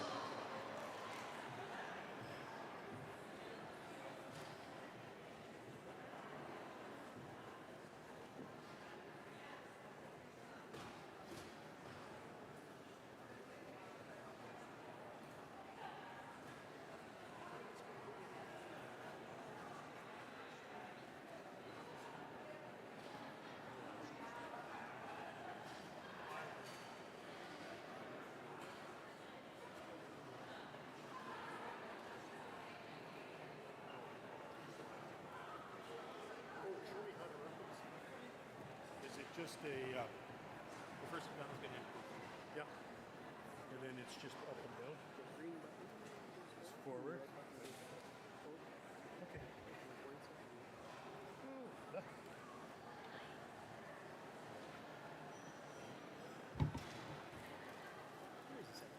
Where's the pointer? This one, right? Look at this.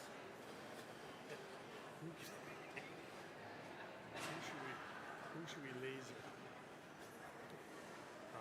Probably no. It's really a trouble.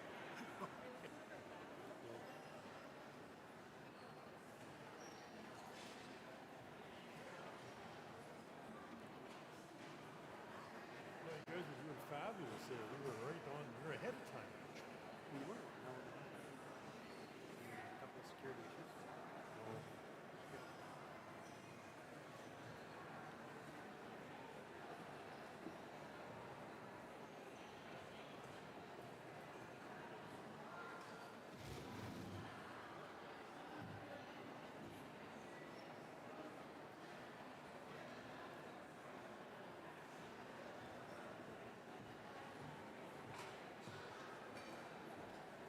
Okay, we're going to go ahead and get started and come back to order. Secretary Quintel, if I can get you to come to the stage to introduce the next set of presentations.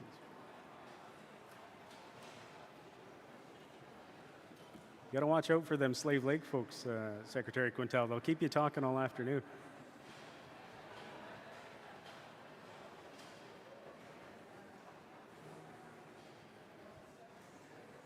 Okay, please join me in welcoming Secretary Val Quintel, our Secretary of Housing and Infrastructure.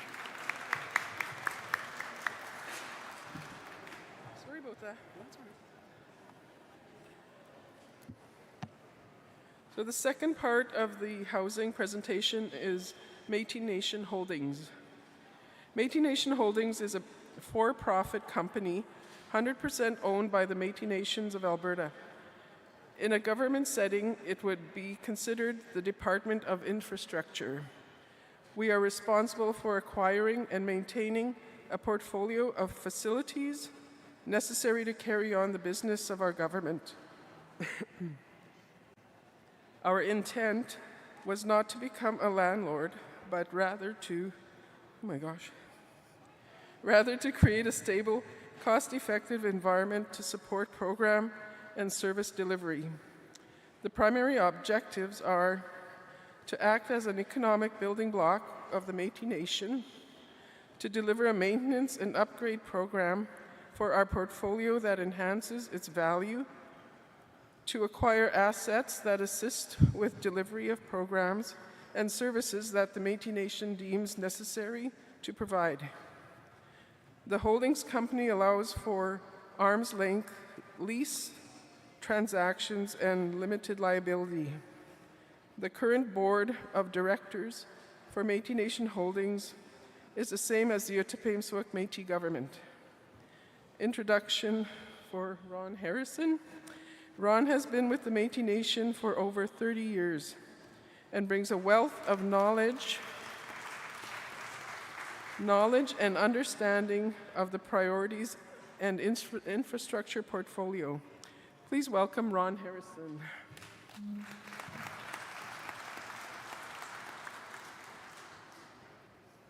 They told me I'd only get 25 to life.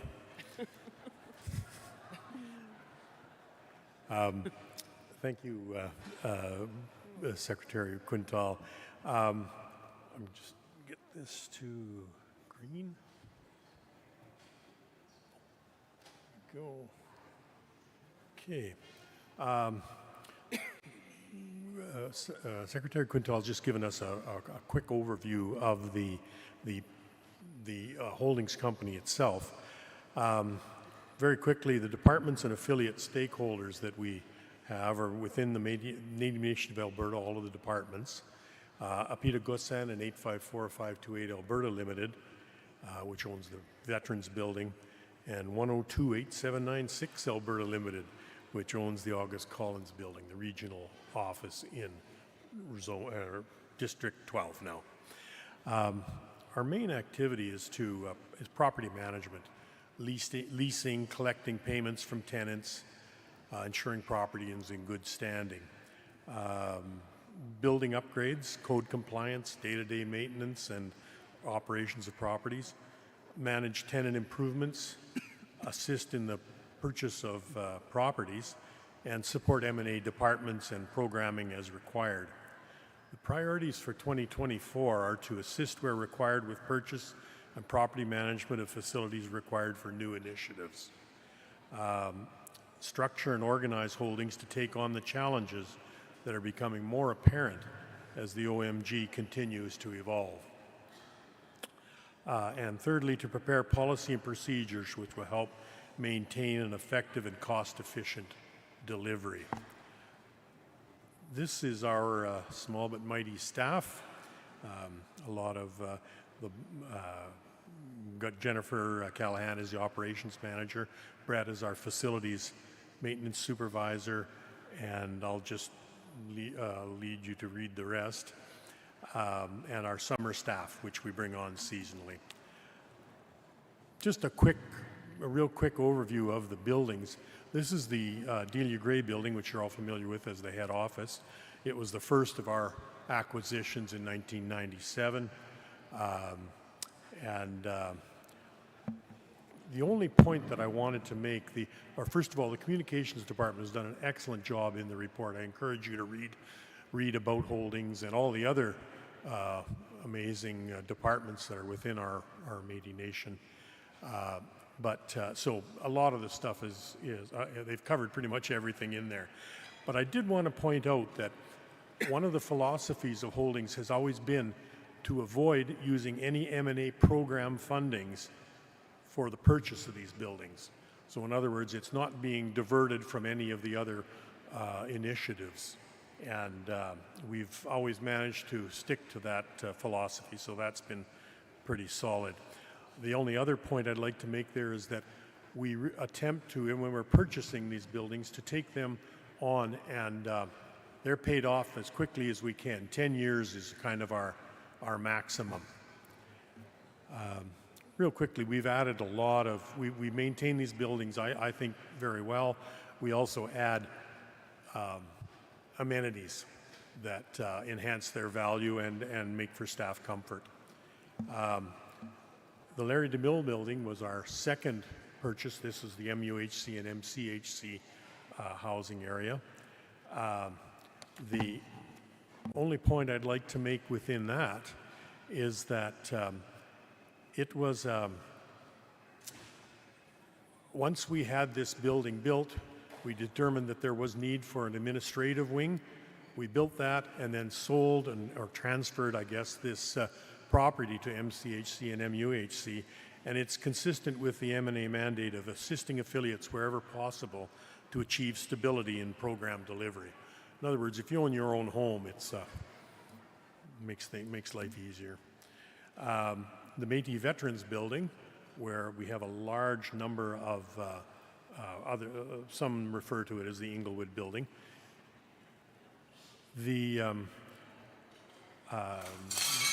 Once again, this was pretty consistent in that we obtained it. We did this in partnership with Apita Gosan, and it's been an amazing partnership actually. The building is completely filled with our own tenants. We occupy the entire building basically. a more recent acquisition has been the youth building. This is where the Department of Youth acquired some capital funding and invested it in this building. It's been renovated to their purposes. I think it's been going pretty well. I apologize for the quality of the pictures. All I had at the time were when we first took on the renovations. Some of the other buildings that we've acquired over the years, and this has been done in that we always felt that we wanted to create as much stability as we could within our regions, now districts, and our locals. So we encouraged and assisted wherever possible to acquire buildings in these regions. This, of course, is the Region 2 building, District 12 building, the August Collins building. The Region 1 building, we assisted in the purchase and acquisition of that. Region 4, and then Region 5. These are all buildings that are out there and have assisted with delivery for a lot of years. Métis Crossing, we were involved in the initial purchase of Métis Crossing and the addition of 160 acres of land. And Juanita and her crew have done such an amazing job of bringing that site to life over this last number of years. Oops, sorry, I'll just go back one. These are some of we assisted with some programs with MCHC. The Voyageur Manor is pictured, and renovations connected with the Rupert's Land and a lot of the MES centers. Current initiatives. Sorry, I'm just trying to keep up with my paper. I can't quite read that from there. We continue to act as an economic building block of the M&A. We've made successful application for tax-exempt status, which is important. It saves a great deal of money annually.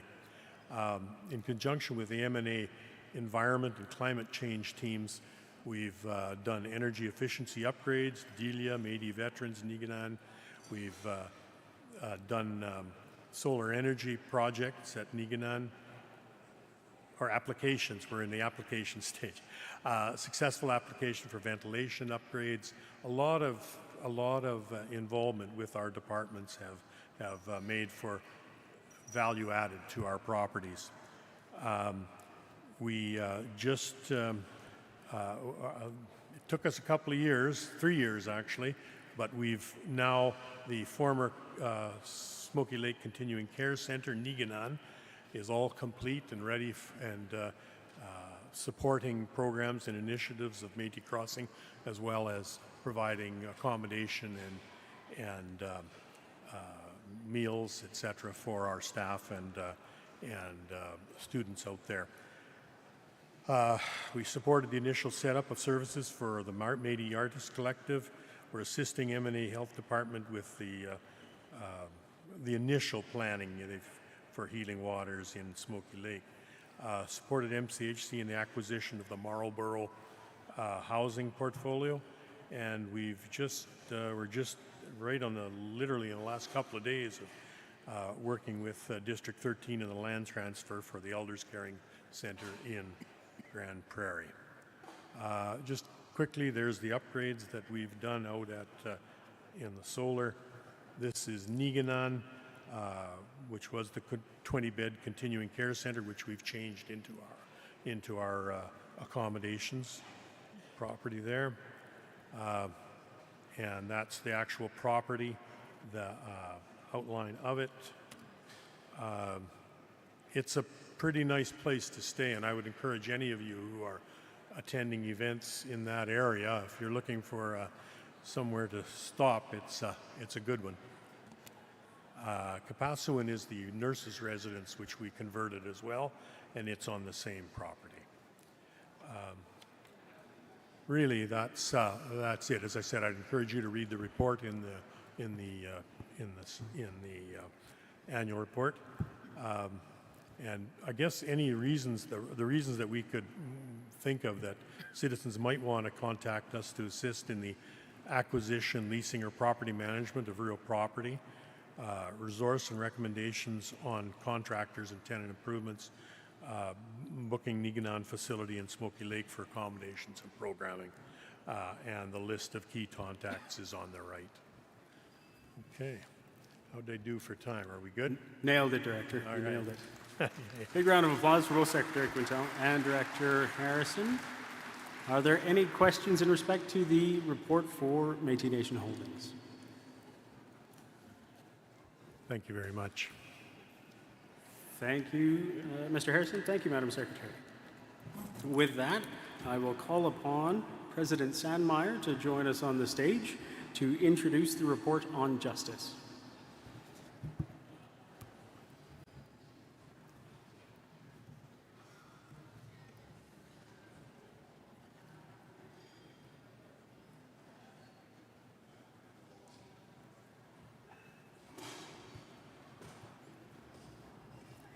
Ladies and gentlemen, President Sanm.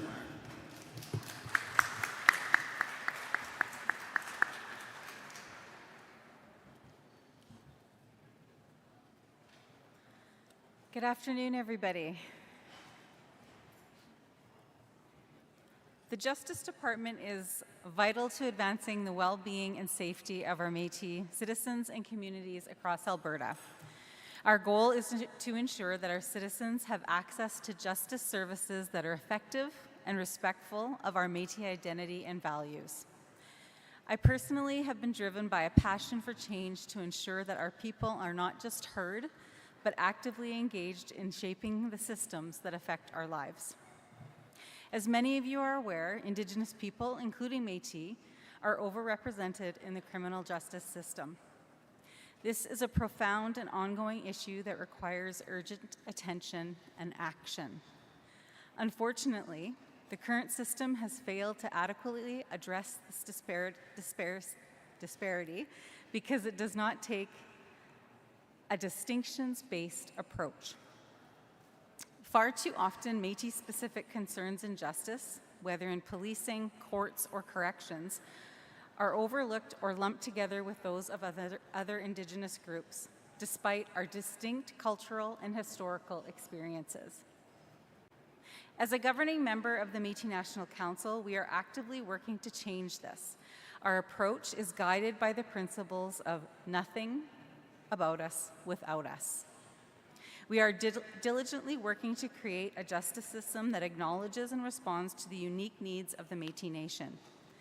This means developing and implementing Métis-specific programs and policies that truly reflect our people's experiences and reality.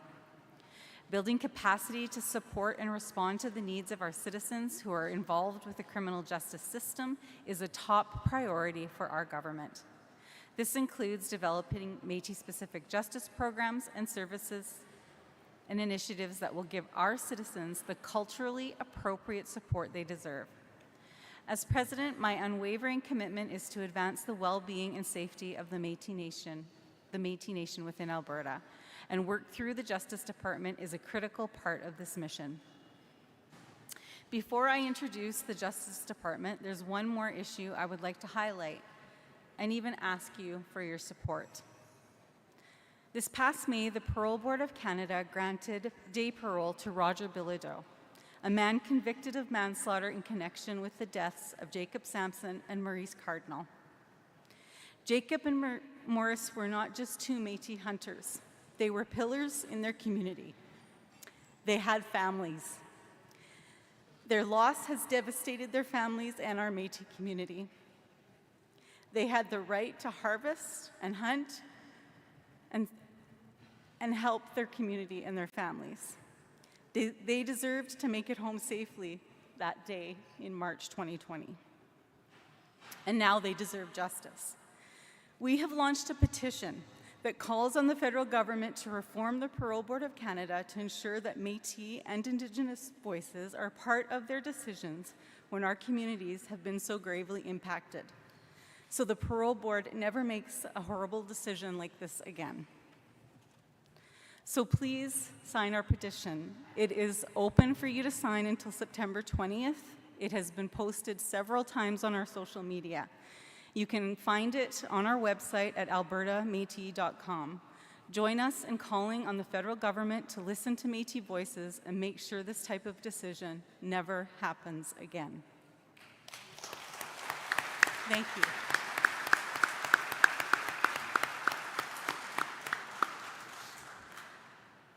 Now I am proud to introduce the leader of our Justice Department, Sharon Burke.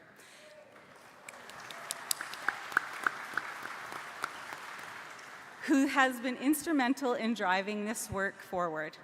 The Justice Department is relatively new, but under Sharon's leadership, it has already made significant strides in addressing the challenges our people face within the criminal justice system. Without further ado, I would like to invite Sharon to share with you the work of the Justice Department this past year. Thank you.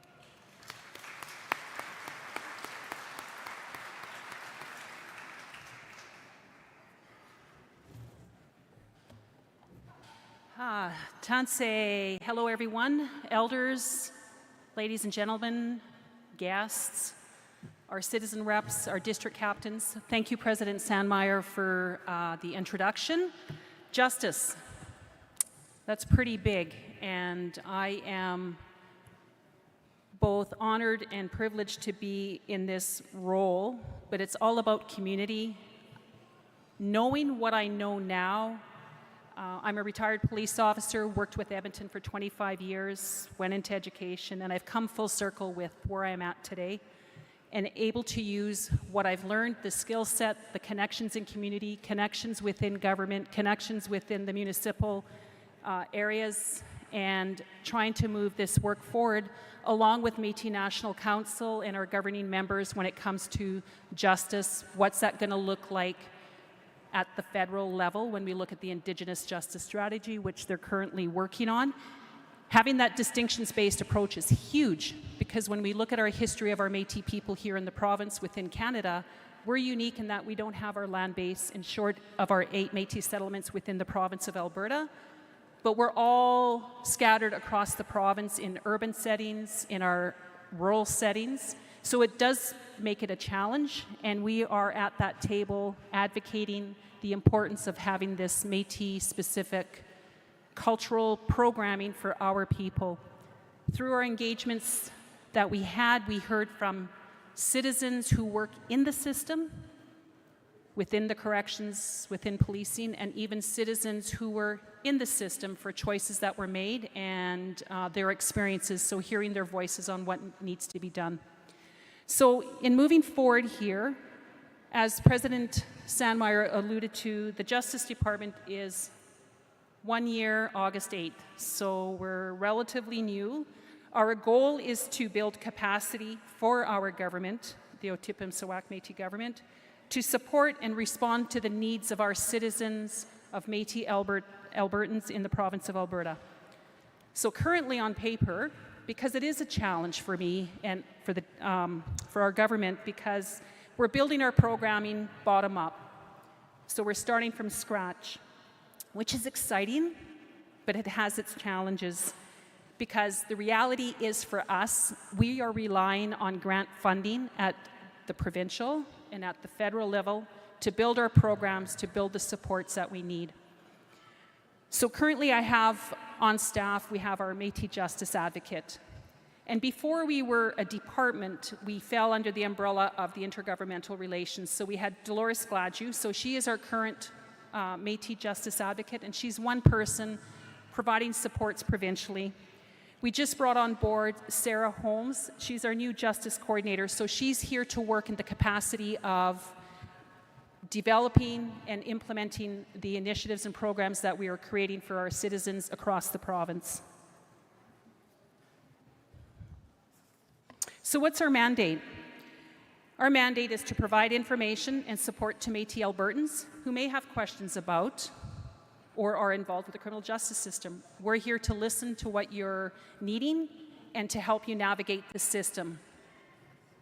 We do not provide legal advice, so part of that navigation would involve, if you needed that legal advice, then we would provide you a referral to make contact with legal services or any other agency that could support in that capacity. And we do not provide any financial support for legal costs. We just do not have that we're not able to provide that.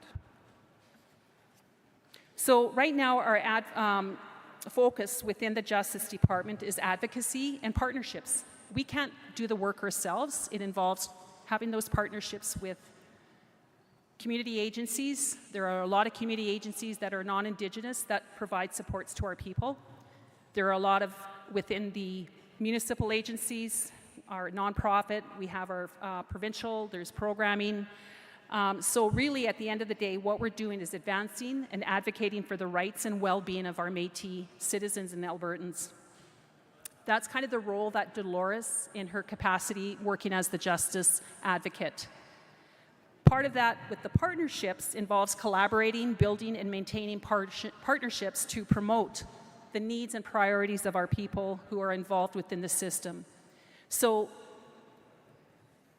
the process before I had another staff member who moved on, that's the reality of the work that we have within our organization, within our government, where people come and go. And so we're always, that person initially, our navigator, had moved on, and so she was our first point of contact. So you know what, we gotta put the brakes on and come back and regroup. And so it's kind of that contacting our office, and I'll have the contact information, in reaching out what it is that you're looking for, and then we're gonna do the best that we can to provide you those supports that you may need. President Sandmeyer shared, and I'm thankful that she mentioned about the parole board, what we're doing, the petition. One of the projects that we undertook within the Justice Department, we applied for grant funding, and it was a very, very small amount. The conversation was, what do we do? And it was just Dolores and I at the time. We wanted to do something where maybe we talk about the experiences of our Métis people in the system, in the justice system. What's that going to look like? The initial idea was to maybe interview 15 people and asking that question. I'm at home that evening talking to my husband, who's a retired member, and he said, you know, I think that's a great idea, but why don't you focus on something that's more that's out there right now, like those two Métis hunters, Cardinal, and he could remember Jacob's last name. And I thought, okay. So I come back the next day, talk to Dolores, and we decided that's the journey we're going to go. So we went through this process, identified a videographer. Dolores reached out to the family, and we are so forever grateful to the family to have this conversation with them, to give them a space and opportunity to share what their experiences are in the system. It's their story, their experience. It's their experience. And I'm not going to lie, it was very emotional for the family because when you think of it, it's re-traumatizing them again. But also for us, we went on the journey, everything it was meant to be. That's all I can say, because we had this filming done within 2 weeks, interviewing 7 family members from Bonnyville and going down south to speak with Sarah Sanm. And it was very heavy on our videographer. And so we always engaged with the families as we moved forward with this project, finding justice, Métis families' experiences with the criminal justice system.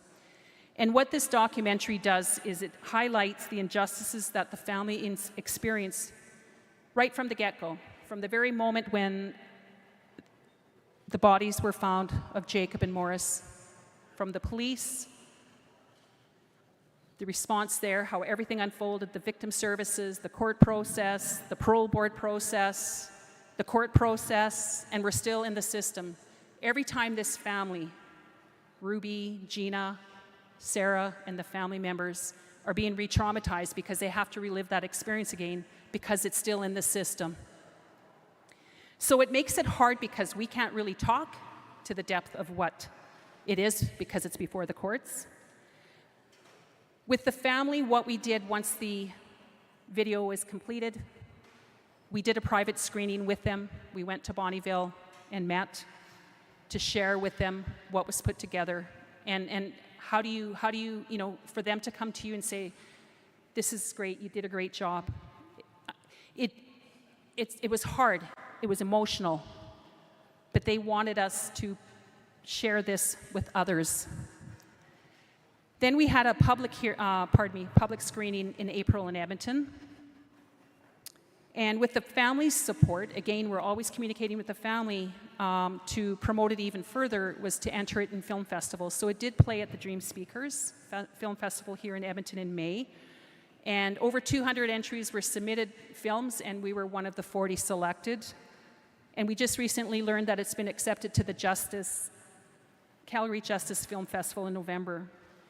We also showed the documentary to our staff, and it was, I'm not going to lie, it was very emotional. It was triggering for some, but it's the reality of their experience. It took them courage to come forward to share this experience with us. So we're still on this journey with them. We attended court for the parole. We went to the parole board hearing that President Sandmeyer spoke to. And the matter is at the point, I'm not a lawyer, so it's the dad. My brain just went dead. Roger. It's his right to appeal, so it's at the Supreme Court. So the Supreme Court, there's a process where they are going to determine, do we hear it or not? So it's still in the system. So once after November, then it'll be a conversation with the family. What do we do next to keep it? Because people have been inquiring about this. So this is one of our big projects, a project that came together that impacts us as a community and what happened because it shouldn't have happened. So when I talk of our stakeholders, we have our Métis National Council. We sit on the Access to Justice with the provincial courts in Alberta, and that's a group of people throughout the province in various agencies, First Nations, Métis, and then you have judges and lawyers. So it's actually it's been really good, and I'm not shy to push the button and hand up and ask a question. And what about the Métis? What about this distinctions-based?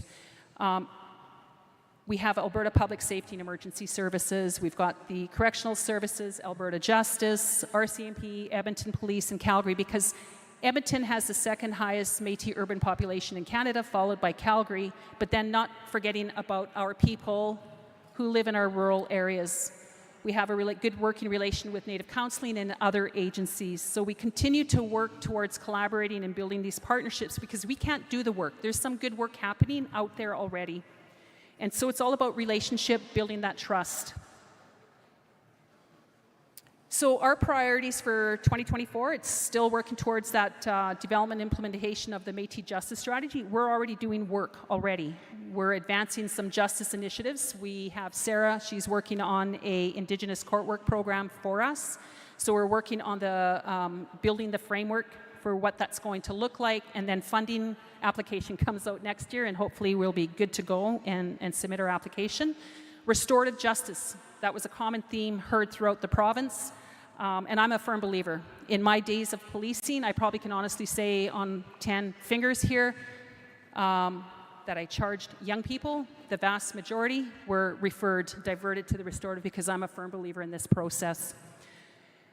We also started our virtual justice educational series, and we had 2 that we started this year, and the first one was the record suspension, or what was known as pardons, how to apply for a pardon. And they were virtual because that was the way that we saw to be able to engage people from the urban setting and in our rural communities as well. The second one we had was the parole board hearing process and victim services, and that one went well.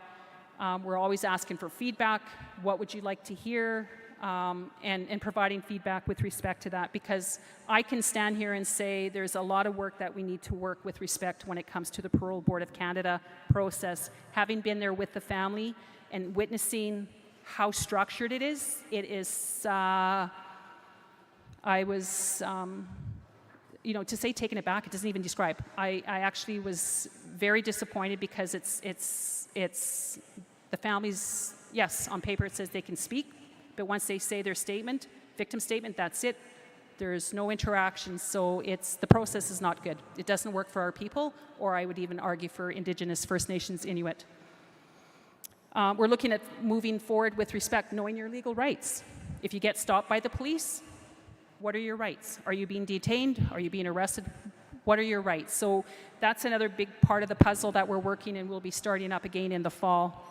Another one that we did, unfortunately we were not successful, is working towards developing programming within our federal institutions. We have 6 in the province, to have a Métis cultural reintegration program. So we would have a Métis cultural reintegration support worker in the 6 institutions, along with a Métis elder knowledge keeper holder working together as a team. So we're going to strive again and keep knocking at the door till they open it and invite us in, and doing that work there. So there's a lot of things happening, a lot of moving parts, trying to build capacity for our organization. And I know some of you are probably thinking, why is it in Edmonton? As we go through this transition, we're here. When we work at the restorative justice, I look at Bobby Paul when we were at her community, for example. It was very apparent. We had 35 people that came out, and to hear their stories and their belief in this process, we do want to get a program up in that area. Gail Dumille, for example, under the old Region 1 model, now District 19, I believe, she's working on the restorative justice because we want to make this a provincial model for our people to have that opportunity. That's kind of where we're at. And so right now I've got 3 people, including myself, and I'm doing everything even from frontline to here, and to be a support to the team. We're open. If people have questions, send us an email, make a phone call, and one of us will get back to you. Questions? Thank you. Thank you. Thank you, Director Bork. I probably went past my time. I was going to do something just to share a joke, because I know it's been a long day with your butts, pardon my language, your butts in the table or on the chairs. I was going to do, how many here listen to Law or watch Law and Order? Show of hands. Oh, yeah, it probably wouldn't have worked what I was going to plan. Because what I was going to do was, when I was on the job, I used to get really nervous going to court. I probably lost 10 pounds. Just my stomach was just knotted, and at the end of the day, when it was over testifying, it was fine. So I thought, okay, this is what I'm going to do. If someone had a question, I was going to do this. But maybe no one will ask, so that'll be okay. So it was going to be this. Here's what I'm going to share with you. That's a great question. I'm going to plead the Fifth Amendment. And then it would be, how many here know the Law and Order theme music? Dun, dun, dun, dun. I was going to play that next, but I didn't know what the reaction would be of the president, or President Karant, or Garrett, heaven forbid, my boss, Aaron. So I thought, okay, my husband goes, yeah, it could go this way or it could go this way. So then I thought, I played my music, then I go, wrong country, that's the States. Any lawyers in the house? Can you show me your hands, please? Oh, he put his hand up. Holy, that's awesome. Because I'd go, I need to speak to legal counsel before I answer that question. And then, anyways, that was my humor. Thank you for the laughter, because it keeps me going. So. Wonderful. Are there any questions to the Justice Report? I see people headed for the microphones. Okay. They're running for the microphones. I shared with you my this secret. Is good news. Oh. Microphone number 1. Hi, I'm Alan. Yeah, I'm used to going to court, so I'm never nervous nowadays. I just want to say something about the restorative justice, part of the Laklavish one, and I really like the initiative. I like the direction that the restorative justice, you know, the whole philosophy behind it, where, I believe in restoring, people to get together and, and talk about what took place between the victim and the one who committed the offense. And of course, the offense, I mean, if it's a serious offense like murder, that's a different story. But the other stuff, I think it's a great idea. Punishment doesn't work because all you end up doing is when you're in jail, you just learn to be a better, when you come out of it. So I'm speaking on behalf of a friend, by the way. No. But yeah, I think we're going in the right direction. I love restorative justice. Thank you. And are you signed up at all to be a volunteer? Because I'd love to have you on our team. Yay. Awesome. You know what? It's the restorative justice, really, it's about, that might even be something for one of our educational series to have that conversation. But there is work where we are on a grant, doing a grant in that realm.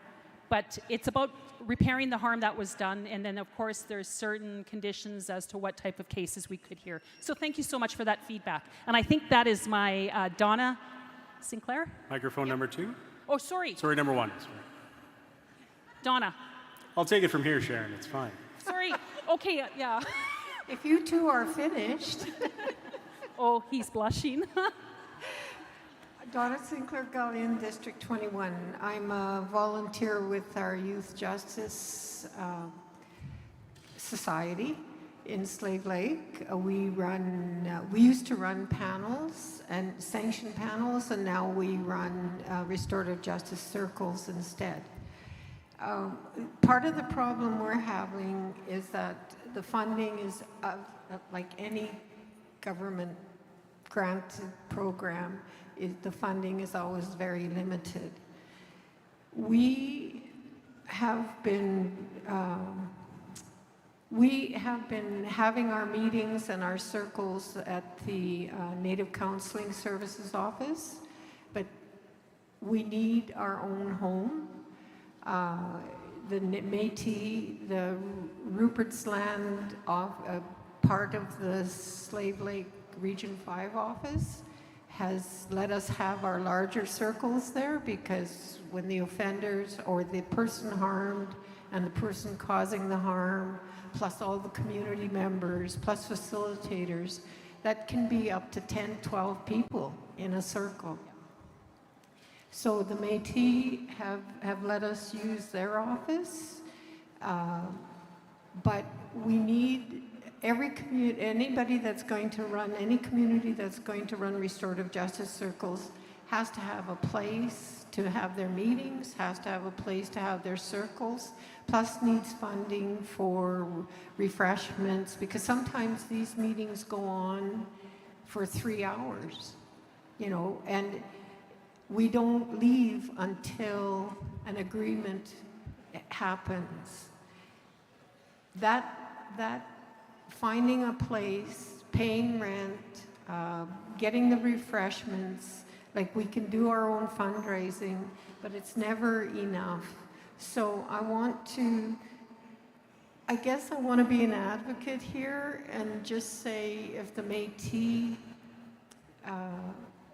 building people, if they have an office, if they have big boardrooms, if they could make them available for youth justice restorative circles, that would really, really help the community at large. Thank you for that, Donna. Thank you. And it does, like the restorative process, it's huge, like Donna described. It could be from 6 people to 12 people, and I did one in my role in policing back in the day for youth. We know under the Youth Criminal Justice Act, anyone under the age of 12, you can't charge. Well, it was kind of property at a school, community playground equipment was defaced.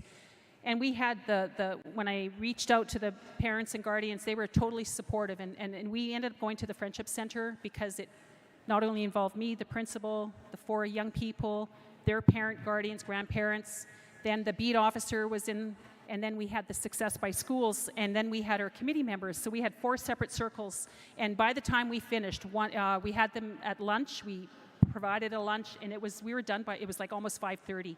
So it's a very draining process, but when you see what the outcome is and making that connection, building relations with the young people, it was beautiful. And then we did a follow-up 3 months later to check in, how are you doing in school? So when it's with young people, very powerful. And Donna, I made some notes here, so thank you for that, and I'll take that back. That's good. Microphone number 2, I see 2 more people, and then we'll close this session. Or microphone number 1, sorry. I still can't see the number over there. Good afternoon. My name is Crystal Hayden. I'm from Lac St. Anne, District 8.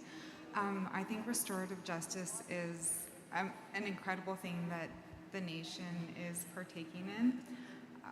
I guess I'd like to see access to justice in a family law context. And I think that restorative justice would also be appropriate in that situation. However, the colonial system is adversarial and it's litigation, and there are no resources for us, really, truly. There's agencies like Legal Aid, Edmonton Community Legal Center, but they don't provide the services. Like, they don't represent you. It's hard to get into. It's 6 weeks. They deny you.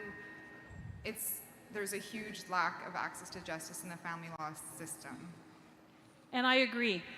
So what's happening right now, there is a family justice roundtable that's happening. Right now the province the justice is doing a review of the restorative justice at a large level, like provincial. And so Gail Dumel from Lac La Biche, that's her background, 25, 30 plus years doing the family. She created the family justice model to do what you've just mentioned. She's also doing to do the engagements. So we're in the trade room. If you were to go in, you'd see her and have that conversation, because this is important. We need to make it inclusive. And I absolutely agree with you that it is a colonial system. We need to make it more for us and what we need. And doing this process of supporting our families, keeping our families together, whatever that may look like. So I've got your name here, Priscilla. I'm Crystal Hayden. Oh my gosh, Priscilla Presley.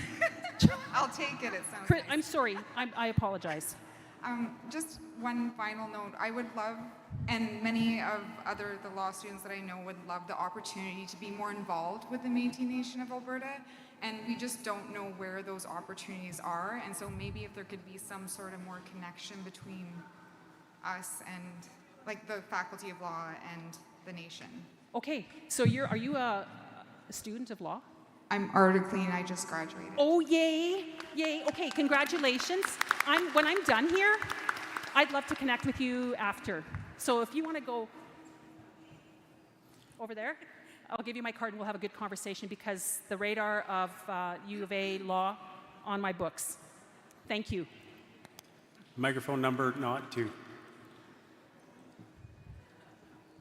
Still number 1. Got it. He's fired. Thank you. My name is Sarah. I live in Edmonton, and I am a senior Gladue report writer for the BC First Nations Justice Council. And I'm here today to support the justice strategy of the Métis Nation, as I am a very proud member of the Métis Nation. And I'm actually here with my cousin who came all the way from BC, and she also has a lot of experience working in Indigenous justice. So I'm definitely an ally.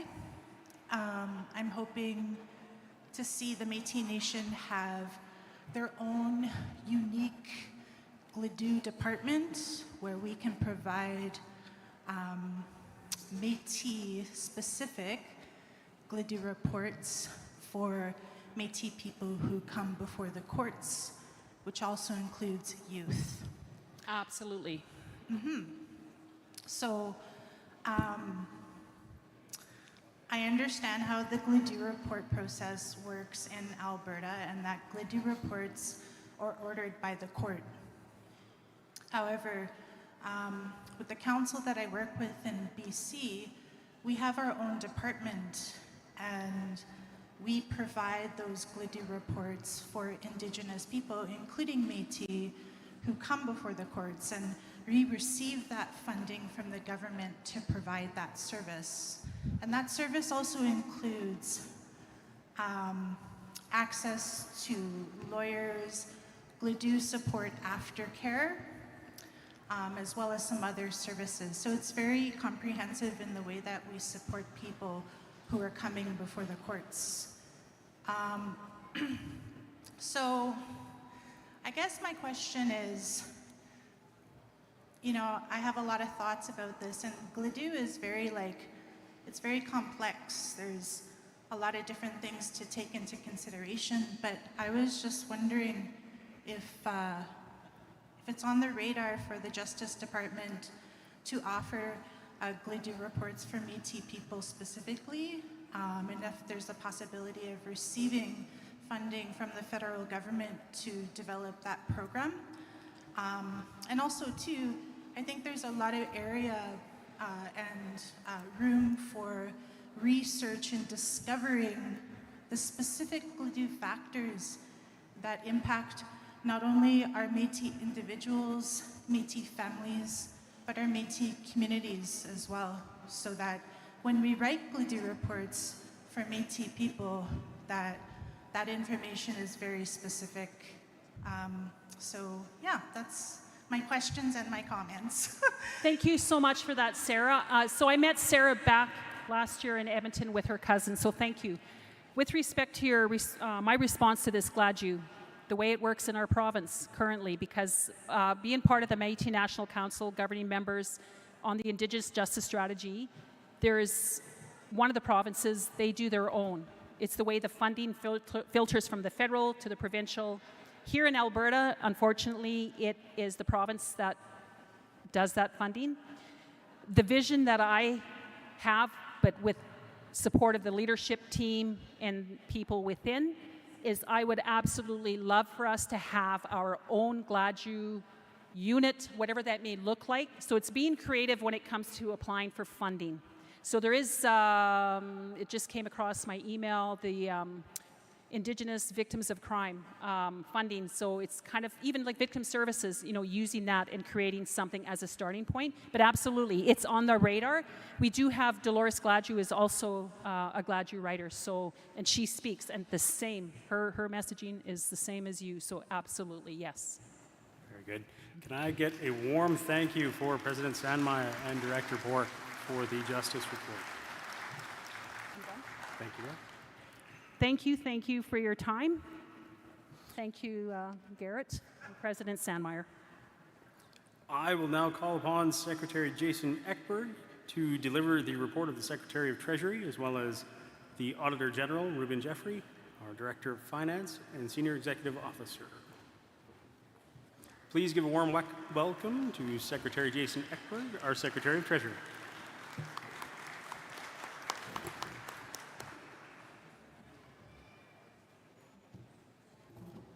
Better take those out. Good afternoon, everyone. My name is Jason Ekberg. In addition to being the Citizens Representative for the Lac-La-Biche Métis District, I am your Provincial Secretary of the Treasury for the Otipemisiwak Métis Government. My role, both as a Citizens Representative for the Lac-La-Biche Métis District and your Secretary of Treasury, is to serve our community with integrity, dedication, and transparency. As the Secretary of Treasury, I'm responsible for ensuring the financial integrity and transparency of our government are upheld to the highest standards. One of my primary duties is to ensure that the nation maintains full and accurate account of all receipts and disbursements and a complete set of books and records for the Otipemisiwak Métis government. This means ensuring that every transaction is properly recorded to ensure that our government's financial activities are transparent and accountable. I am also obligated to ensure that all monies and other financial instruments are securely deposited in chartered banks or financial institutions designated by our Citizens Council. At each Citizens gathering like this one, the Secretary of Treasury is compelled by our Constitution to ensure the presentation of a comprehensive financial report to you, the citizens. Today's report will include details from our Senior Executive Officer, Director of Finance, and our Auditor General, in order to provide a clear and detailed overview of our financial status, ensuring that every citizen of our government is informed about how our resources are being utilized. I am very pleased to report that the Otipemisiwak Métis government, which continues to work tirelessly on behalf of all citizens of the Métis Nation within Alberta, has never been in a stronger financial position than we are today.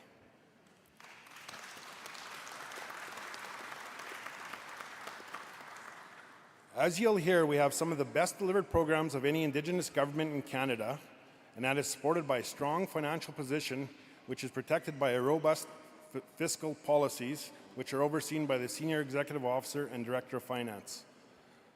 To talk more about this, I'll ask you all to welcome Aaron Barner, Senior Executive Officer. Thank you.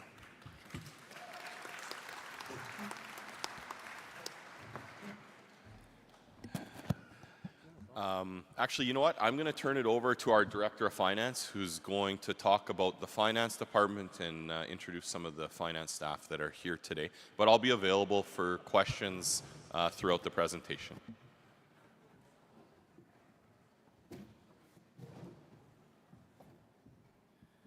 Good afternoon, everybody.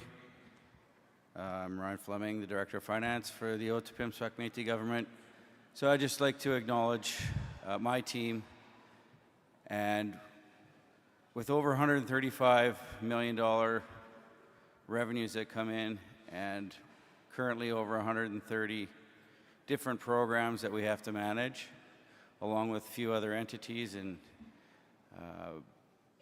in this current audit, we were also dealing with the regions that were part of it. Operating with just a 9 or 10 person team is quite remarkable. So I'd like to acknowledge my staff, my financial controller, our financial controller, Donna Yu. And the 50-50 selling machine that's been running around here that's responsible for all our payroll for over 300 employees, Tirsa Rast.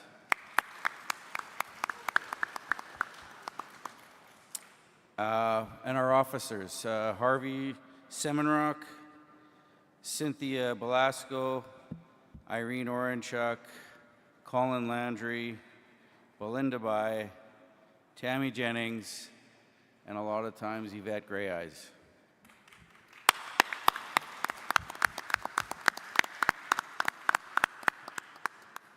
And our processes that we follow really allow us to keep our team small, but I always say that there's a lot more people that work in the finance department, and that's everybody that works at the M&A, and it's due to the support that we get from the administrative staff and the directors in the whole financial process. So thank you to all the directors and admin staff for that.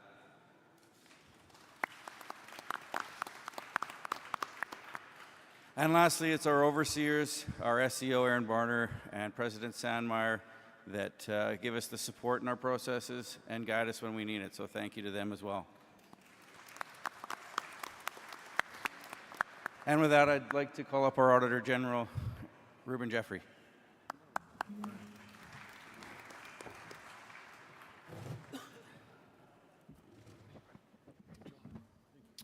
Good afternoon, everyone. I don't know. Stop it. Not sure what that was. Sorry about that. Thank you very much for the introduction. My name is Ruben Jeffrey.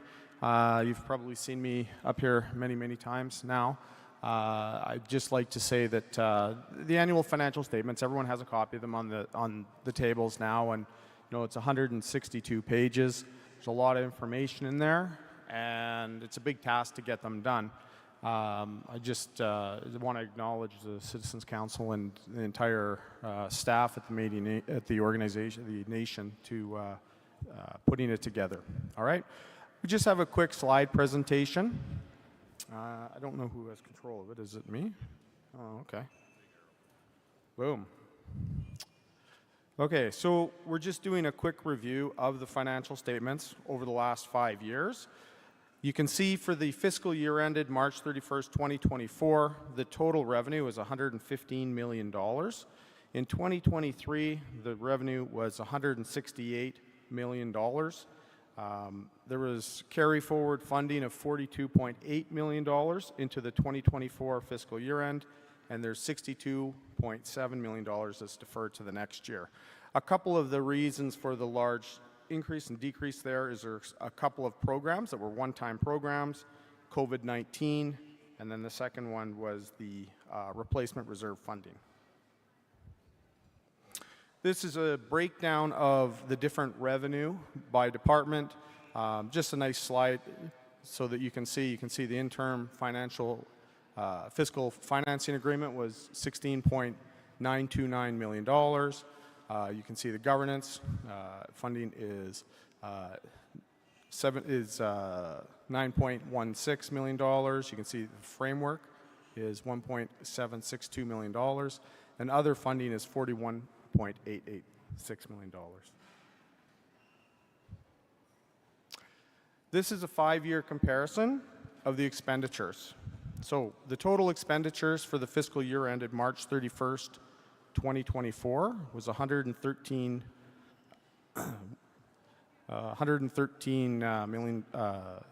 million, and last year it was $161 million. So it's significantly down, and of course, it ties in very closely with the revenue. This slide just shows the total breakdown of the expenditures. You can see that the total amount that's spent on programming is $94 million, and there's $16 million in wages and $2.7 million in other costs, travel. This is the surplus. So over the years, we can see that the surplus goes up and down. For the current fiscal year, there was a surplus of just over $2 million. In the 2023 year end, it was $6.7 million, and the year before that, it was $4.1 million. Now we move into a few slides on some of the departments. For the first department, you can see this is the core operations. So it was $7.4 million in funding, $5.3 million of expenses this year. So this is where the surplus is for the nation. The framework funding arrangement had a total funding in the year of $1.762 million compared to last year, where it was $1.498 million. The governance department in this fiscal year had total funding of $9.216 million, which is the same for the last 3 years. And you can see in 2021 and 2020 it was less. This is a 5-year comparison of the salaries and benefits. And this shouldn't be a surprise. When you're talking that the nation has 300 employees, there's a lot of programs going on, so it's very evident, and this is the expectation, that the overall wages would be going up. So you can see from March 31st, 2020, it was $7.4 million, and for the current fiscal year that we just finished, March 31st, 2024, it was $16.3 million. Travel for a 5-year comparison. This graph is a little bit interesting because, of course, we had this little thing in there called COVID, which really locked us all up. You can see the total travel costs this year about $2.794 million versus last year it was $2.883 million, and it was obviously significantly down for the 2 years before that. This little chart tells us, and I find this one very interesting because this gives a good indication of where the funding is coming from between the federal and provincial governments. You can see for the current fiscal year, 91% of the funding came from the federal government, and you can look over the last couple of years, and 96% last year and 95% for the year before. So this is the total revenue that's recognized in the fiscal year, all right? So if you take a look at the March 31st, 2024 year, the organization received $135 million of funding, and of this amount, there was a total amount that was $115 million that was used in support program initiatives, and there's $62.767 that's been deferred to the next fiscal year. And that's our presentation. Very good. That distills down one of the biggest sets of financial statements I've ever seen into fairly simple myself as statements. well. Are there any questions to the to the Auditor General's report? Microphone number 1. Hi there, Christina Fox from District 9. I'm wondering where we can see the current budget and the future budget for 2025. Do you want to? For the budget for 2024, you can actually see them on each of the programs in the financial statements. For any of the federal funding and the budgets that for the programs that have required budgets, they're in there. I I don't have currently the 2024-2025 budget. Maybe I'll turn that over to Aaron. Sorry, is this live? Can you guys hear me? Okay. Sorry, can you repeat the year you want the budget for? I'm looking for the current budget and the proposed future budget for next year. Okay. So that's a very good question. So the way we're funded is through probably about 130 different grants. Each one of those grants has a budget. Some of those grants are 1 year. Some of those grants that are 1 year only last 1 year. A lot of them have to be renewed year after year. Some of our grants are 3-year. Some of them are 5-year. And then when you start looking at some of the accords that we've signed, like housing or ELCC, there's a specified funding amount for 10 years. And so there's not, we can, look at certain programs and provide budgets and those type of things, but it's really difficult on a large scale to be able to predict which ones are going to be renewed, when the timing is going to come in. So it's a bit of an art of trying to manage all of this. The one thing in particular when we talk about budgets and moving forward that's really important is the final fiscal arrangement. In this audit, there's an interim final fiscal arrangement that Ruben showed. There was about $16 million of revenue realized and expenses last year. The final fiscal arrangement will spell out the budgets of our self-government, the things that we're working on in our treaty, the stuff that we're standing up in our constitution. So things like the districts and having an office and staffing and making sure that's uniform across the province. All those things will have budgets, but right now I don't have an actual budget that I could ship out to the citizens for next fiscal year. Okay, but you did say there is somewhere we can look at the current budget? So in the financial statements, in the audited financial statements, if you go through it, there's a program for every program that is run by the office, and a lot of them have budgets in there. Okay, so if it's a program that is really mandated within the funding agreement, you can take a look at it. You'll see the budget column. There's 3 columns in the financial statement. I just opened up one to a page, for example, and I just pulled it out of the blue, page 65. If you want to go to page 65, you can take a look. There's 3 columns on there. There's a budget column, there's 2024 actual results, and then a prior year column. Okay. Thank you. Okay. Microphone number 2. Hi there. My name is Carrie Randolph, and I am the former lead of the Residential School Truthing Initiative in St. Albert with the Métis Local 1904. I have a question regarding page 86 of the report, which I challenge.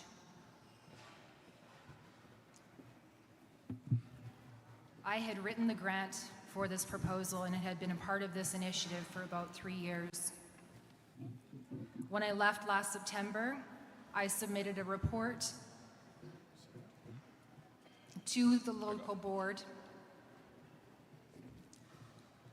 of $72,783.50. That was spent up until September of 2023. So between September of 2023 to March of 2024, there's a discrepancy of over $361,000. I also just want to make a comment here as well, as I am passionate about this. I'm actually disappointed that there is no TRC section in the new governance model. Okay. I'm not too sure about the report and those things with the local. What I can tell you is, in particular with this funding, we have an agreement with the Government of Canada, government to government, nation to nation. It's called a master agreement.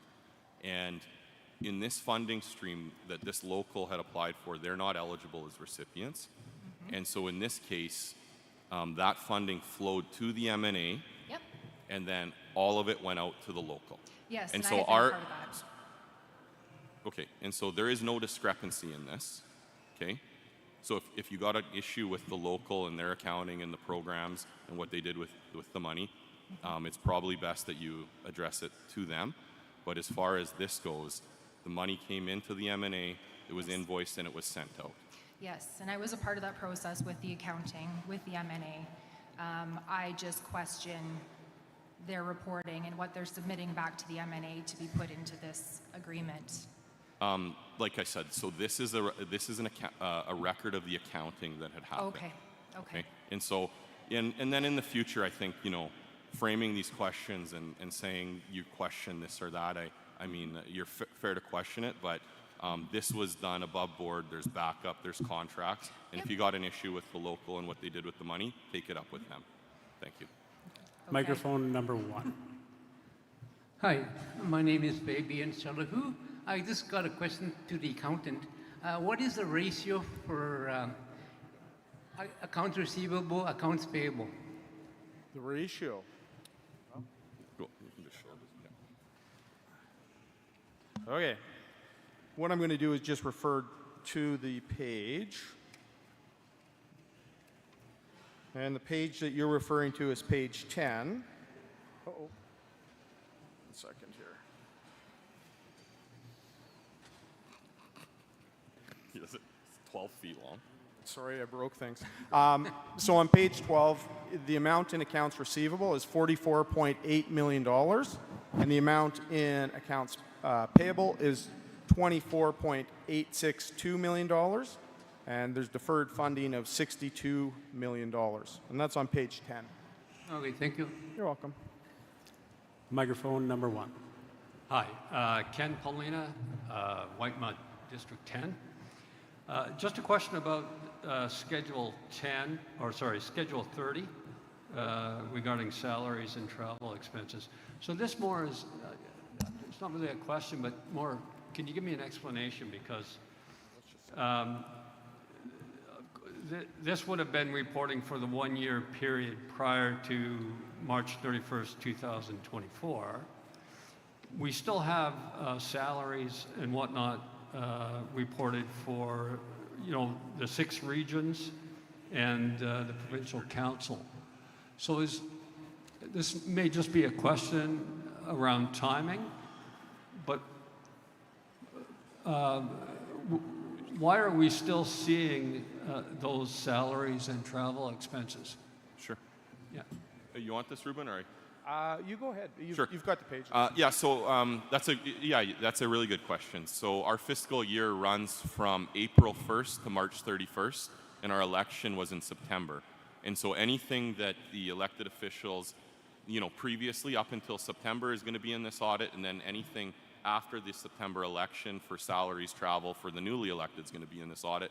But neither one will you see the full year, except that it's for the folks that were part of the old and the new. Yeah, right.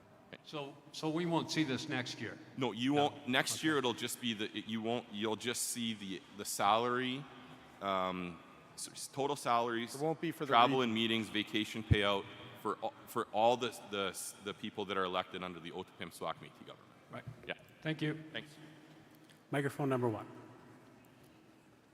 Hi, Don Pant here.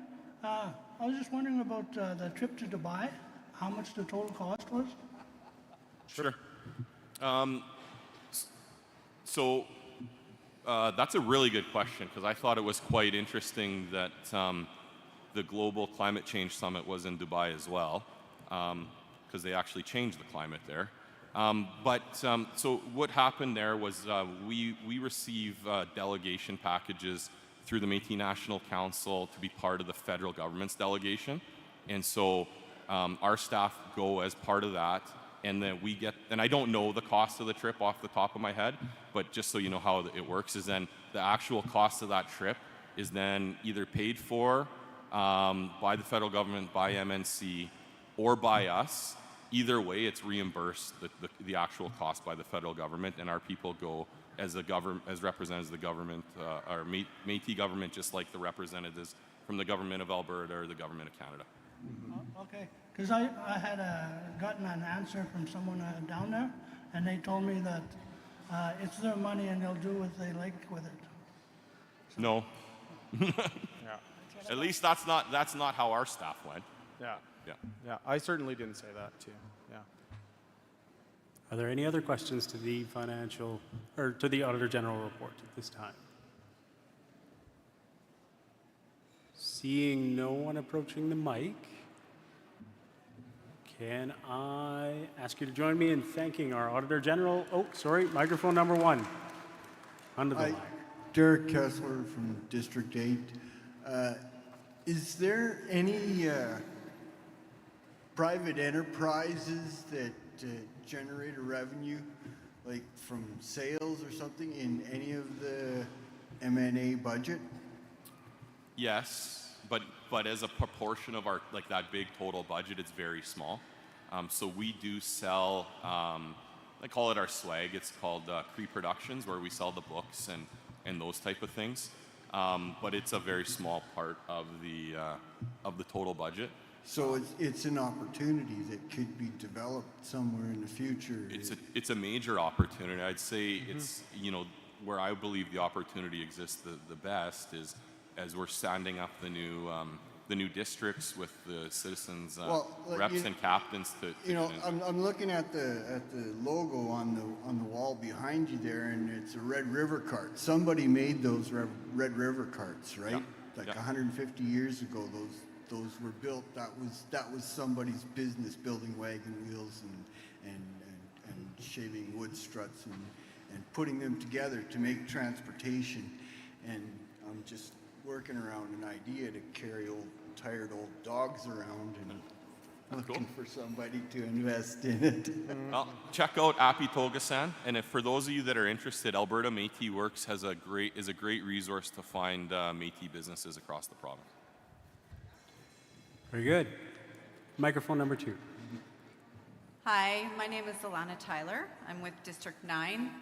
My question, actually I have 2 questions. First question is for the districts. Is there any funding for the districts to have any kind of get-togethers, workshops? What's going on with the districts that have not had their transitions? So right now we've made a budget available for $80,000 to start operations and start those engagements. Some of the districts are in a position to start accessing it because some of them have ongoing operations or buildings and rent. Some have nothing, and so they're at a little bit of a different spot. But earlier when I was talking about that final fiscal arrangement, think of that like a transfer payment, government to government transfer payment. And what that will do is it'll allow our elected officials to set a budget for those type of activities and fund them within the district, or provide resources then down to the district. Then they'll decide if they want to use it for culture, engagement, or those type of things. And so that's what we're building towards as, the reason why we're standing up the Constitution. We have the self-government agreements, and then getting to that treaty, and then getting to that transfer payment, so we have that flexibility so that the districts can do what they need to do in their areas. Okay, and so in regards to that, how are they coming up with those decisions on what projects and what funding they're going to get for that? So when you're involved with self-government in negotiations, there's actually a formula that is designed for self-governing First Nations. What we're doing right now federally, in partnership with some of the other Métis governments that have self-government agreements, is actually developing a Métis formula. So we're able to cost out, an office or all these things, and it depends on, maybe you're in the north, it's going to be a different cost, and then in a major center, or on and on. And so there's a lot of work that goes to that. You look at, how many FTEs or full-time employees does it take to do this and that, and you put all that in and you create a formula, and then it simply goes to that formula where it'll come back to the government, and then the government will have the priorities and those things, so that there's that base kind of, it doesn't matter what district it is, you can kind of expect the same level of service and opportunities within them. Okay, thank you. My next question was in regards to residential schools. Are we doing anything as M&A to support that and do we have any division within the M&A that we are working towards supporting survivors, descendants? Yeah, so we did have some funding a few years ago to support survivors.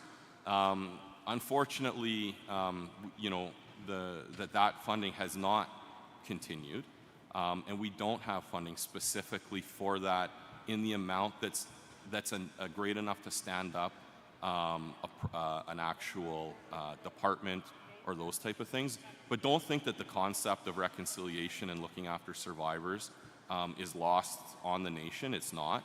The issue that often we find is, sure, you can go and have bring people together and do that once. That costs a lot of money.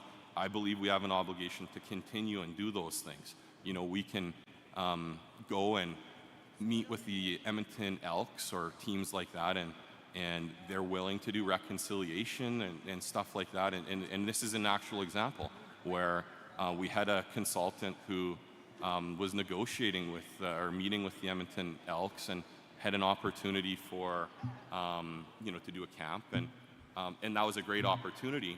But the issue with that one was, you know, good job on the consultant and going opening and making that relationship. But you want to do something like that, you need to have funding to actually do it. So you need to be able to make sure that the families are supported, they're brought in. And you look at something like a football camp, and yes, we've done other sports initiatives and those things, and we have funding, but this one that was brought forward was a partnership without funding, and that's just not something we can put out or sustain in an equitable way. And so that was kind of the issue that consultant on that file was running into. Great ideas, good concepts, willing partners, but where it seemed to always fall short was just an absolute lack of resources on those specific things. But we're continuing to do that, and I think that's something that when we have that transfer, that final agreement, that I would be absolutely shocked if that wasn't one of the top priorities of our government moving forward. Yeah, I mean, government funding should be part of that for the M&A for all Indigenous communities. Absolutely, yeah. So I just wanted to find out if that was something that we're looking or we're working towards for the future. Yes, oh, definitely, for sure, yeah. Okay, thank you. Microphone number 1, and I think we'll have time for one more after that at microphone number 2. Tanse, Braden from District 9. I was just going through the financial statements here, and I was just wondering, in the effort of more transparency, what the determination is for the breakdowns of the expenses for certain programs. Because I'm on page 41 and I'm looking at the fetal alcohol support program, and I feel like it's not getting enough attention. Which one? And what your determination is on how the funds are spent within programs like that. Because I know, sorry. Yeah, no, that's a fair question and a great question. So the Edmonton Fetal Alcohol Network, or EFAN, we've had that funding for about probably at least 14, 15 years. And this actually is one of our strictest funding envelopes, where it's very clearly you get this for salary, and our person's salary could be more, and we got it. You won't see that in there, or whatever, and it's very prescriptive. So just generally on each one of these programs, and say this was Schedule 8, so flip Schedule 12, Schedule whatever. Behind each one of these is a contract or a grant agreement or a contribution agreement. In that contract, it clearly spells out what it is you're able to do, what you're able to spend.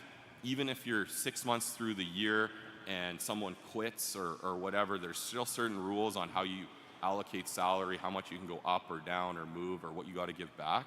And so, these questions often happen when we look at the EFAN one or FASD. In the past, we did another one people questioned, similar, same vein, was naloxone kit training. And they would say, looks like you guys have all this money for naloxone kit training. What about the people that actually need recovery or treatment, and why are they left out? And once you say, well, we got a contract for naloxone kit training, of course we want to send people for support and rehab. We just don't have a contract for that. So when you have that kind of conversation, you kind of understand how these things piece together. So Hopefully that answers your Yeah, so question. what you're saying effectively is it's a really restrictive set of rules on the funding and the way that it's spent? Yeah, and I would say I would even go a little bit further. Is one of the things I'm really looking forward to with, as we continue down self-government, get to the treaty and that final fiscal arrangement, is to set our own priorities. Because the reality is, yes, there's lots of awesome programs in here, many of which we've designed, many of which we've negotiated, but also lots of which we didn't. Lots of which are just simply us, a priority of another government that they're funding that we apply for and we're able to do. And so that's one of the things I'm really looking forward to with self-government. All right, thank you very much. Thanks. Microphone number 2. Tansai Kiwao, Shermore and Dishnakasan. My question is regard to the whole report. I see there's recording of funding from the federal and the provincial governments. I'm wondering about the funding that is coming from TMX, the contracts and negotiations that are happening with corporation, and the funding that's coming in from there. Where is all of that money being tracked, and how is it being used for our nation? Merci, hi. Thank you. Very interesting. So anything that comes into the Otipemisiwak Métis government is in that audit. And so if there's industry or relationship from whatever, it's in there. What's not in there is the agreements and the things that maybe some old locals that might have, or some regions that might have had in the past, or some group of individuals that get together and form a nonprofit society and purport to represent, citizens and those type of things getting funding. We don't have those things, but I can tell you anything that we have is in that audit. Okay, so I did close questions after that one because we do want to get to the citizens' proposal section and have some time to get through that before dinner, which only leaves us about an hour. So if it's all right, I'd like to ask that we thank the Auditor General for the reports, as well as Senior Executive Officer Barner, Director Fleming, and Secretary Ekberg. Yep.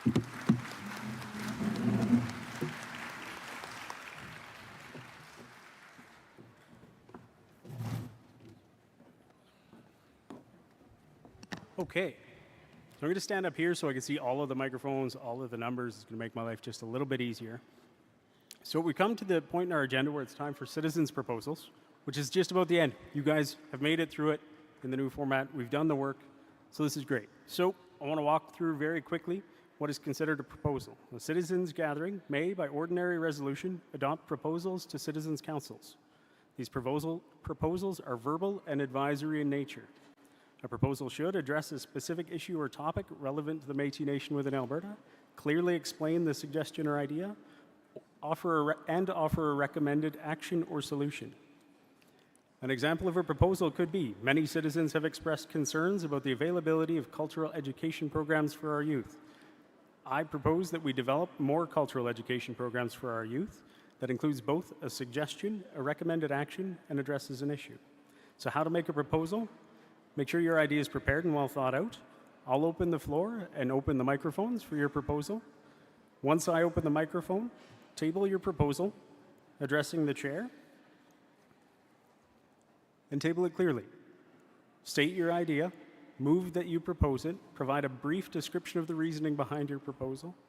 Again, each proposal must include a clear and concise description of the issue and the proposed advisory action.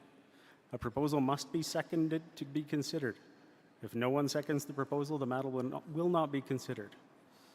After a proposal has been moved and seconded, the floor will be open for discussion. People may approach the microphones to discuss the proposal.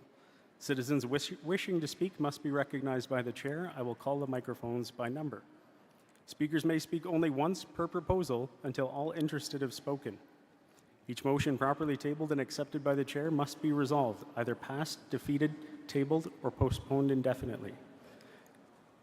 For accepted proposals, the Citizens' Council must submit a report to the chair of any actions taken regarding proposals adopted at the Citizens' Gathering to be made public no later than 21 days before the next Citizens' Gathering. The chair must make this report public in advance of the next gathering. Everyone clear? Perfect.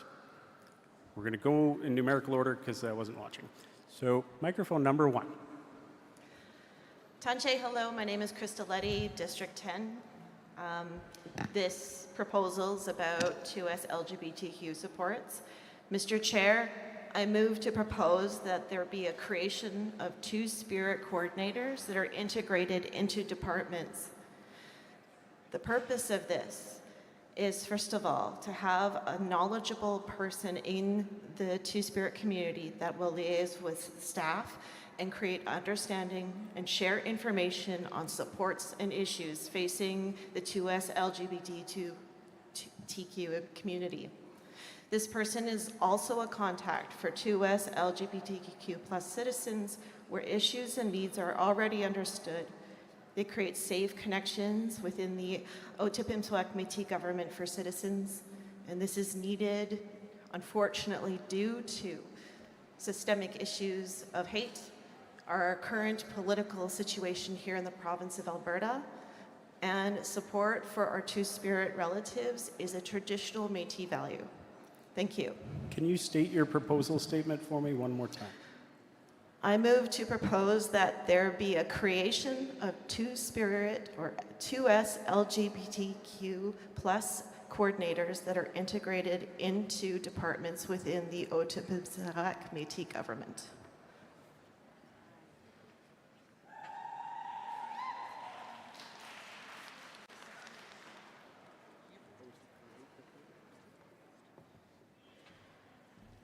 We're trying to resolve a procedural question in respect to the proposal. Can you say it one more time? That there be a creation of 2S LGBTQ coordinators that are integrated into departments of the OMG. So the proposal as worded would direct the administration of the Otipemisiwak Métis government. If your proposal was that the council should consider the creation of the positions of 2S LGBTQ coordinators, it would be acceptable. Can I restate it? You may. That the council consider the creation of 2S LGBTQ plus coordinators that are integrated into departments of the Otipemisiwak Métis government. Phenomenal. Do you have a seconder? There's lots of hands willing to second this proposal.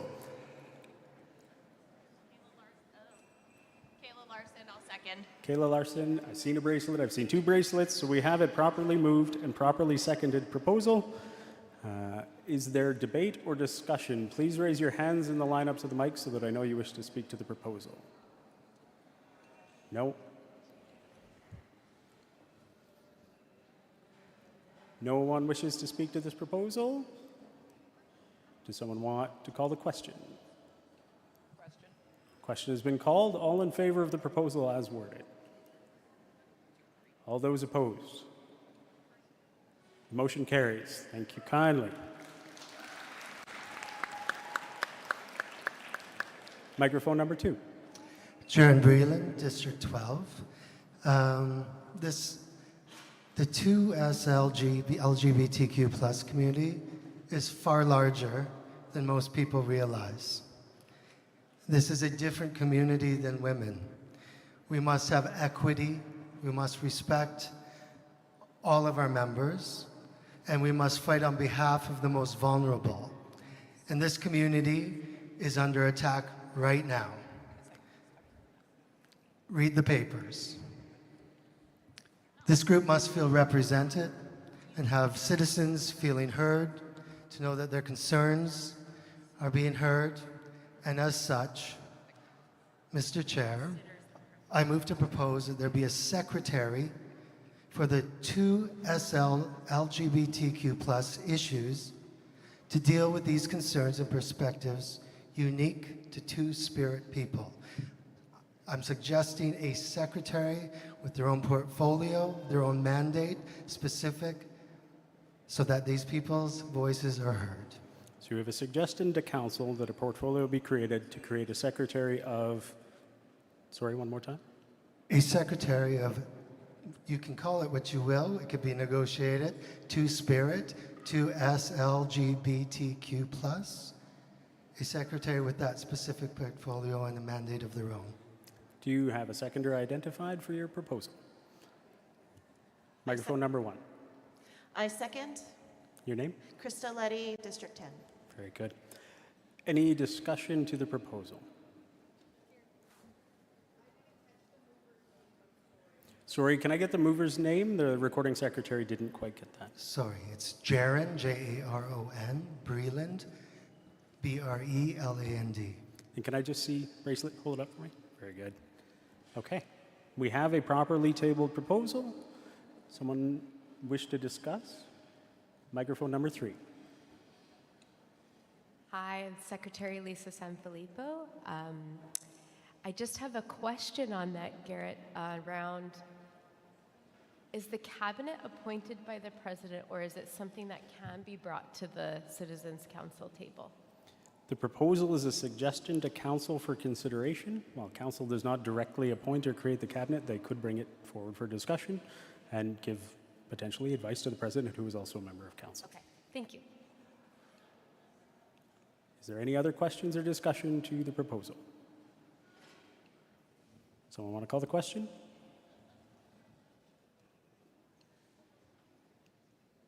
Okay, then I'm going to call the question. All those in favor of the proposal as stated? All those opposed? The motion is carried.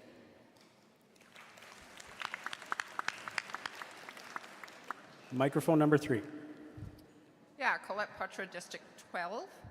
Mr. Chair, I move to propose that the council consider there be an elder position, youth position, and 2 spirit position on committees and advisory councils where reasonable.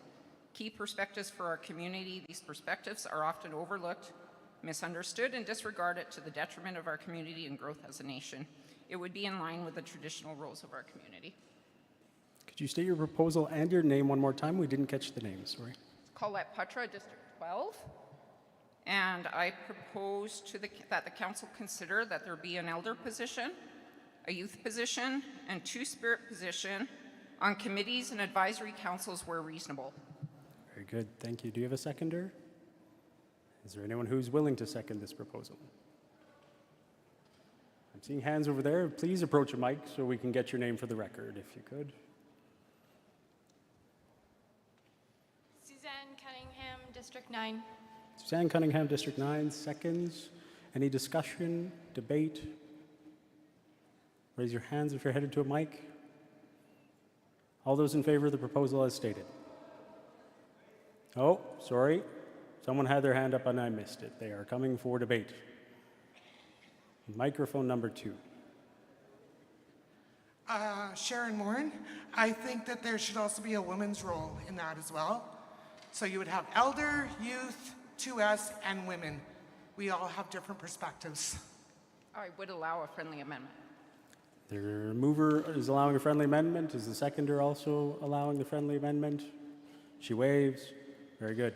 Any further discussion on the motion? All in favor? Opposed? Carried.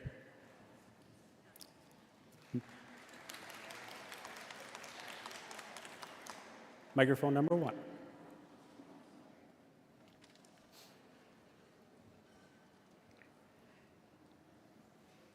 Thank you, Mr. Chair. On behalf of President Cardinal, I'm Vice President Hermanson.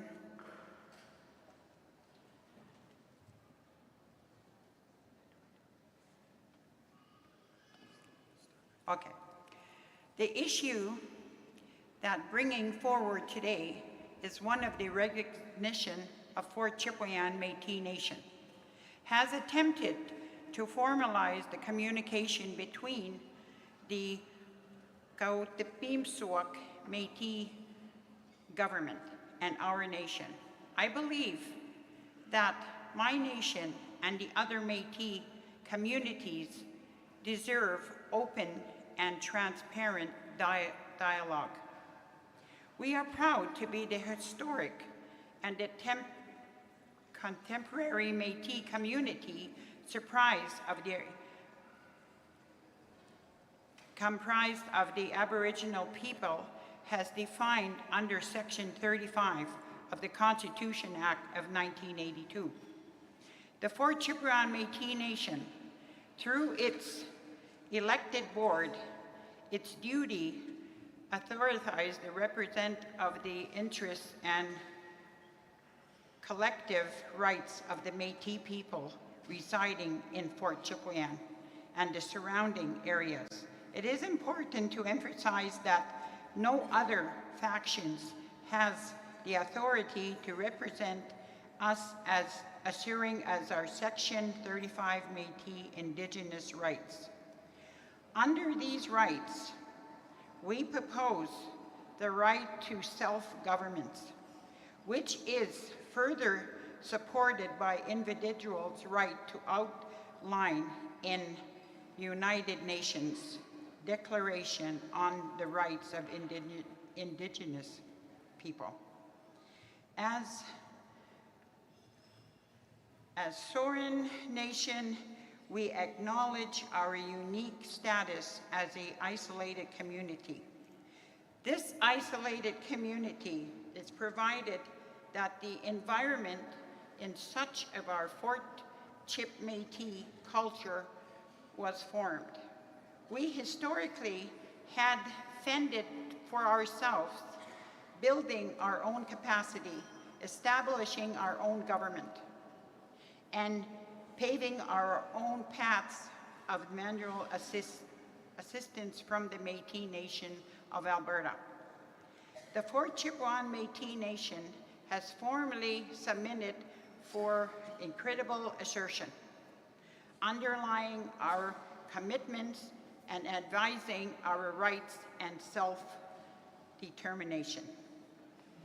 Due to the facts I share above and in consistency of our previous meetings with the Kautapimsuak Métis government for suggesting that we enhance advocacy efforts between our nations, I propose to the Kautapimsuak Métis government officials a schedule to formal government-to-government meeting with Fort Chipewyan Métis Nation and that its meeting takes place within 60 days. And also, I extend our statement to include that all other Métis communities interested in having government-to-government meeting to be provided with the same respect as the Fort Chipewyan Métis asking for today. Can I get your name one more time for the record? My name is your Barb Hermanson, the Vice President of the Fort Chip Métis. Very good. And just your wristband showing you're registered. Thank you. Oh, sorry. Very good. Thank you. Is there a seconder to this proposal? Yes, Frankie Berlin, District 9. I second that proposal. Thank you, Mr. Berlin. I have one procedural question I have to ask the chair designate. I'll be one moment.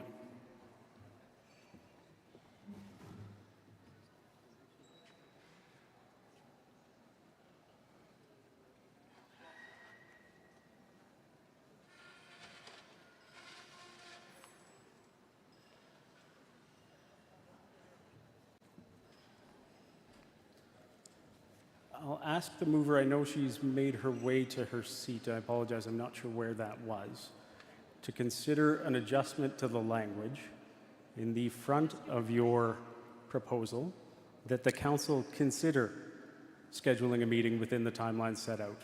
Otherwise, the timeline would bind the government to an action, making the proposal unallowable. Oh, thank you. 60 days. I'm aware. Yeah. Pardon? Just change the procedure, changing the language that they would consider. Oh. I didn't quite get that, but. So it's just to add to the front end that council consider scheduling the meeting you're asking for. Okay, so where do I answer that? Right here, just say yes. Yes, we consider. Very good. The seconder also in agreement?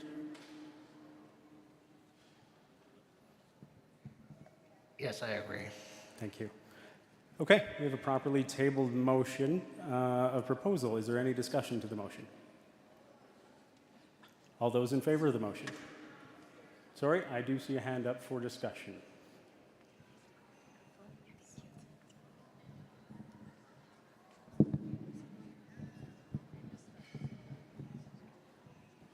Microphone number 1. Oh, thank you, Mr. Chair. Shannon Dunfield, District 13. I just have a point of clarification because I don't think I really understood the request. So Fort Chipewyan is asking for permission to form a self-government from the OMG? My understanding of the proposal is they're asking that Council consider a meeting between Citizens Council and the leadership of Fort Chipewyan Métis Local. But there was wording in there around government to government. I believe that was the justification for the meeting as opposed to the proposal itself. Okay, thank you. Is that, I'm looking to the recorders, is that correct? Yes, okay. Any other questions, discussion, debate? Someone want to call the question? No? Yeah, I call the question. Wonderful. All those in favor? Opposed? Motion carries. Microphone number 2. Tanche Kiwao, Josh Warren, Dishinakashun, District 9, not to be confused with the movie District 9.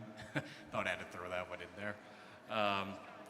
I would like to address the issue of language revitalization within our Otipemisiwak government, especially after hearing the presentation and talking to our makeshift language team. So I would like to address the issue of language revitalization within Métis communities, whether we are calling it Makeshift. Some communities, as we heard, call it Cree. You also go into other communities, they might call it Makeshift French or a form of that. I suggest that we commit to the creation of legitimate language immersion programs, programs such as Master Apprenticeship, early years language supports in that case and their families. And I would love to move to propose that our government looks at the feasibilities of these costs to create legitimate language immersion programs. There are other places that have done language immersion programs, such as in Manitoba, although if you look at the news there has been situations that happen there. So there are avenues we could look at for costs to see how it would look at here. And also look at possible partnerships with our communities that speak, whether it's Cree or Makeshift, where our mother tongue speakers reside, and also possible partnerships with educational institutions that could support language learning. The big reason is just because we are 2 years into the decade of Indigenous languages, and I'm just a little bit concerned that the creation of legitimate language immersion programs are not necessarily at the top of our list. Very good. Thank you. One more time your name and just Josh Morin. Very good. Josh, can you state the proposal statement itself? Yeah, so it'd just be the creation of legitimate language immersion programs, and then also just looking at what the feasibility and costs would be for these programs, and to look into possible partnerships with our Métis communities and possible partnerships with educational institutions. Very good. And it's for council to consider those, correct? Yeah. Thank you. Is there a seconder? Yeah, we see that one over there. Can you find your way to a microphone quickly? Agnes Novak. There I'll we second go. it. Wonderful. Thank you, Agnes Novak. Okay. So we're going to move these along quickly. There's a line and there's dinner and people are hungry. So is there any discussion or debate in respect to the proposal? Hands up if you're heading to the mic for discussion or debate. I'm going to call the question. I call the question. All those in favor? All those opposed? Carried. Wonderful. Microphone number 1.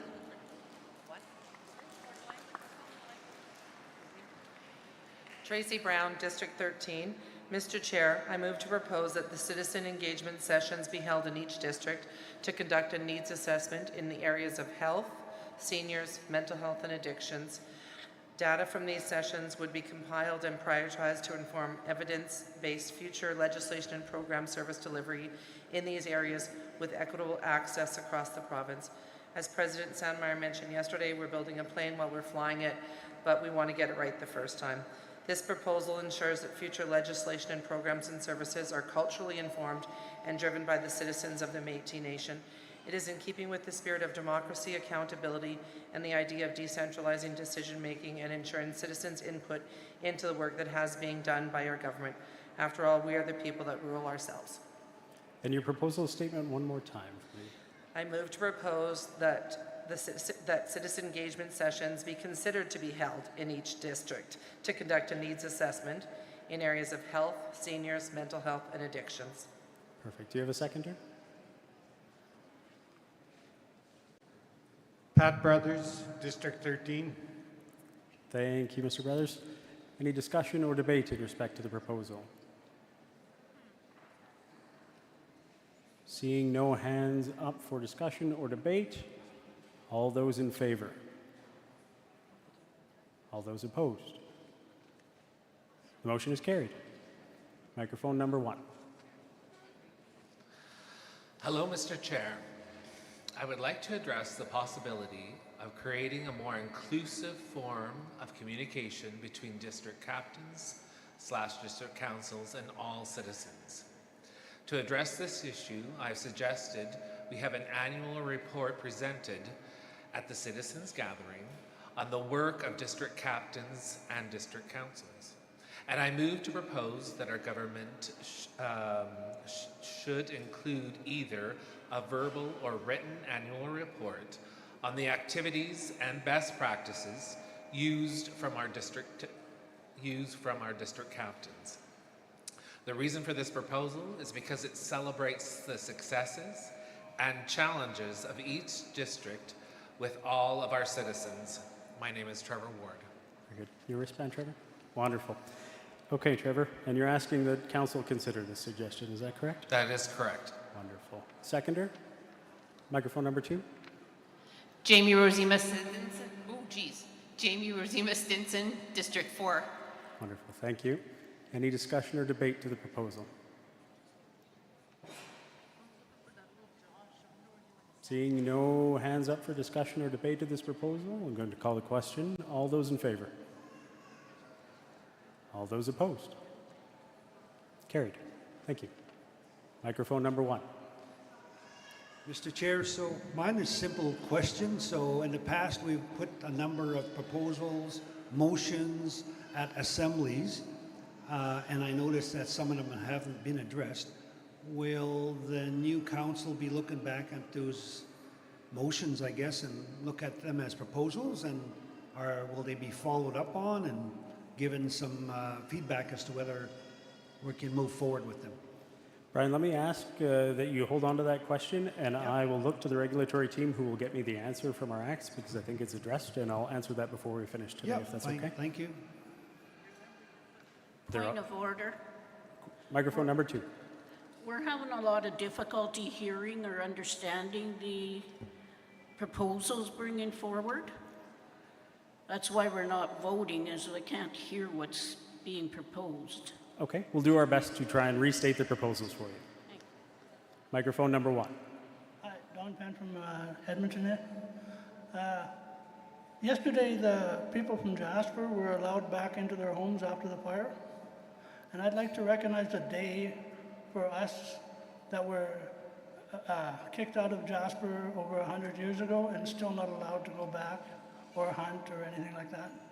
And I'd like to recognize the day, either yesterday or something, in order to mark the day, right? That we were kicked out, they burned our homes, we weren't allowed to come back. They were gone for 3 weeks. They were back in their homes yesterday. Very good. Sounds like you're moving that council consider recognizing the return to Jasper for those Métis citizens who are allowed to return after the wildfires. Based on the history of Jasper, it's an important issue, correct? Yeah, over 100 years ago. It was created in September 14th, 1907. Wonderful. Okay. That is the proposal. Is there a seconder to that proposal?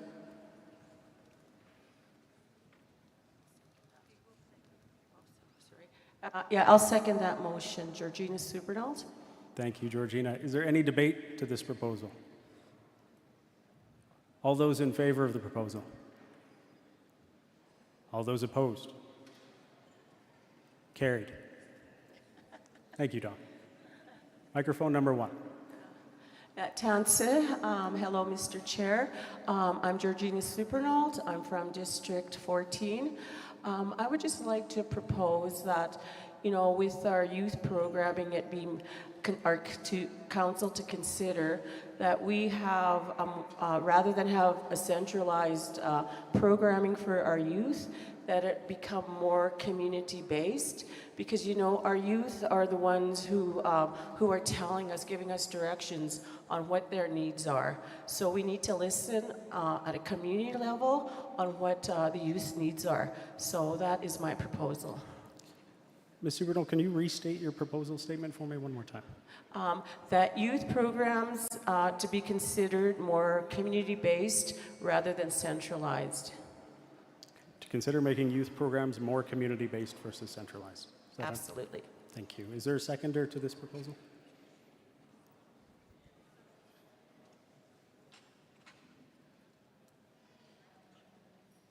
Barb Emmerich, District 21. I'll second. Thank you, Barb. Any discussion or debate to the proposal? All those in favor? All those opposed? Carried. Microphone number 1. Hi, I'd like to put forth the proposal that we give more consideration for cultural programming to adults as well as youth and elders. So all of the moms who have had kids in their 20s didn't have time to engage in their community and learn. They don't have access once we're over the age of 30 to learn how to make moss bags and moccasins and the language classes, the priorities given to youth and elders. And I'd love to see more programming in each of the communities. We live 3 hours away, so we have to travel in if we wanted to take part in some of the few engagements that are made for adults. Wonderful. And your name, and just hold up your wristband one more time. Chantal Drudel, District 21. Very good. Your wristband? Mine got taken off by my son. Oh, no. Yeah. But I can bring my ID up. We will confirm that you're registered as long as you promise. Yeah. Very good. Seconder to your proposal, which is that we give consideration to making programs more accessible to adults with respect to culture and programming. Jamie Rosima Stinson, District 4. I'll second that. Thank you, Jamie. Oh, she's seconding it? Okay. Thank you, Donna. Any discussion or debate to the proposal? All those in favor? All those opposed? Carried. Microphone number 1.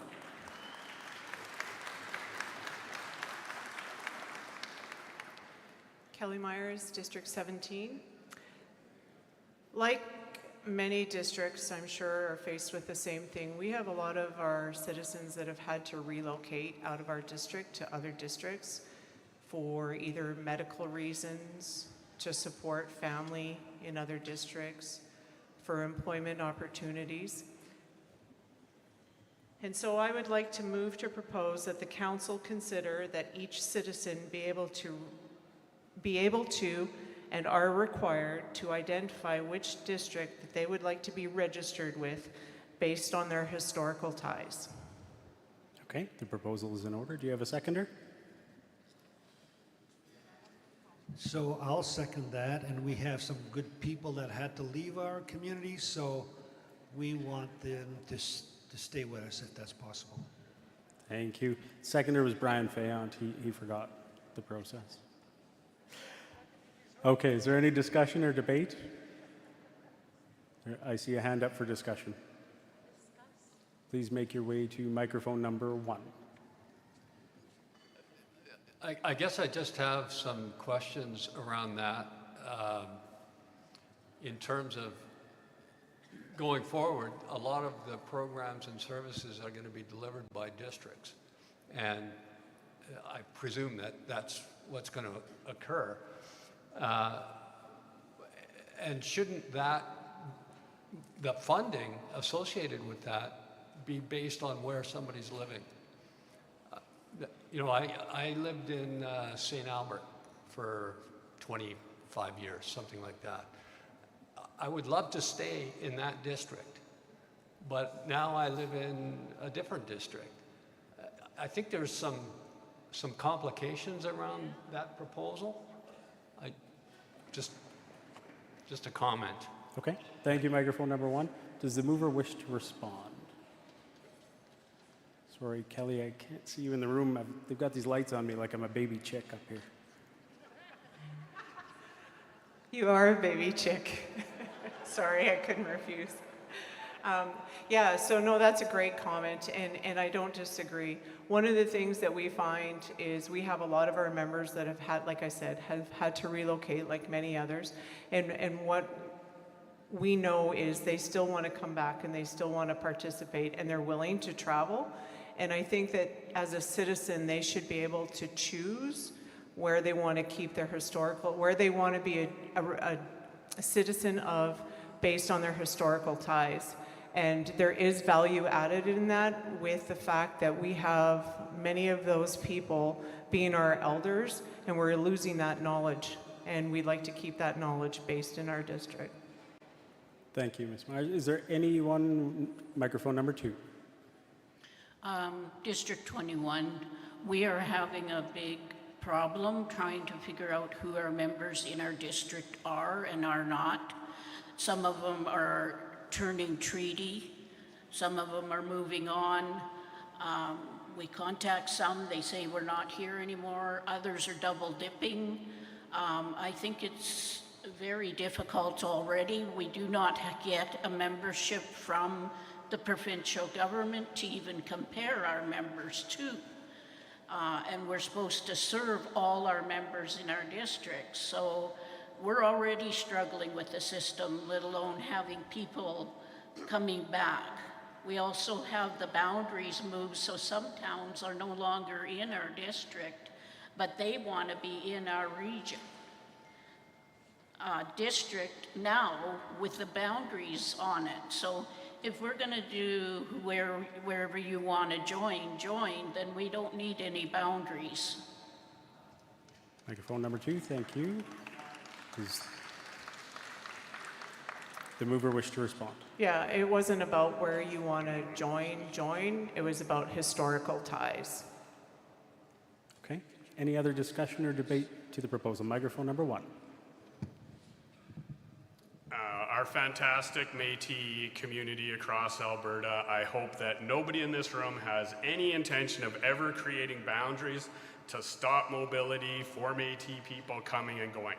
You are allowed to go back, practice your culture, you can jig, you can dance, you can teach, you can love, you can marry, do whatever you want in any community in Alberta. But where you vote is going to be very important. Now, I'm saying this from District 8. We are the 4th biggest district in this province.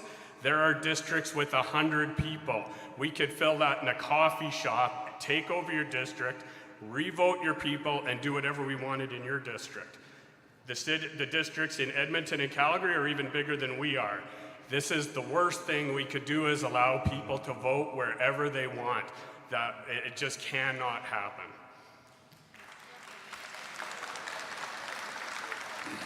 Does the mover wish to respond? Again, it's not wherever you want to vote, it's where you can prove your historical ties to. Thank you. Microphone number 2. Hello, my name is Mike DeRocher, District 17. I'm here to speak against the motion simply because of the complications the lady before me spoke on. Our problem is, now that we've formed the Otipemisiwak government, we have our districts, we have our votes, there is requirements to live within those areas. While I applaud the sentiment, I think we'd all like to keep our roots. I'm from Edmonton myself, but I now live in Fort McMurray. I can't have it both ways. I have to make a decision. I can always deliver any traditional knowledge or anything I have if I choose to, by coming to Edmonton or them coming up here and sharing. But that doesn't mean I get that right to belong. I have to make that decision. and it should be based on where we live so we can contribute to that community, to that district. And that's my thoughts. Thank you. Microphone number 2. Does the mover wish to respond?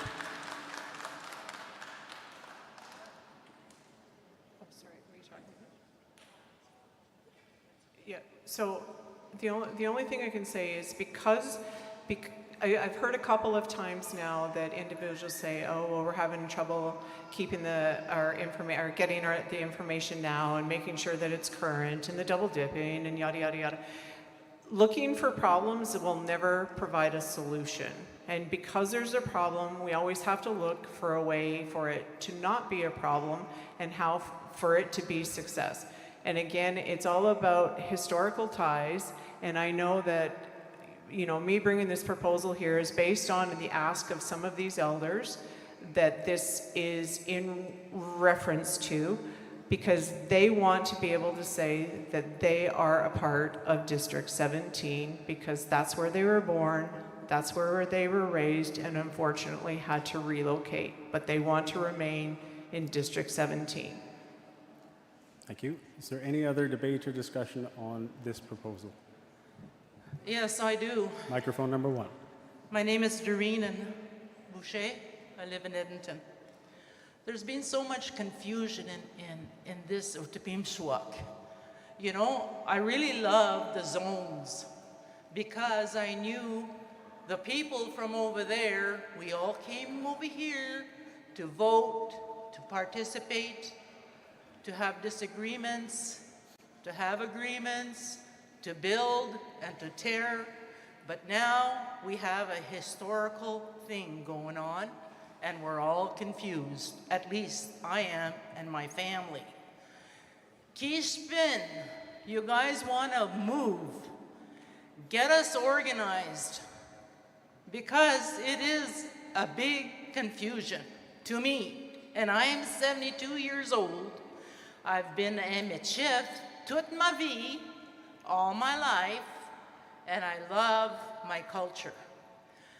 We can't even decide how we're going to say li michif, how we really speak.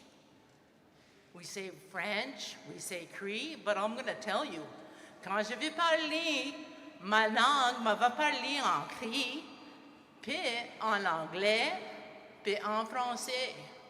So this is my tongue. I speak Cree, French, Anglais, Michif. So if I'm going to talk to a Cree person, I'll talk to them in Cree. If I'm going to talk to somebody in French, I'll talk to them in French, right? We were the ones who built this Canada, and we still are. But get organized.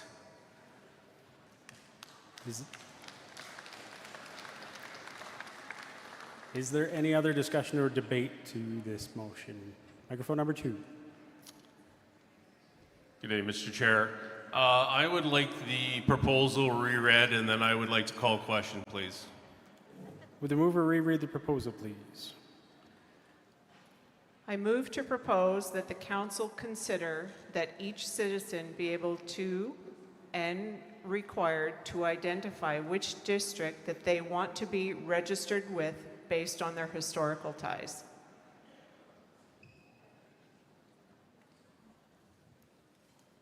Question has been called. Sorry, I just have to confer. I have a note about compliance on the motion. Excuse me one moment.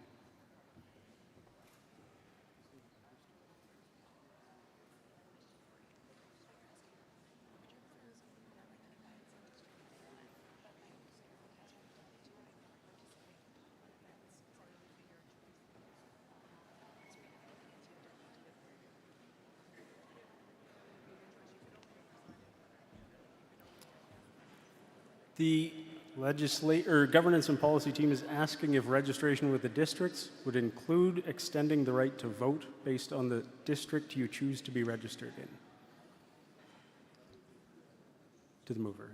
Yeah, so I would say yes. And I think it needs to be clear that the expectation is that you can only be registered with one district, right? Not several districts, just one district. And if you're, I'll stop you there, President Myers, because I will have to rule the proposal out of order in that event, because it does conflict with existing legislation of the Ottawa Métis government. At Section 4 of the Elections and Referenda Act that states that voting is based on residency and sets out the requirements and standards for which residency is defined. I appreciate the debate. Thank you. Thank you, Madam. Microphone number 1. Hello again. I'd like to propose that the communication be strengthened between our citizens' representatives and OMG and our district offices and citizens. I know since the new government has gone into place, we haven't had as much contact with our representatives as we'd like, and knowing really what's taking place on our behalf. And so far, it just seems a little unorganized. Of course, you guys are taking a huge undertaking on. But just to have a little bit more information about what we can expect, what's going to come our way, rather than just the infrastructure that's being built. Very good. And your name again for the record? Shauna Trudell, District 21. And your wristband? I'm the one that was spoke Oh, very earlier, good. but Thank they you, took my Shauna. card. They took your card. Wonderful. Okay, Shauna Trudell proposes that communications between citizens' representatives, districts, and district captains be strengthened. Is that the proposal? Very good. Seconder to that proposal?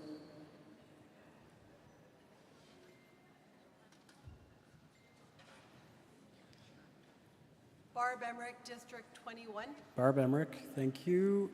Any discussion or debate on this proposal? Okay, 1 coming to the mic, microphone number 1. I would just like some clarification on how that compares to the proposal number 7. Proposal number 7. Sorry, I hadn't numbered them in my head. My brain doesn't work that way. I numbered them down, but one was representatives and their captains in the government, but not the citizens. Does that make sense? Okay, yes. I just... Could we answer into the microphone so everyone gets Sorry, the... I just thought there was one proposal that has already addressed this issue, but perhaps I'm not understanding the nuances, so... Does the mover want to answer the question? Sure. I believe the previous proposal only mentioned between the captains and the districts, and not from the provincial level to the citizens themselves and the district team leaderships. Very good. Does that offer sufficient clarification? Okay, she waves. Any discussion or debate? I'm going to call the question. All those in favor? All those opposed? Carried. Thank you. Sorry, Madam Secretary. We have 3 more people and it's dinner time. Microphone number 2.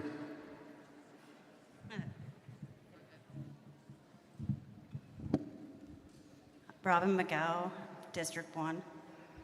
I'm just, in light of the growing concern regarding identity fraud, I really don't want to do this. Okay, what she's trying to say is in light of the growing concern regarding identity fraud, where people are claiming to have Métis citizenship when in fact they are not Métis, reveals the limitations of self-identifying. She'd like to propose that could the Métis Nation not have a secondary membership for Métis whose home community is Alberta, and under normal circumstances they would be eligible for MNA citizenship but cannot reside in their home territory.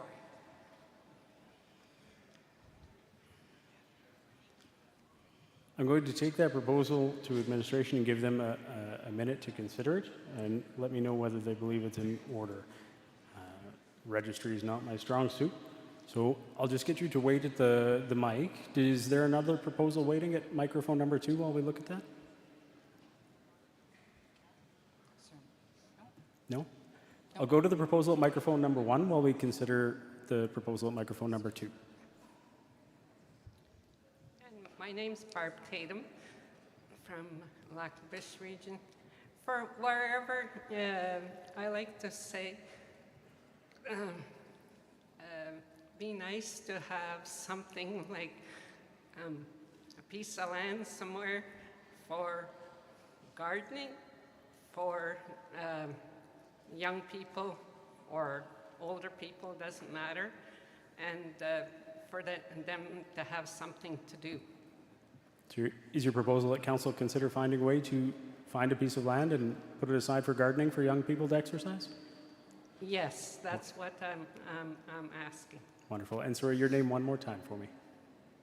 Barb Tatum. Thank you, Barb. Is there a seconder to that proposal? Is there anyone who wishes? I see a hand to microphone number 1. Melissa Zart from District 9. Thank you, Melissa. Any discussion or debate? Seeing none, I'm going to call the question. All those in favor? All those opposed? The motion carries. You'll excuse me, I'm going to go and try and get the answer with respect to the other proposal on citizenship.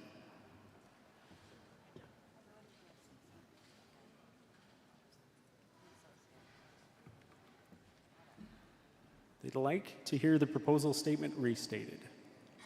Okay. Could the Métis Nation not have a secondary membership for Métis whose home community is Alberta, and under normal circumstances they would be eligible for MNA membership but cannot reside in their home territory due to personal or employment reasons? Thank you. Thank you.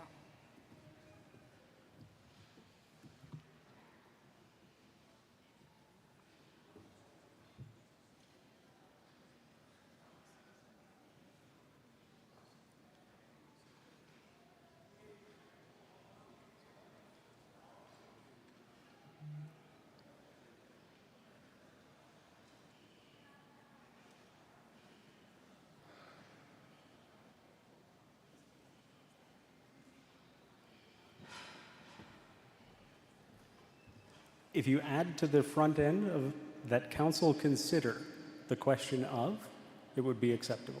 Okay. Would council consider the question of? Wonderful. Is there a seconder to the proposal? Go ahead. I'm I the one that did it. You Okay. I'll second it. It's her proposal. Okay, I'll get the mover's name again then, please. Robin McGow. Very good. And the seconder's name? Maureen McGow. Wonderful. Okay. So the proposal is properly on the floor for consideration. Is there any discussion or debate? All those in favor? Oh, no, there's discussion. Number 3, please. I just have a question in regards to a secondary membership. Is this a secondary membership for a person that still resides in Alberta, or are we talking about like somebody that's going to be out of province? It'd be somebody that is out of province, because otherwise we're going to lose a lot of people to the MMF. Does that answer your question? Good. He's walking away, so it must have. Very good. Any other questions, consideration, debate? Microphone number 1. Yeah. Do they have voting No. privileges? Okay. No. They just recognition and acknowledgement that they belong to us. Microphone number 3. My question with that is, if you want to be in Alberta, but you want to live in BC, so you're going to get the funding in Alberta, but you're going to be in BC? We're not asking for funding. We're not asking for any. We're just asking for the acknowledgement that they belong to the Métis Nation of Alberta. That they are a member, like, they are ours. They're, otherwise they're going to be going to the MMF because they're in Quebec or they're in the PEI, or do you know what I mean? Where there's not, and so we're talking like people that have jobs in the education system, where they're professors or they're doing work either overseas or somewhere outside of Alberta, where they're questioning whether or not they're in fact Métis, or they have the credentials, or with the identity fraud and everything else going on right now. Professors, and it's not even professors, it's Okay. even people in oil and gas to prove the fact that they are Métis and they're not living in this province, and they can't prove that they're Métis, well, they can, but they have to go through the MMF. Is there not a way that we can do the same thing that they are doing, but claiming our own people that belong here, that we're, you know, that they're our family, and their historical ties are from Alberta, at least for the last 250 or 150 years. Okay. Microphone number 1. My question would just be, it would be not to access funding with the province of Alberta, Métis of Alberta, but to have a card stating that this is part of who you are and where you belong.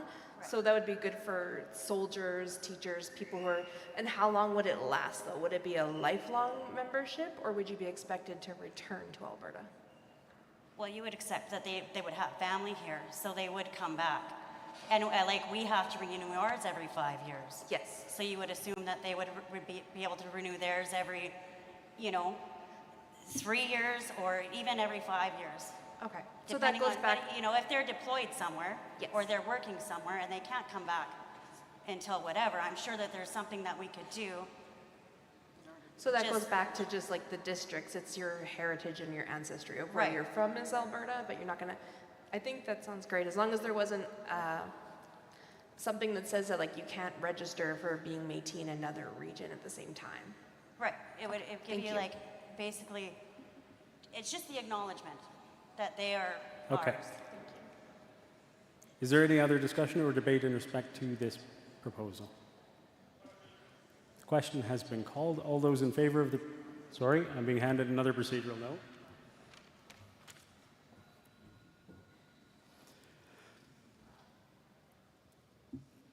The Citizenship Act of the Otsipimswak Métis Government at subsection 4, sub 2, eligibility in the Métis Nation within Alberta is independent of their place of residence already.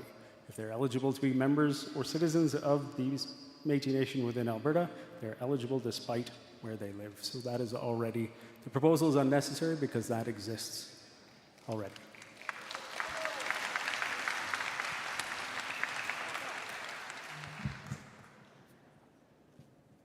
Wonderful. We have made it through. We did it. Brand new.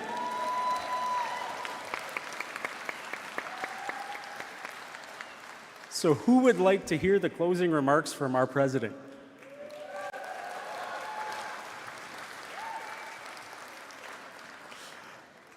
We'll give her a minute to get organized because I kind of just sprung that on her.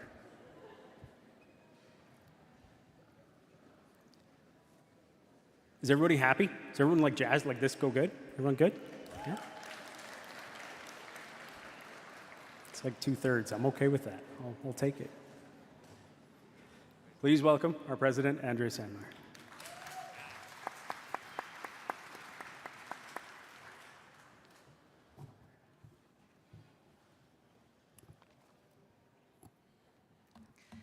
Well, we made it. Yeah. I just want to say, Garrett, you did a wonderful job. Fantastic. Thank you. And so did all of you. So thank you guys so much for getting up to the mic and embracing the new way of doing things under our citizens gathering. Thank you guys all so very much. Your engagement has made this inaugural and historic citizens gathering truly impactful. I just want to let you know that the final number of citizens that were registered today was 703. So that's awesome.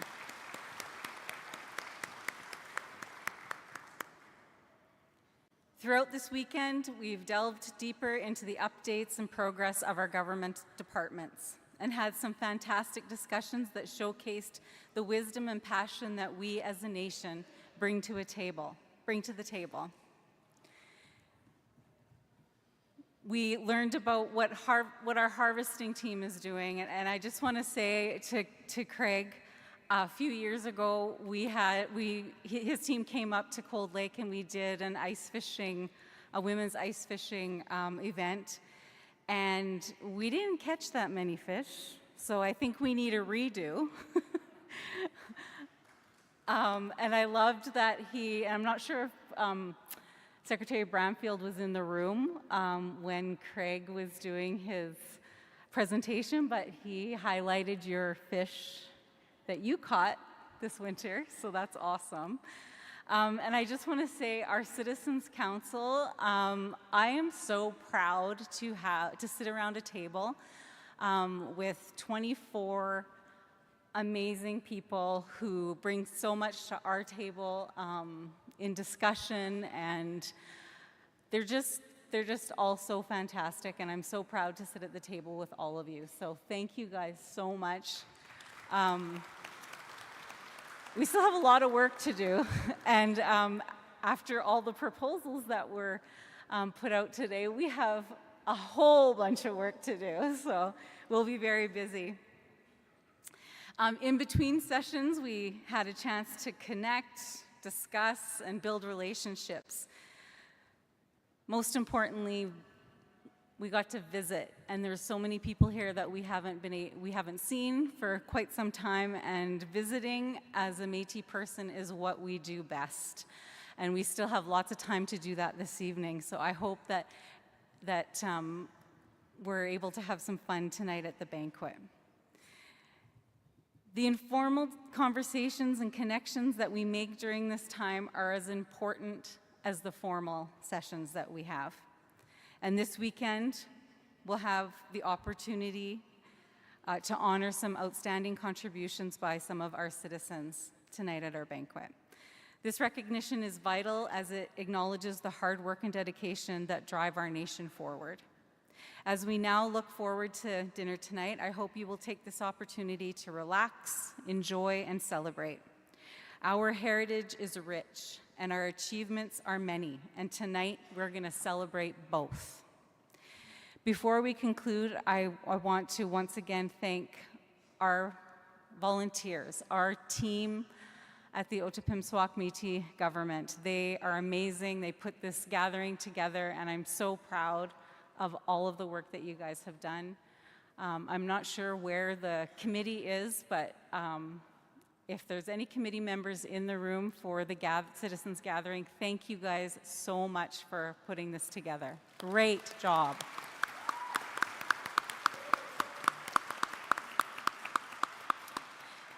Your hard work is what made this weekend a success, and I want to thank you, all of you guys, our citizens, for attending and participating and making this gathering the success that it was.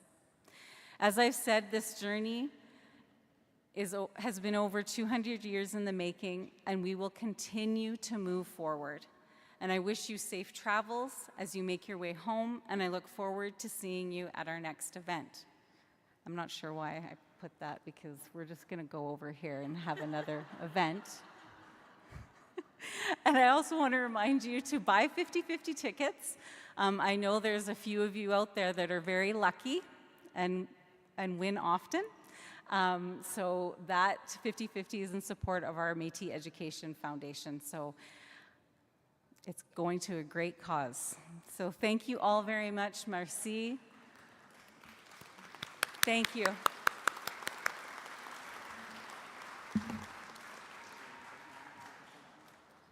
Norma, would you please close in prayer?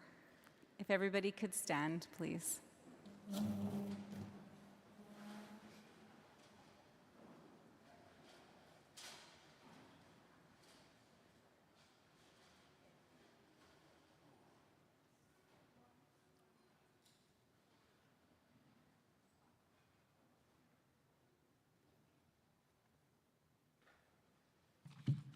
Here's one for you, President Sandmeyer.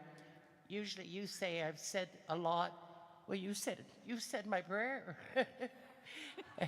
So please join me. In the name of the Father, the Son, and the Holy Spirit. Heavenly Father, we are grateful for those who put on this annual gathering and for the contributions of our elected officials and those who participate and support our new governance structure. As we come to the end of our time together, we thank you for what's been accomplished. May the matters discussed serve as a catalyst to move our Tupimswak Métis government forward, and we ask for your blessings and your hand of protection in all our travels over these summer months. We place our trust in you now and forever. Amen. In the name of the Father, the Son, and the Spirit.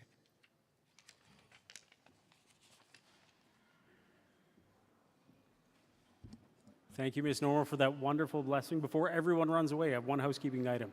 The Rupert's Land Institute is going to be doing draws for door prizes out at their RV outside, and as soon as this meeting concludes, which is right now, as soon as someone makes a motion to adjourn and says their name when they do it.